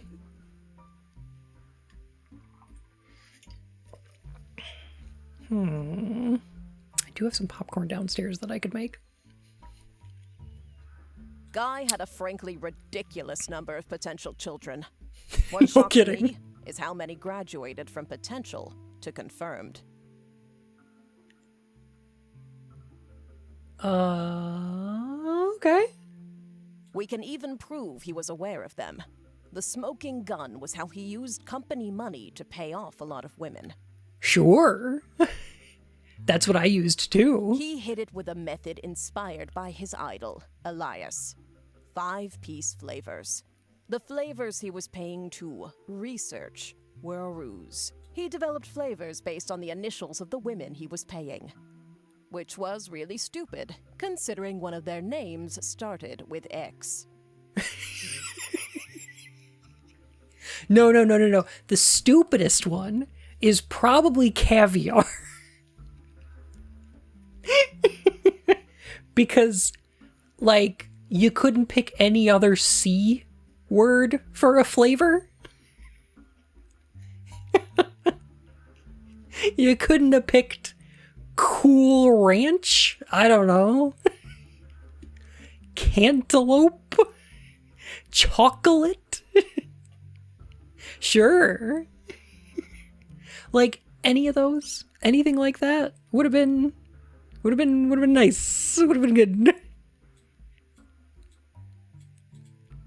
Must have the deets. Alright, here's the deets. We already knew this. We did figure this one out. Cupcake. Yeah. Double chocolate maple? Is that allowed? Sure. I don't see why not. Yeah. It would have been a better idea than caviar.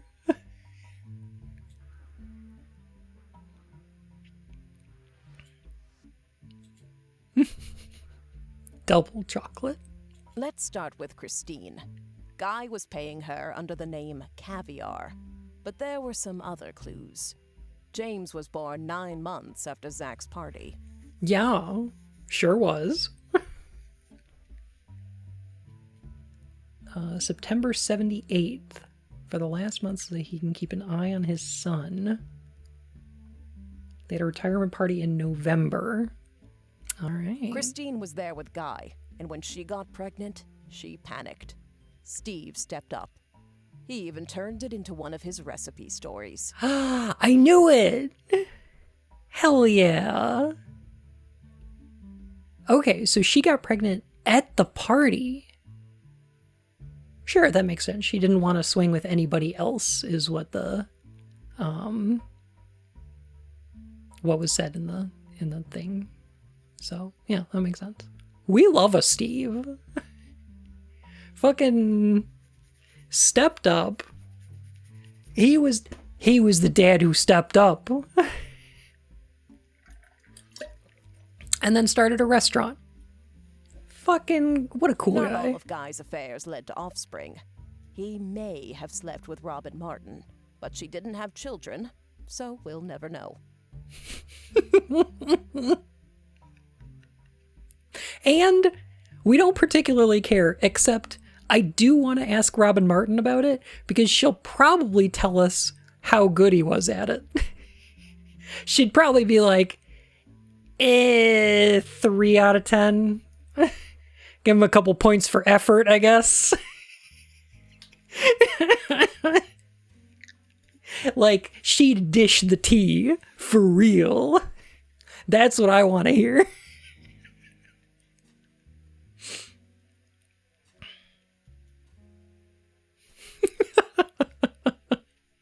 At least it was over quickly. Also, not every child of Guy's affair partners were his. Robert Garland was born after his parents had already moved to Boston. Yeah. I figured that one out. I think I got this right. Skipping Beatrice for now. Up next is Lang Xin-yu. When Guy showed up in China, she was into America. And Americans. Dare I say redheads, even? Ooh. Was obsessed with Robert Redford. Oh, that makes sense. When she got pregnant, her father paid key genes to fake IVF.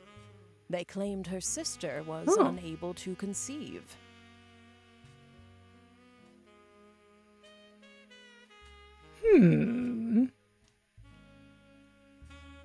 So we could have checked out Lang Tai in Business Watch. And then tracked down the IVF company. Okay, all Her right. sister and Jerry had their own son, Mark.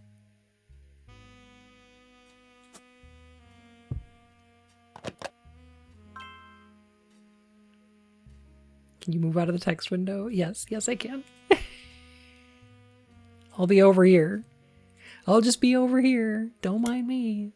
Sonia Alves was soon after. Nia was married at a very young age to a much older husband. Yeah, no kidding. She resented him. I don't blame her. They allegedly spent no time together in private. Guy was in Brazil during Christmas 1979. It's the only Christmas not in the records. We did figure that out from the photo and Flavio everything, was though. born 9 months later, and like the others, Guy started paying Sonia.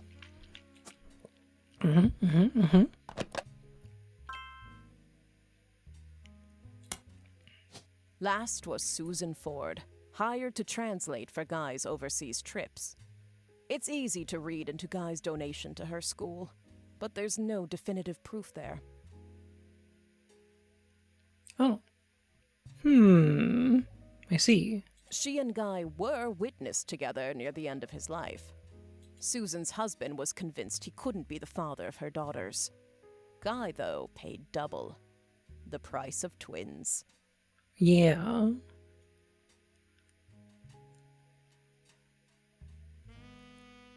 Fucking caviar. Jesus, you stupid motherfucker.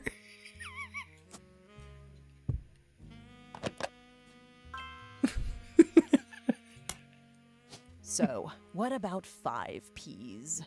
Felix Fellow's mother, Joanna, doesn't have a 5 pieces flavor.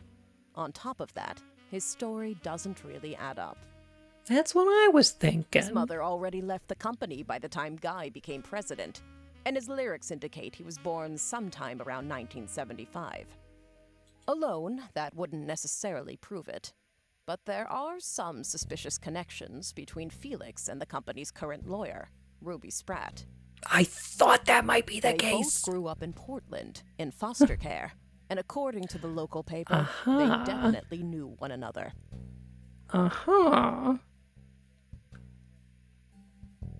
Oh, David Fellows was listed as one of the musicians. Oh, okay. All right. Okay. Right, I remember looking up the fountain. Ruby was the one who approached the root trees to begin with. It was all a setup. Ruby and Felix saw my book's challenge to the Clancet Trust as an opportunity. His mother really had worked for Root Tree, and Ruby was a respected lawyer. She exploited my family's greed, worked her way into control of the trust, and ensured Felix got a piece. But they made some mistakes along the way. If you look at the 2 DNA tests that Ruby handled, they were both supposedly tested against Bonnie Hudson. Supposedly. But the 2 signatures that should both represent Bonnie don't match. After Clark and I confronted her, Ruby lawyered up. Ironic, I know. I mean, it is ironic, but also that's what you do.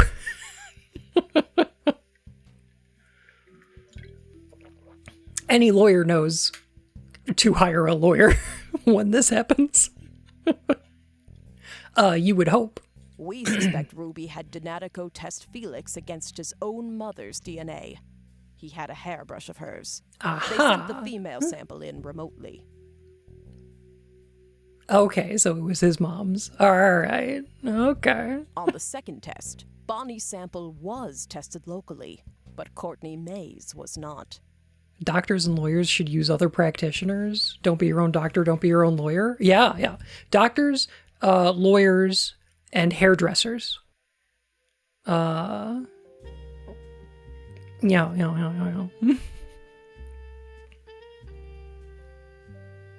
Ruby's been throwing away samples. We think she sent her own hair instead of Courtney Mays, but it could have been anyone's. I've been kind of caught in my financial fraud. Time to get a different lawyer. A finance lawyer to defend me.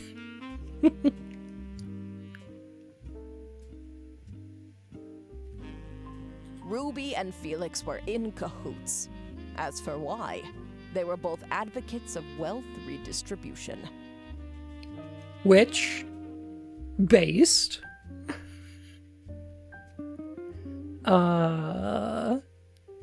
I agree. The root trees should be dismantled.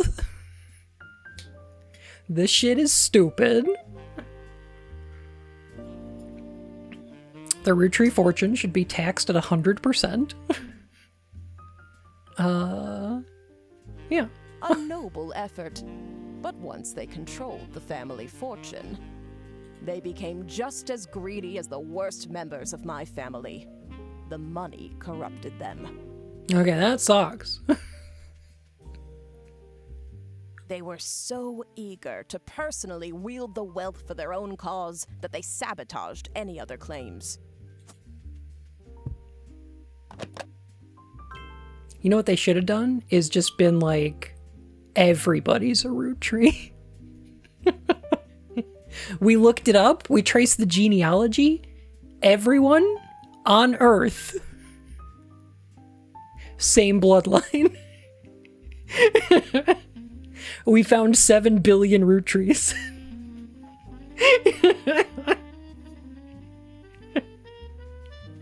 That's what they should have done.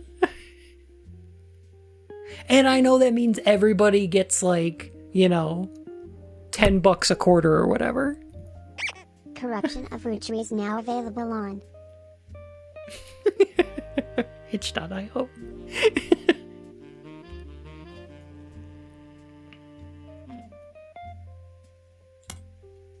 That finally brings us to Anonymom, aka Beatrice Watts. Her tales of guys' parties and payoffs were true. Everyone's dad was Guy Hudson. He's like the Genghis Khan of the 1970s, yeah.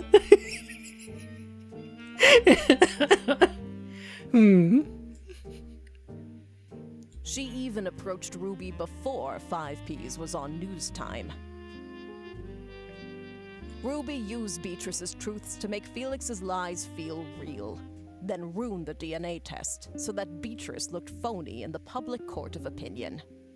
Everyone's wealth is root tree wealth, so it all should be redistributed equally. I agree. How you doing tonight? Pretty good. How are you, Daniel? I feel worst for her in all of this. Me too. While Ruby and Felix stole the show, there were some other potential new family members as well. Miracle Root Tree was less of an open and shut case. I agree. That said, it's very likely he had a son with Mary Beth Clementine. Not Stuart. Mary Beth adopted him before she ever set foot in Butler County. That leaves Mark. The timeline fits. He showed up about 9 months after Mary Beth visited Miracle. And the basket baby story is a bit too convenient. Plus, the Miracle side of the family bailed him out of jail. If that's not enough on its own... For a substantial amount of money. He was also bailed out by the sister of Edith Roottree, Miracle Jr.'s wife, after she changed her name to win that silly contest. Our best guess is that Mark was told by his mother whose son he was, and used that fact to put some pressure on Miracle Jr. That's possible, I suppose. We have no real proof of that, but nothing else really makes sense for why they'd be connected in that way.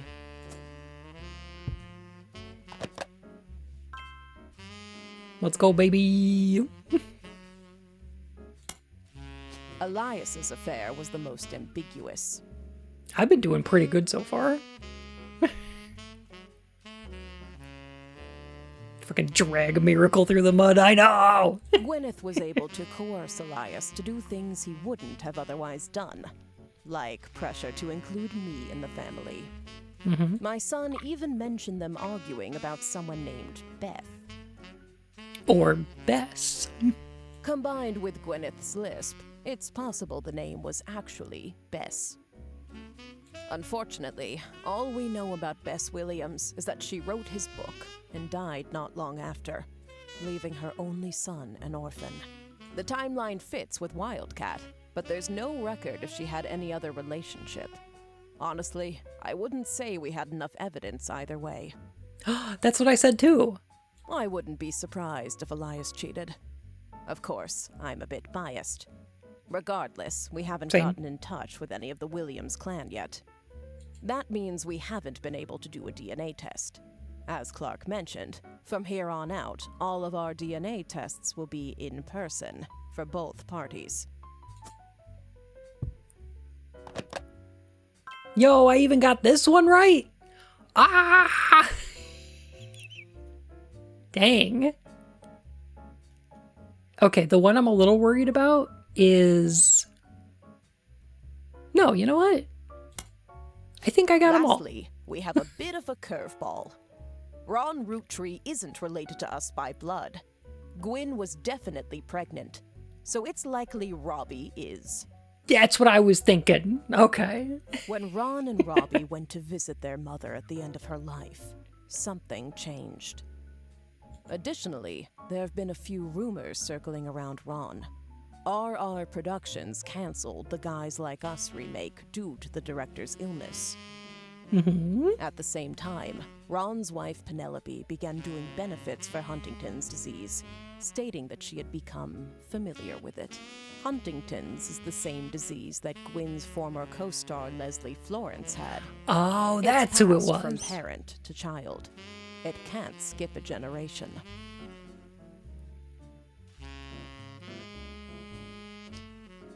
Leslie Florence died of a genetic disease known as Huntington's in the late 60s. I see. Because Gwyn and Wild Bill didn't have Huntington's, and Ron seems to, it's impossible Gwyn was his mother. I recently confirmed all this with Ron. At the end of her life, Gwyn told Ron the story. Leslie and Bill had an affair the same year Leslie learned she had Huntington's. Leslie got pregnant. Okay, there's another concern here, though. Doesn't Ron have 2 kids? Oh, God.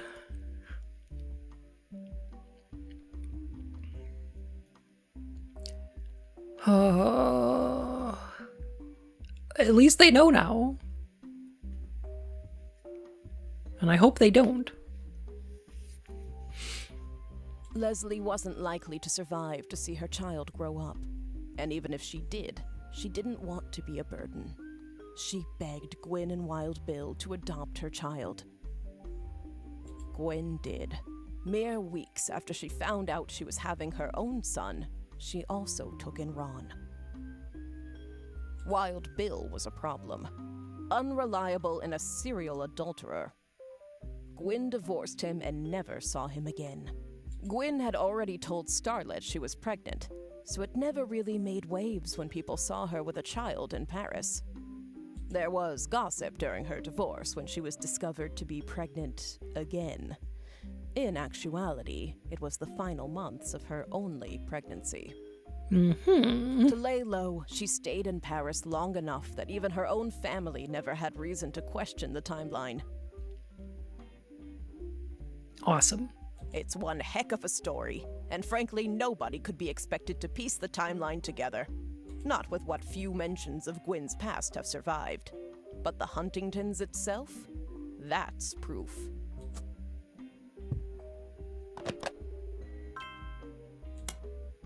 Ron suing Robbie to remove him from the Clancid Trust was a huge moment in my story.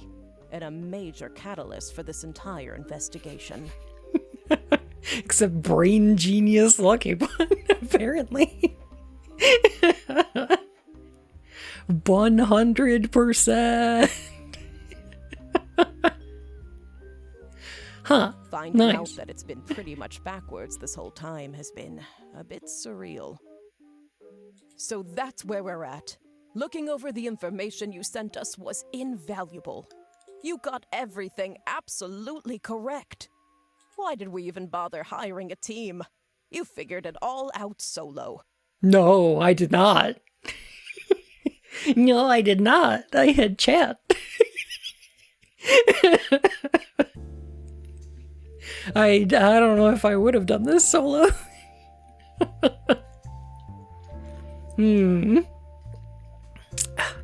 It's the 90s, we don't exist.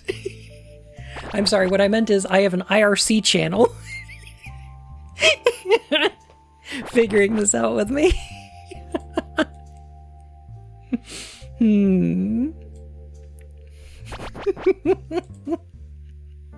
Usenet help. All this information, this entire story, it's a lot. In more ways than one. BBS, bunny board system. Destroy marriages and ruin You dial up a relationships. bunny board system, yeah.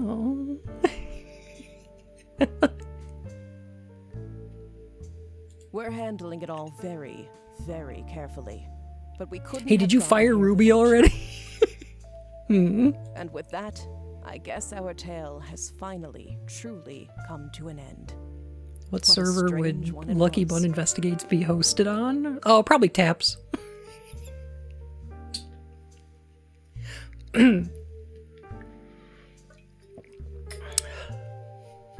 Fired and suing her.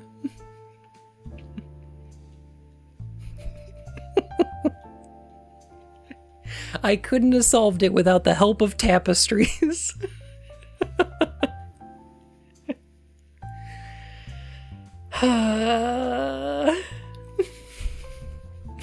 No words can express how grateful I am to you for untangling this mess. Honestly, I've had enough of my family's eccentricities and scandals for one lifetime. I imagine you have as well. FM older than Tab? Probably.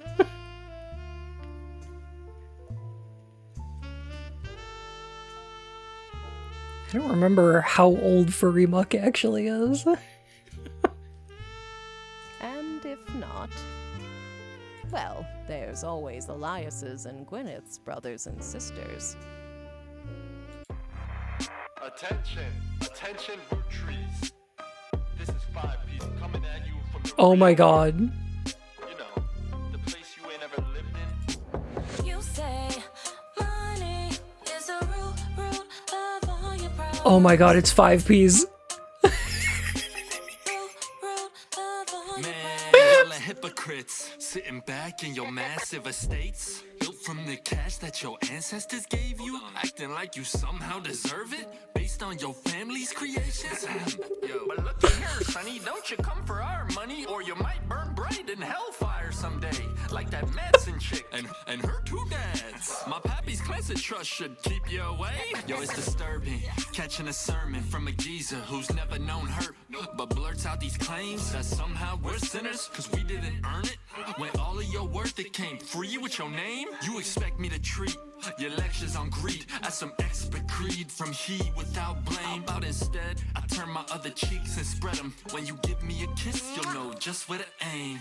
You Oh my god. money is the root of all your problems. Let me take those problems away. Whoever calls dollars the root of all evil, just trying to make small pursuits of real people. You silver spoon feeds you the world's purest treacle, while real world folks burn their spoons with a needle. So once more with passion, tell this poor tragic orphan how your mansions and Porsches are actually horrible. How I'm better off penniless, grasping for morsels. How one in my share, That's actually extortion with your candy ass name, synonymous with sweets. Oh, you wanna call me classless? I'm gangster from Portland, but I play that game. I came up on the streets, the only streets you reppin' are Park replacing board your hypocrisy. Monopoly is toppling. When I knock, have G's. Top off my pockets, please. Cause the same God that got to steal my mom from me is what he wants, right? For you to live in poverty. And if you're suddenly not eager to unhand that fortune, that's unfortunate. I guess I'm gonna have to take my portion. And I'll do it all legally. Class action, courtroom, decorum. I'm way past your fancy ass dormant. You say money is a rule. This is kind of fire, actually. Take those problems away. Bring the choir in. You say money is a root of all your problems. Let me take those problems away. You say money is a root of all your problems. Let me take those problems away. Whoever calls dollars the root of all evil, just trying to make small pursuits of real people. You silver spoon thieves, you're the world's purest treacle, while real world folks burning spoons for the needle. Whoever calls dollars the root of all evil, just trying to make small pursuits of real people. You silver spoon thieves, you're the world's purest treacle, while real world folks burning spoons for the needle. Whoever calls dollars Damn. Damn, that slaps though.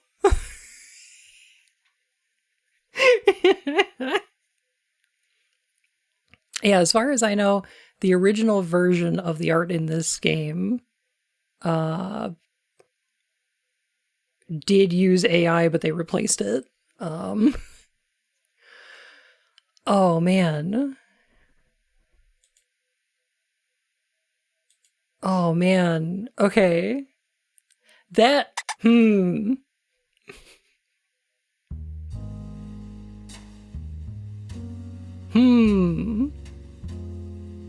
Okay. Huge Eminem vibes, obviously. Wait a minute. Eminem? Candy Company?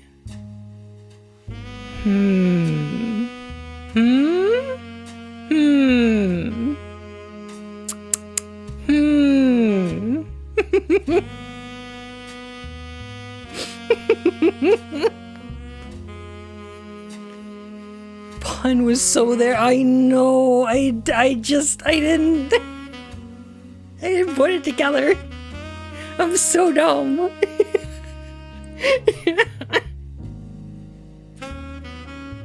Oh man. Okay, the beat, the rhythm, it was 100% Slim Shady. That was great. I loved it. That feels so 1999. Like, oh my god.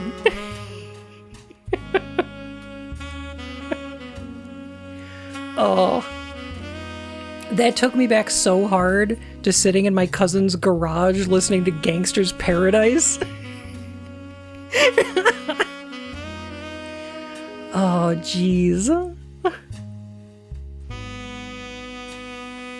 Oh, Dirty Davy, Slim Shady. Eminem, 5 Ps. Okay, alright, I got it. Alright, it was obvious. I'm dumb. What a good game. Oh my god, I loved this.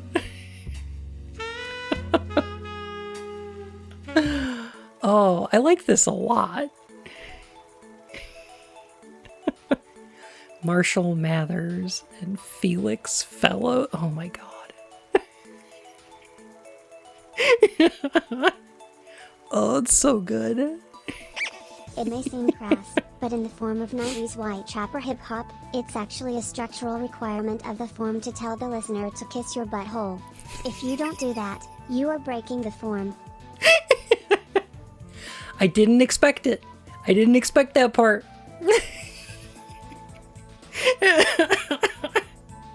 I hope it was worth it. Yeah, that's a good raid message. That's good.